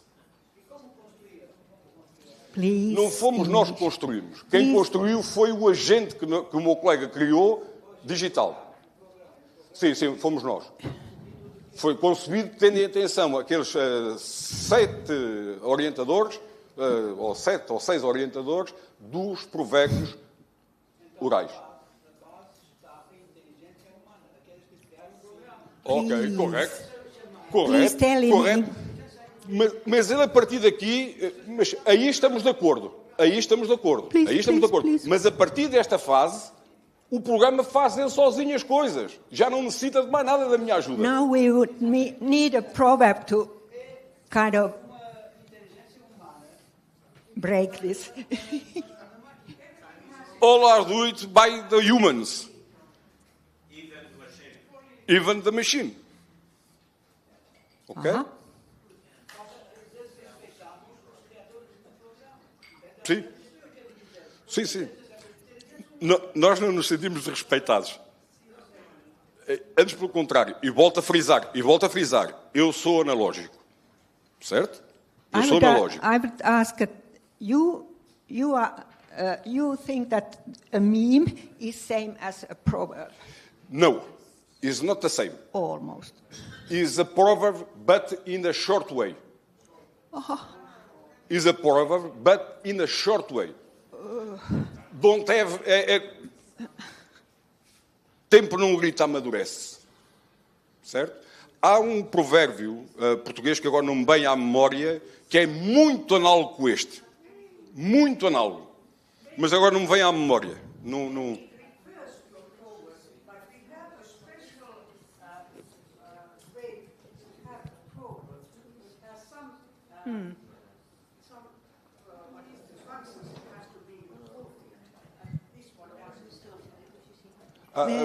Sorry, I don't understand. Can you repeat?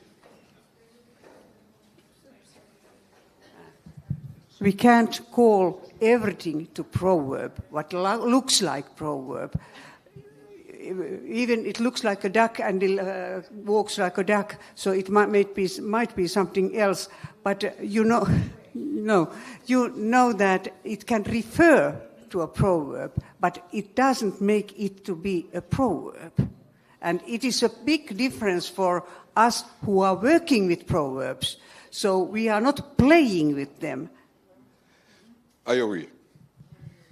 But we have one of two ways. Or we accept this dimension, this environment, this digital environment. You navigate on it, okay? You navigate it, take a chance to make people who lives in this environment to accept the natural, the oral, the popular wisdom, or the other way. We don't accept this, and you are condemned to disappear. About this, I have no doubts. About this, I have no doubts. Isto é aquilo que se coloca hoje. Nós somos docentes do ensino superior, por exemplo, a utilização, que é o meio mais usado, que é o ChatGPT, normalmente versões profissionais e ou a versão livre, que tem mais limitações, como é óbvio. Não é? Se o aluno deve ou não deve de usar isto. Se nós vamos permitir que o aluno use ou não. Eu não posso ir contra a corrente. Eu, se quero moldar a corrente, eu tenho que ir na corrente. Limitando as coisas, como é óbvio, coordenando, dando-lhe alguma orientação, para que isto não seja uma desbunda. Aliás, porque o homem, enquanto ser humano, é um animal eminentemente malandro. Thank you. I would like you. I tell you what I mean of this. Eu vou falar em português e posso traduzir em inglês, não há problema. Gostei muito da sua comunicação, até porque esta questão da inteligência artificial hoje preocupa todas as pessoas que orientam mestrados e doutoramentos e seguem trabalhos na universidade. Gostava de saber quais foram as ferramentas que deram ao programa para que eles... eu não sei nada de inteligência artificial, aliás, eu costumo dizer, no meio académico, que me preocupa mais do que a inteligência artificial, preocupa-me a falta de inteligência natural. Mas isso exatamente, é outra questão. Mas isso é uma verdade, concordo consigo. So, I may translate it now, if you want. I don't understand anything about artificial intelligence, but I would like to ask, what were the tools you gave to the program to build these proverbs? As I used to say, because this is a problem for those who teach at university, at PhD, to understand where the pupils went to reach. And at the same time, we see lots of works that pupils copy other researchers and don't cite them. So this is a big problem at university teaching, and but I would like to know, how do you build these ones? And at last, I used to say to my colleagues already use it, that rather than artificial intelligence, what bothers me is lack of natural intelligence. É fácil para mim responder a essa questão. Muito fácil. Estamos ambos em acordo. Uma das coisas que as ferramentas de inteligência artificial nos podem ajudar é, por exemplo, a identificar esses plágios. Tem um nome próprio, é plágio. E a mim causa-me alguma celema, alguma prurido, quando há universidades que dizem nas suas regras que admitem até 5% de plágio. Plágio é plágio com 0,1% ou com 99,99%. É plágio. Ponto. Não há mal nenhum em nós socorrermos dos outros, desde que os identifiquemos. Ponto. É por isso que há pouco estava a dizer o homem é um animal eminentemente malandro. E a malta riu-se, porque pensou o quê? Malandro na perspectiva de nada fazer. Não, não. É malandro na perspectiva de fazer o mínimo possível para obter o máximo resultado possível. Ora, se eu tenho uma ferramenta que me ajuda, porque é que eu hei de estar a queimar as pestanas? Tão simples quanto isso. Quanto à questão que colocou, quais as ferramentas? É a resposta mais fácil que eu tenho para lhe dar. Não fui eu. Eu vou fazer a questão ao meu colega João, porque ele é que é o entendido destas coisas, e depois respondo-lhe mais tarde. Está bem?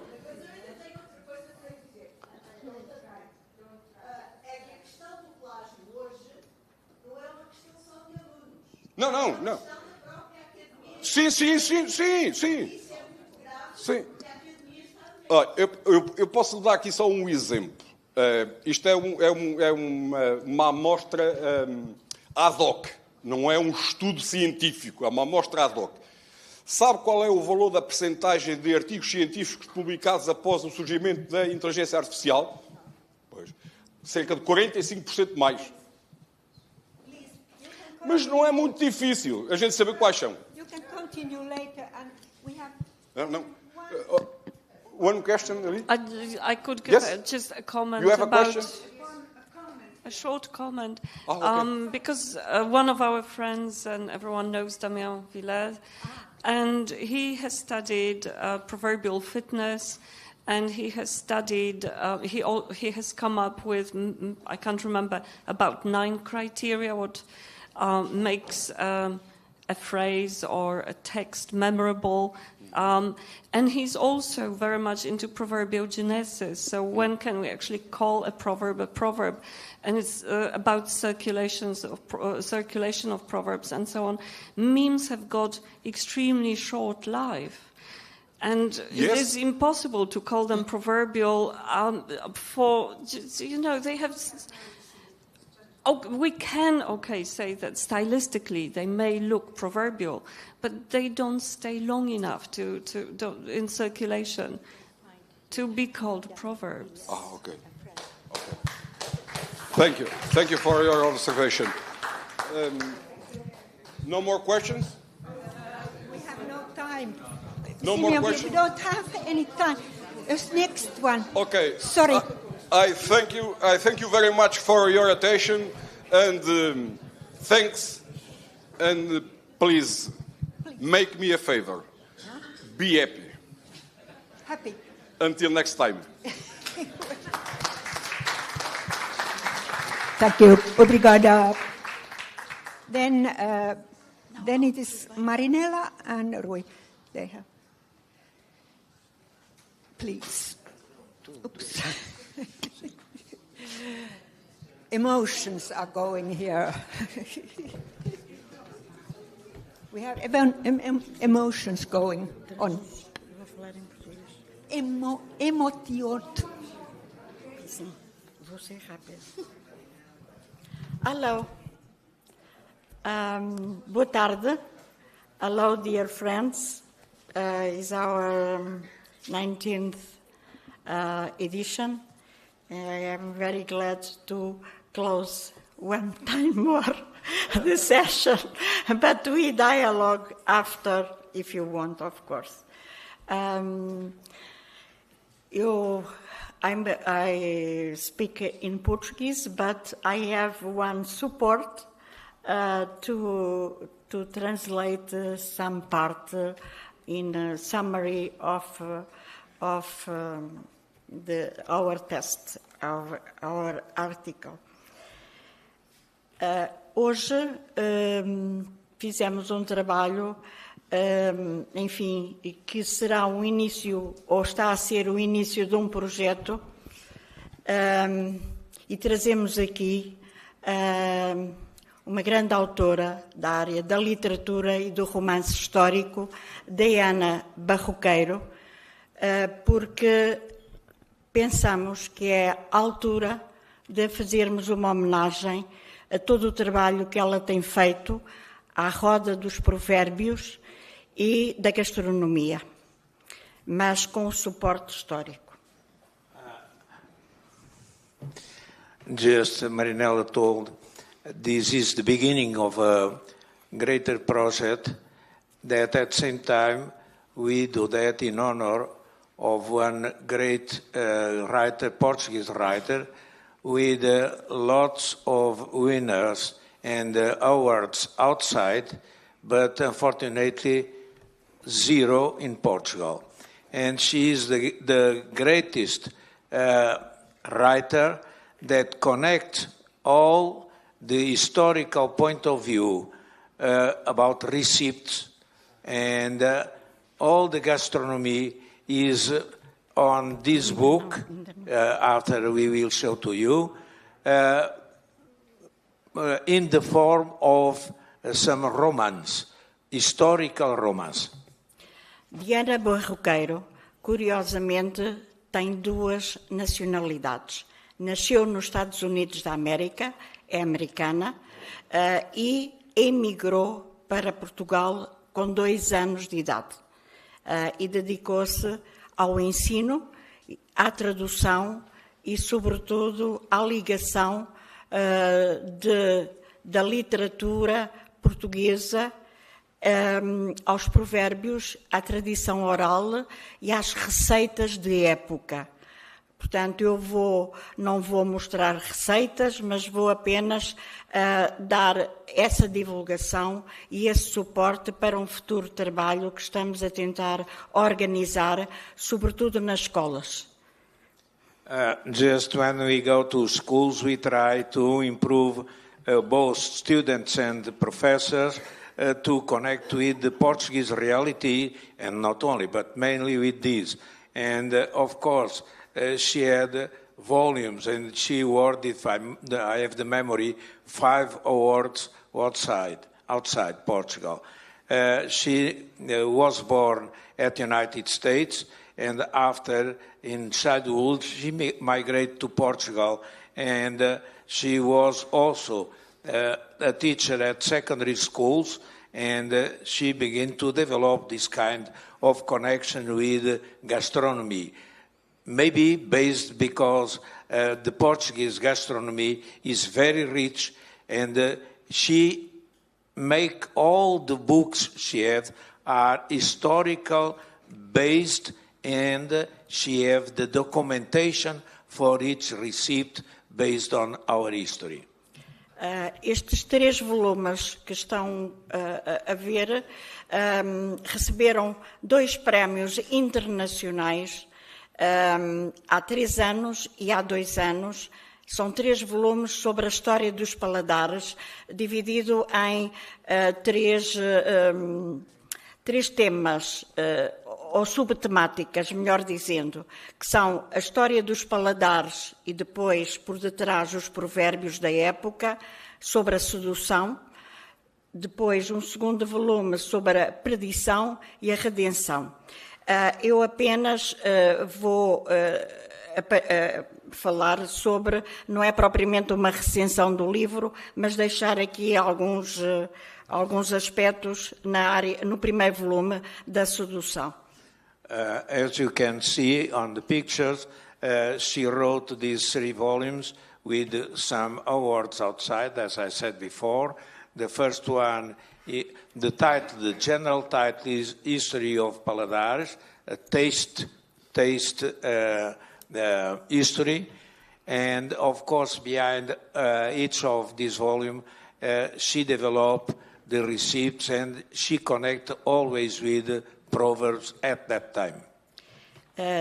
Portanto, a ideia da escrita destes volumes foi trazer, sobretudo, as histórias dos paladares no domínio, essencialmente, da gastronomia, inseridos na literatura e no romance histórico, e ligando as expressões proverbiais, sobretudo, vêm desde o século XVI e até aos dias de hoje. Mas este primeiro volume debruça-se, sobretudo, não só na recolha da receita da época, dos alimentos utilizados, mas também Diana Barroqueiro vai buscar um provérbio ou mais, ou alguma expressão de dito ou sentença que estejam... e conta a história porque é que apareceu aquela expressão. We are just looking for, our work is just on the first volume, and in that volume always she searches for the proverbs that can fit on the subject she is just dealing with, and really all the time she searches for this kind of connection. And this is a way just to locate the origin of the proverb. O que é interessante é que esta autora... what happened? Ok. Enfim, eu pus aqui apenas o que ela utiliza na sua viagem deste património, porque ela chama-lhe viagem da humanidade, ou pela história da humanidade, através das receitas da época e do património cultural e material, os provérbios, ou outras expressões intencionais e que tenham a ver, neste caso e neste primeiro volume, com a sedução, e depois toda a sua história integrada.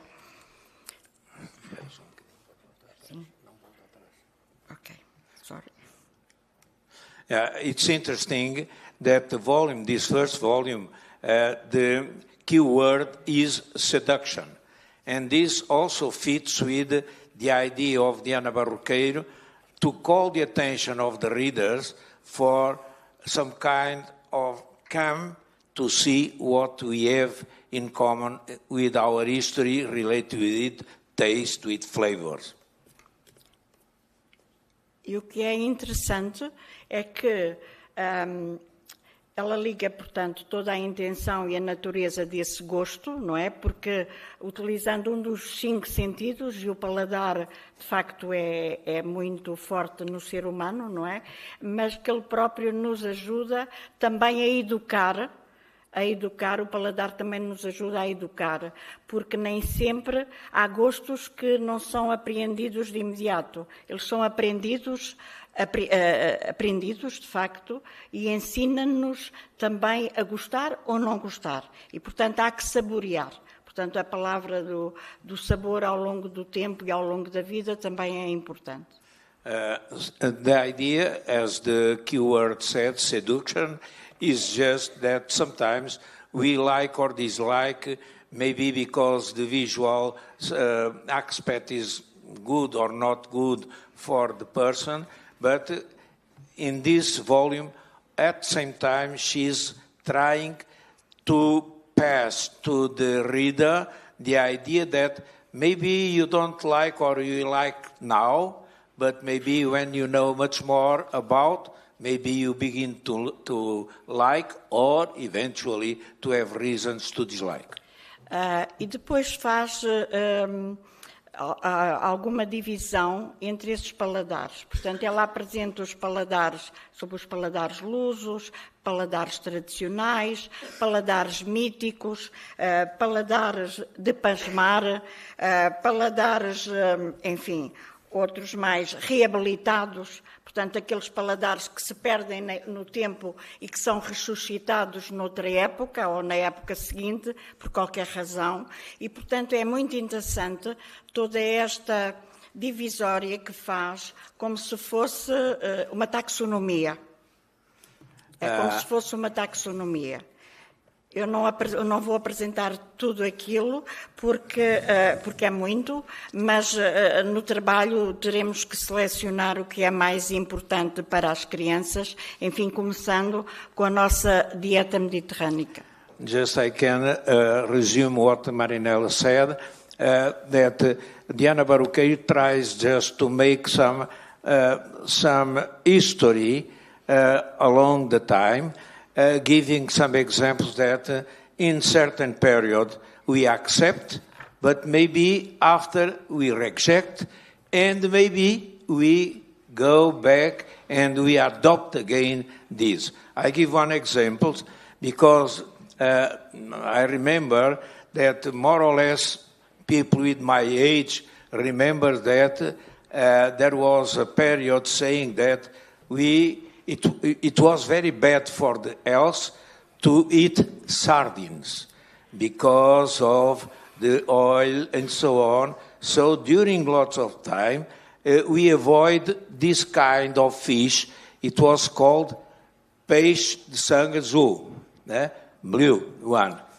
But after this period, without eating this, now again the medicines say that sardines have a very good cholesterol. So really, again, we are eating this kind of fish and others, of course. É interessante porque a Lisa Grambon e Hanan trouxe-nos aqui o café. E, de facto, Diana Barroqueiro, ela chamou-lhe cafés com história, e para além de recolher em épocas diversificadas, neste caso em Portugal, os cafés que fizeram história, mas também o café que nesses cafés fizeram história. E tenho aqui um provérbio: café marca 3 Fs, o fraco, o frio e o fedido. Yeah. É difícil explicar, mas, enfim, aqui é um grosseiro, uma palavra, ajudem-me dos linguistas. Não, em português. É calão. É um calão, mas ele existe, ele é português e, portanto, é difícil traduzir, mas, de qualquer modo... Let me say that Diana Barroqueiro give one example about literary paladar, literary paladar. And the example she gives is related with coffee. And she said that coffee is a mark of 3 F's. The first one is fraco. This means weak. The second one is frio. That means cold. And the last one is fedido. Yeah, yes. It smells. Fedido. Yeah. Smells. No. Yes. Yeah. So those café is related with 3 F's. E aqui, neste caso, insere estes provérbios do café ligados aos paladares literários. À época, inclusivamente, as viagens na minha terra, de Almeida Garrett, que refere também, enfim, para algumas situações. I explained it before this, and related also with café, because in the morning I was prepared to tell 2 proverbs related with café. One say that amigo remendado, café requentado. In English, patched up friends, reheated coffee. The second one is very interesting. Em português, café deve ser do primeiro e chá do último.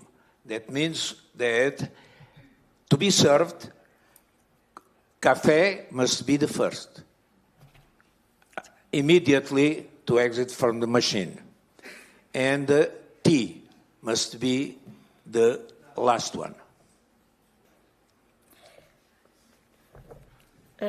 Por exemplo, neste caso que estamos a ver, dos paladares lusos, portanto, paladares muito portugueses, a amizade é o sal da vida, porque, enfim, em épocas passadas nós estivemos na rota do sal e, portanto, por todo o nosso litoral, e aqui em Tavira fazemos parte dessa rota, ou fizemos parte dessa rota.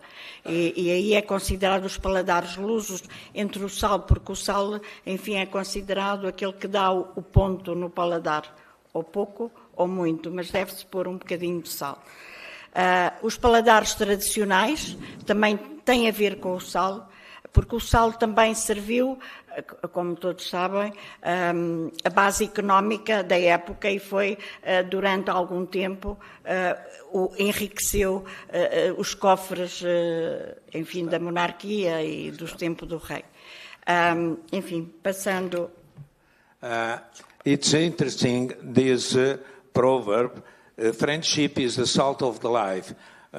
Of course, that here there is some metaphorical way also telling that, of course, you know, that salt is the base to form the word salary.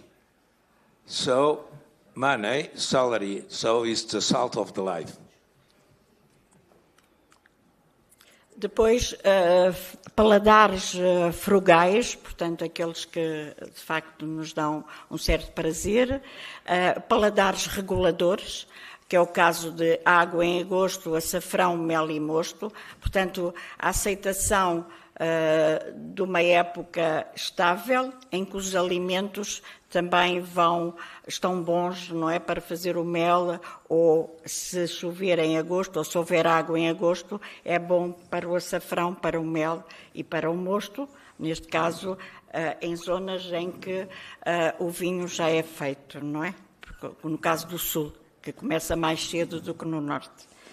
I think the explanation we can read directly from the panel about these two different ways she finds the paladar. E o curioso é que eu resumi, é um resumo muito resumido, passo a expressão, tentei pôr em inglês, porque de facto foi importante no tempo do rei Dom Manuel I, portanto século XVI, que de facto esta situação são vendidos uns biscoitos que eram feitos com mel e portanto tudo isso surge também, poderá ter surgido com mais evidência esta expressão ou não, mas o que é certo é que os reis na época, portanto toda a corte, estava muito interessada na gastronomia porque era poder, nós tínhamos ainda o sal e, portanto, era diferente. E isso captava também a atenção do exterior. E não tinham redes sociais. Of course, that also we must stress the importance of these receipts and this book and all the content of the book. If we remember that in some epic poems in different countries, there are some relations with food, with behavior, and so on. In our case also, and excuse my love for Tavira, because in our epic poem, Lusíadas, that you know, we have really 500 years ago. In that poem, epic poem, Tavira is present there. So it means that 500 years ago, Tavira was always important, and very important mainly for navigators, because Tavira was at that time the last port before to reach Africa. And here in Tavira, they fill the tanks of water and also for dried fruits, because our industry here was related with dried fruits. Os paladares arábicos, por toda neste caso, as papas de milho, o xerém, que foram introduzidos à época e, enfim, muito mais atrás do que o século XVI, e o que surge, porque aqui também há um ressurgimento das papas de milho. Com a dieta mediterrânica começou-se a trazer, porque as papas de milho, ao que conta e ao que se sabe noutras referências, que era a comida dos pobres. Mas agora é a comida dos ricos, é um prato bem caro, não é?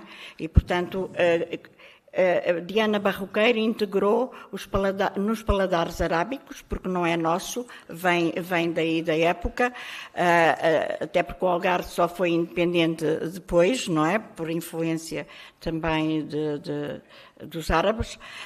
E há um provérbio muito interessante que ela fala e que diz que se refere à época: quem passarinhos receia, melro não semeia. E, portanto, tem a ver com os melros, os pássaros que picavam e as sementes perdiam-se, não é? Não só pelas intempéries, mas também pelos pássaros. And, of course, this example of the Mediterranean diet is a very good example from this kind of, in one certain epoch, we defend certain products, certain receipts, and maybe we pass on the desert during some years, and after we recall again, and this idea of xerém is one example. But sardines is another example. In my childhood, sardines were given to chats.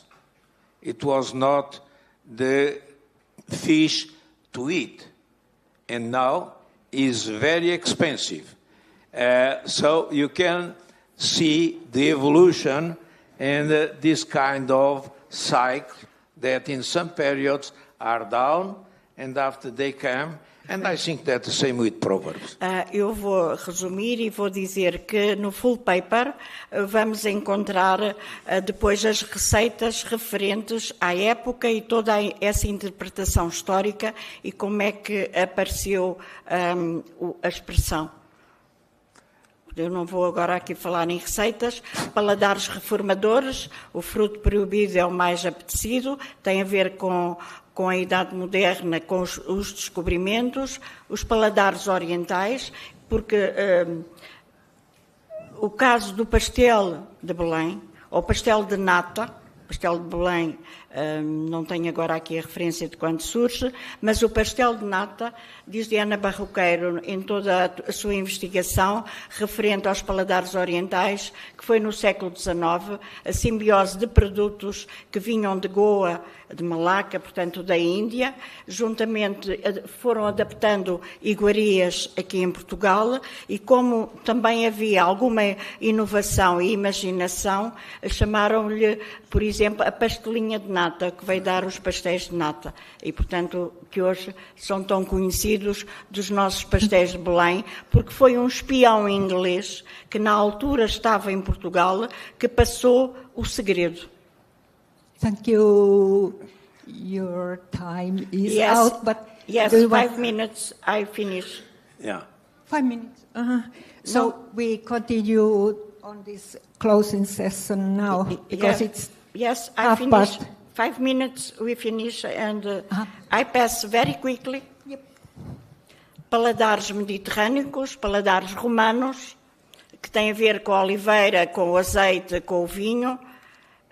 Os paladares ibéricos, que também são importantes, uma vez que nós somos da Península Ibérica e, portanto, há aqui uma ligação histórica com Espanha, até à época, enfim, dos reinos de Leão, etc., etc. Há aqui também historiadores. Os paladares regionais, também com o local. Depois, paladares untuosos, que têm a ver com as gorduras, com os toucinhos, com o porco, por aí adiante. Paladares já requintados, que vão à mesa do rei.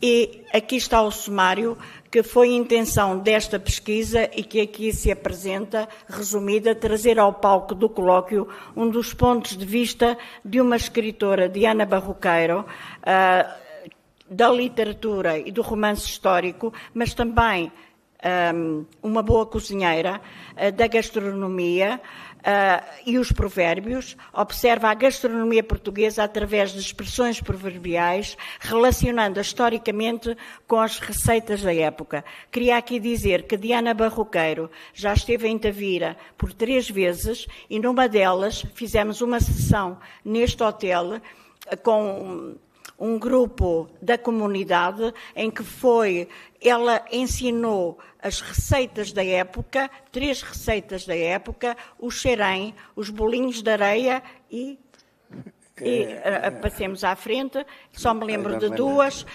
e que foi testada e deu a receita da época e todos testámos com uma tertúlia, enfim, à volta da mesa.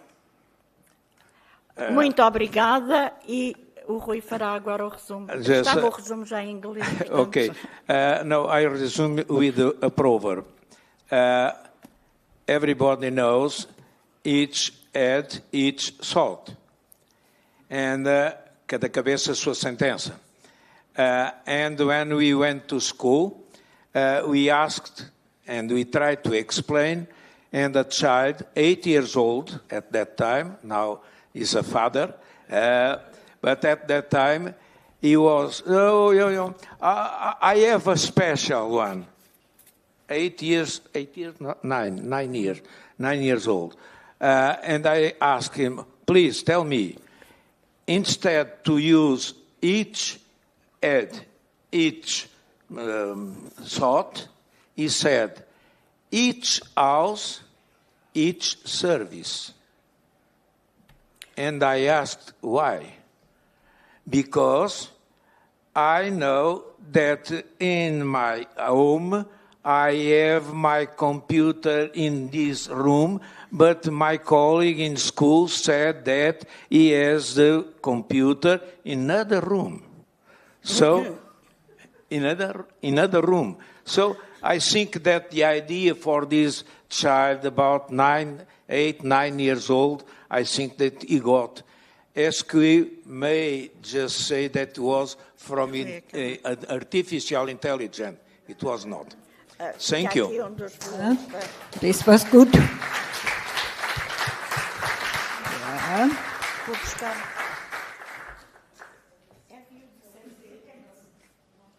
So we see that artificial intelligence is now in 8 years old level, making proverbs. Thank you very much. Yeah. Thank you. And now we have this closing session, and what kind of, I don't really know what happens. Maybe diplomas, but. And after maybe you can make a resume of this colloquium. Oh, I make a resume of this colloquium. Oops. It came quite suddenly. The surprise was that I should make a resume. We are very of happy this because we are here in this final point. Our congratulations to our hostages. Come si chiama? To Rui e Marinella, and your presentation is what means to live Proverbs, to show the life of Proverbs, the participation, everybody when we meet one proverb, we are happy. And what means to taste Proverbs? Because in your session, in fact, you don't taste that food. You taste the Proverbs alive. May I? I can Thank tell you that now I think with your permission, we finish and we have time to taste in a surprise on the bar after we receive the diplomas, okay? Go to and we can taste some Magusto. San Martin is a surprise because San Martin is 11 November, like my colleague previous tell. But in our hotel, we have a surprise after receive the diplomas, and you can taste the luso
Yeah. Yes, but before that we have a couple of diplomas more. So you can stay there, but these are not for you. So, you know, we have here persons that are much more important than, for the success of the conference, and even more important than Oti and I. So, our magic man.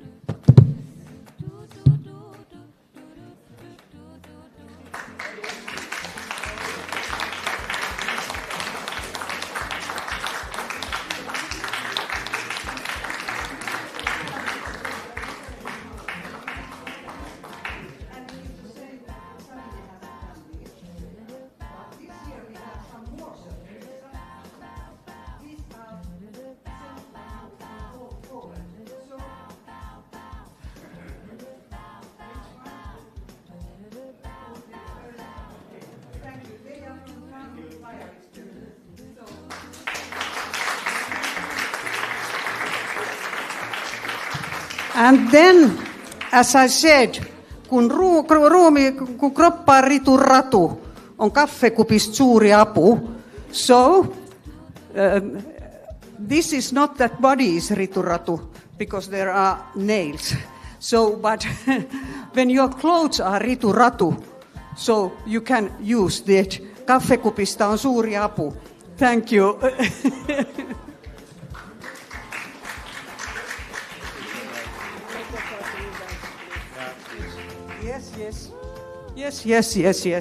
Yes.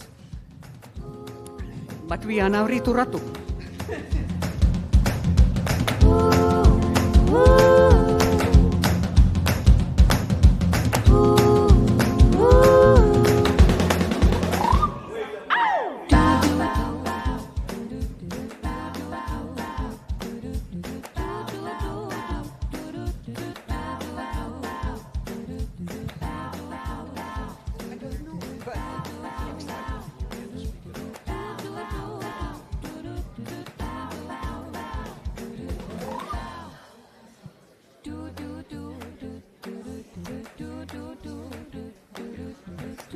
prefer that I speak? Okay.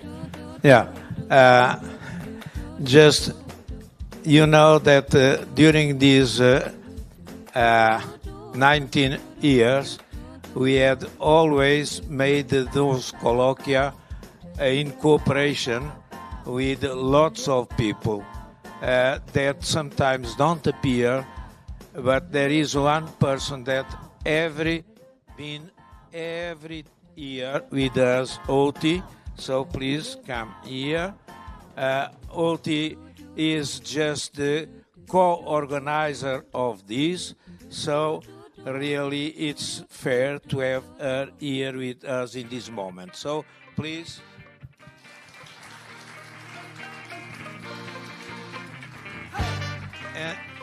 And we profit this occasion to announce that next colloquium will be next year from the 1st November to 8th November, as usually the first week in November. And 2 or 3 recommendations. Because Tavira is growing concerning the number of tourists that comes here, I booked together with the hotel 50 rooms for next year. Because maybe we couldn't feel, but some of you have been in danger to have accommodation here. Because really the 5th day, it was really completely full. Fortunately, the group had some problem, it didn't come. If not, people that at the last time have tried to book, there was no place for them. So in this moment, I agree with the hotel to book 50 rooms for next year. So please, I know that sometimes it's difficult because you have the positive answer from your universities or institutions, but my recommendation is, as soon as possible, please, last year, send your proposals earlier, just because next year maybe we must cut some proposals for the colloquium. And for this also, we recommend as soon as possible, you can send the full papers. Maybe just now you have in mind all the recommendations, all the talks we have been here. So follow the example of Mider that until today is the first person to send the full paper. Yeah, that's true. That's true. And also Mazango, also the same. So this year we have at least 2 persons that immediately they send the full paper. And for us it's very important. I think that now I don't forget in any kind of things. So we invite you for the Magusto outside nearby the bar. Okay? Thank you for all, and we will meet you again next year.